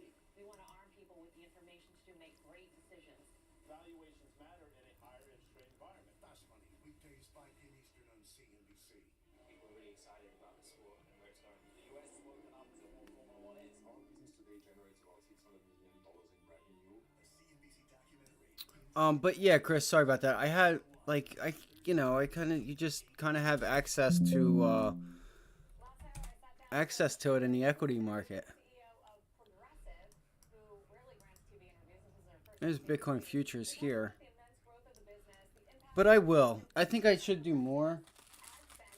I just haven't. I guess the equity markets have kept me lazy because I've had access to it and haven't had to, like, make the switch. And I think if they announce that Bitcoin future or that Bitcoin ETF, I think Coinbase and other things could be in a bit of trouble. Because then what reason would you have to own crypto when you could own it PM Eastern and have the spot price Last ETF? hour, I sat down for a rare exclusive interview with I mean, the CEO I know of there's, like, Progressive, isn't there, like, who rarely transaction grants fees or TV something? interviews. I This don't is their know. first on It's- CNBC. We talked about the immense If you growth wanna of the own it, business, the I mean, impact I could of get it. inflation on Progressive's wanna own it. ad spend, and how generative AI is going to impact the insurance sector. Take a listen. Because having a spot price only is giving you, like, the receipt. We're in the right? business of risk, It's so giving we you the look at a receipt lot of to, variables to understand your likelihood just the to price have losses. difference, and you don't But we've really been doing own that it. for a long time. I would say, think of machine learning, large language models, ChatGPT. We have over 100 models right now going This on and might experiments actually going look on like and a have nice for a resistance for the decade. SPY. In terms of like ChatGPT, we are digging into that. We're actually headed to Carnegie Mellon, my team and I, next week to talk in depth about AI models and where to go. In fact, fact, I put my quarterly shareholders letter through ChatGPT and did a bunch of really fun prompts to kind of see what it said, and they're spot on. So it will make us more efficient. We're going to test it. We have to make sure to understand the biases that it can create, and we're doing that really full throttle at Progressive. Do you think it changes the entire industry? I think it changes the entire world. That's a nice resistance Timing-wise, because you're on the hype curve, you don't know exactly Right when, there. but you can't put your head in the sand. You have to understand technology and how never it mind. can It's not gonna break. It's improve the gonna lives break of our customers, our employees, and make everything more efficient. I If wonder you're how more many people just efficient, got sucked we in right can there. keep our prices more stable, and that's what customers want.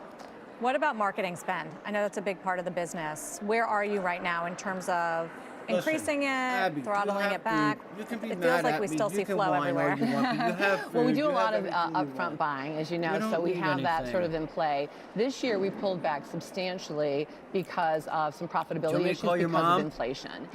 We are getting back in slowly, and we have a robust marketing budget for 2024, and we're excited to start really rolling that out. What we wanted to do first was have a little bit more stability from inflation and our prices, and we're excited to hit the ground running in 24. What about the edge of your customers? There's a research note that came out a few weeks ago, maybe in the last week or so, calling you one of the magnificent nice seven, short. one of the analysts, Again, because of it the not looks just how large you've enticing, become, but also but the share of performance that your Mike is stock has snuffed. seen as a percent of the overall industry this year. Or maybe what is not. I taking don't you know. here to the next level? Are you taking share? We're taking share. 'Cause the SPY Obviously, looked from good and a they ran premium it. perspective, we've increased rates. Here's what you need. You need a diverse, incredible team that has a cogent plan in place, and then you execute the heck out of that plan. And when something comes up, which it has over the last 4 years, you regroup and put it together again. And so I'm the spokesperson for Progressive, but 60,000 people have done an incredible job to increase market share, increase our premium, increase our stock price, and that's never lost on me that it takes 60,000 people, and I'm really proud to be able to lead everyone at Progressive.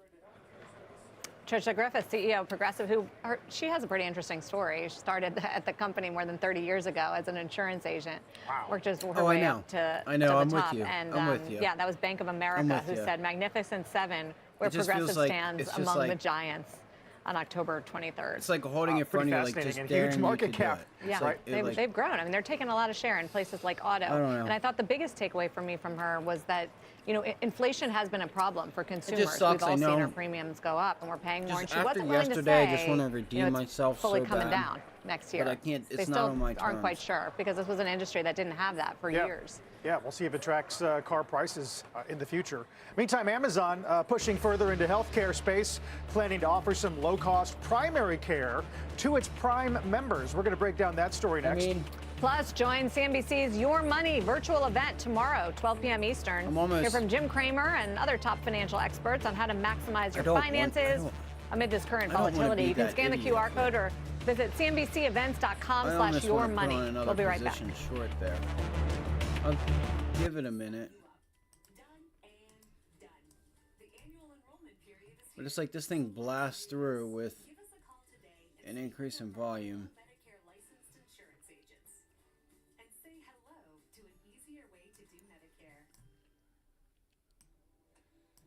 It's payback time. All these years you've worked hard. You fixed it. I'm gonna scan around. Oh man, my stomach. Fuck. I'm gonna scan around and just kind of see what I have. If you guys have anything, you guys can throw it in the chat. If you see anything, like any news comes out, I'll let you guys know. And all that stuff. Airbus, I guess, reported earnings. See what that did with Boeing.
The volume's just dropped off. It's just dropped off a cliff. Amazon expanding its Prime membership program, offering discounted subscriptions to One Medical as part of the continued push into healthcare. Drew DeBosa watching that today on today's Tech Check Morning Beat.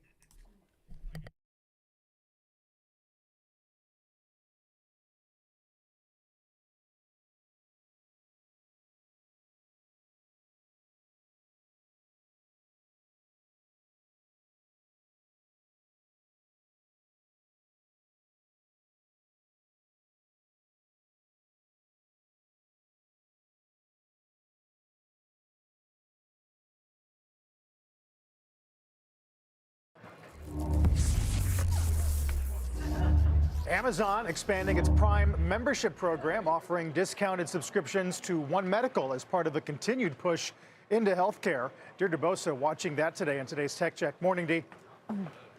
Hey, good morning, Carl. So Amazon has long tried to crack into healthcare, and this move with One Medical, that's a way to deepen those ambitions through its huge shopper base and the Prime flywheel. Now, third-party estimates put the number of U.S. Prime subscribers at about 170 million. For Amazon, that is a huge opportunity to upsell the One Medical primary care service. Now, remember that Amazon bought it for nearly $4 billion last year. Here is how the partnership works. If you are already a Prime member, you can pay another $99 for an annual One Medical plan, a discount of $100. Each additional family member is $6 a month. And One Medical is a network of boutique primary care practices in the U.S., mostly around major cities. Users can access care through the app or through in-person appointments at a brick-and-mortar location. Now, I spoke exclusively with Jamil Ghani, Amazon's VP of Prime, on how it fits into the broader Prime ecosystem. There are, many Americans struggling with how to get access to healthcare on a reliable basis. Just some facts: 40% So there was an explosion of Americans somewhere don't in have a Texas, primary care guys, physician. just so you guys on know. Is it average, you only wait here? 26 days to see your primary care physician. With One Medical, you can have same-day or next-day A massive appointments. And so explosion is- I think yeah, this is Sound just us Resources in Prime trying to remove some of the Shepherd, friction of daily Texas. life, add some savings, as I mentioned before, Let's and look it up. ultimately have in one simple membership something that provides shopping, savings, streaming, and now positive health outcomes. Primary care, though, it is a very competitive space. So I asked Ghani why doctors would work for Amazon versus a company that is more entrenched and has a longer history in the space, like a United Health or a CVS, which are building similar things. I think ultimately the proposition for doctors and registered nurses to work with One Medical and to work with Amazon is they believe in the vision. And the vision is to make healthcare, which has been for too long an opaque but really necessary part of daily life, make it much more transparent, make it much more simple for everyone to access. So ease of access, that is key. In a way, Amazon is treating healthcare like it does its other Prime offerings, from streaming Thursday Night Football to 2 or 1 day delivery to music on Echo devices. Healthcare, though, as you guys well know, arguably the trickiest space that it's going into. It's highly regulated, and Amazon has a mixed track record here. Pretty interesting look at the retail operations there, Dee. I wonder if you think at the margin the street's getting more interested in that part of the business versus AWS. High Sense Upgrade Season with your host, Richard Jefferson, confused NBA All-Star Jason Tatum, and some guy named Doug. It's so tricky and it's so regulated, whereas Amazon has had a lot of success very quickly in advertising, and that's a high-margin business. Amazon hasn't had a lot of success in brick and mortar, and that's really the One Medical proposition, because Amazon already has telehealth in a wider sense. So One Medical is a bet on primary care through these brick and mortar locations, also with an app, but that's the only difference. And as we've seen with Amazon's grocery ambitions as well, which has relied on sort of a hybrid mix of digital and in-person brick and mortar stores, it's had a much tougher time. So this is ambitious.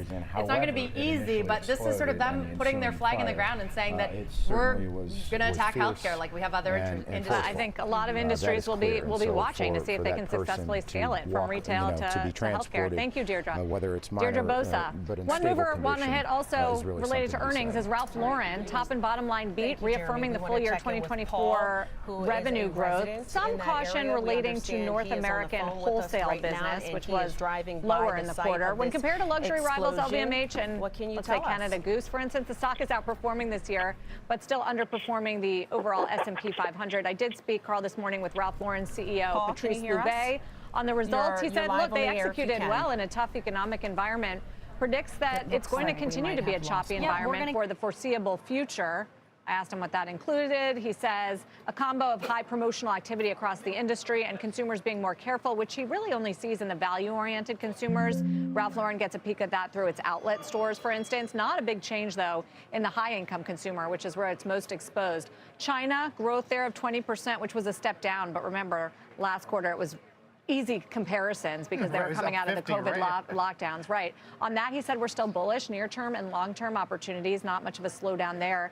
And then the key metric for Ralph Lauren, which Louvet likes to talk about, is AUR, average unit retail. This is pricing. It basically measures pricing over a certain period. It grew again 10% over the quarter, and it's been growing for 6 years. It's their way of elevating the brand.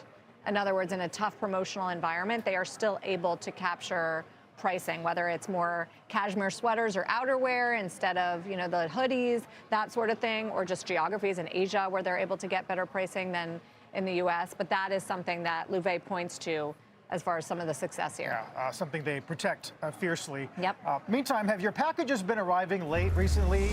We might be able to tell you why. According to the Journal, American Airlines is offering bonuses totaling $250,000 to lure pilots away from UPS and FedEx. PSA Airlines, a regional carrier owned by American, has been forced to limit service to some cities amid the broader pilot shortage in this country. And with cargo flights nationwide slowing down, with volumes decreasing, they're trying to fill those gaps with pilots who either want to jump ship or already accepted a buyout. All this as we continue to see labor issues across a multitude of industries. We did get a deal with the culinary workers and Caesars. I saw that. So that was one thing averted, but man, it's been all about labor the last few quarters. I mean, and look, we're looking for signs that inflation is coming down, particularly on wages. We've seen that, but more, and this is a one-off kind of story, but the auto workers are going to get a big raise as well. I think that's one of the arguments for stickier inflation. Fain on last call tonight. Let's get to the judge. Wow. You gotta be kidding me. Carl, thanks so much. Welcome to the Halftime Report. I'm Scott Wapner, front and center this hour. The run at 4,400. Feels like we're just Stocks trying to extend their longest winning streak in 2 years. We do have some interesting moves today as well from the investment committee. And we'll get to all of them. Joining me for the hour today, Stephanie Link, Joe Terranova, Jim Leventhal. Everybody is at the desk today. We're at session lows. Dude, they're up over and we've been on this 100%. incredible run, right? Nasdaq's trying for 9 in a row. Fuck. The Dow and S&P are trying for 8 I was looking at the in a row. 432s You to got get into yield like to the low stuff, 430s. mostly lower. So they were cheap tech has this been on a morning. tear. And then I for look today Friday. and I see you bought more Alphabet and Meta. I said we had interesting moves. Let's start there. It's just a mind fuck. Well, like, yeah, if I first and didn't look foremost, at I think them, that rates have peaked. I And the wouldn't have numbers known. last week Right? really I prove wouldn't that. think, Unit labor 60 costs down, cents. That's lowest level good or since the end bad. of 22. But they were 30 Productivity highest in cents this 3 morning. years. If I think that rates have peaked, and They we were are going to 30 see a cents this slowdown in the morning. I'm paying economy, up over and inflation has 100%. peaked, I think you want to own more growth. I think you want to own more technology. This So it's is a little really a hard for me trade, though, to Scott, take into the that. end of the year. We're going to have to reassess 2024 as we get the data, but I gonna have think to you are going reassess to my have people fucking chase. life. You've been talking about this for the last 6 months, and I would say, yeah, I'm chasing, but I actually started buying Alphabet when it fell 10% on the news, on the earnings report, and which I thought was actually very good. They grew earnings at 46% year over year, and revenues at up 11% year over year. And 80% of their business, advertising, grew 9.4% Yeah, and I know. accelerated for the There third was a straight nice quarter. bear flag there. I know we got all upset about cloud, was but I'm not nice. going to get I upset seen with it too. 23% year over year growth in cloud for them. Wasn't as I great seen as some of their premium start peers. to go Fine, I'll before take it, and that's why the stock was weak. But I You know, like the I think, risk listen, reward. So the right now, fundamentals I to feel me like look you're- quite this strong. is it Meta we've all talked day. about I ad think you could just nauseum. get a I have day owned of it. selling I was all trimming day, it because it had of such a taking nice run. profit. But I You're mean, gonna in be at retrospect, 2 I really o'clock. regret doing that because the fundamentals You're too gonna are so turn around, strong. you're Right? gonna They be just at put a 434. double-digit total revenue growth of 23%. Right? I don't see any type and they've of got bouncing a great today. product It's cycle story pretty and the clear best that operating margins in weakness 2 years. is- So I feel comfortable buying these companies because the Stephanie Link, fundamentals that's are her strong. We're going to talk about another one it's where the pretty clear that fundamentals weakness weren't so is, strong that I've been adding to as well in cybersecurity. But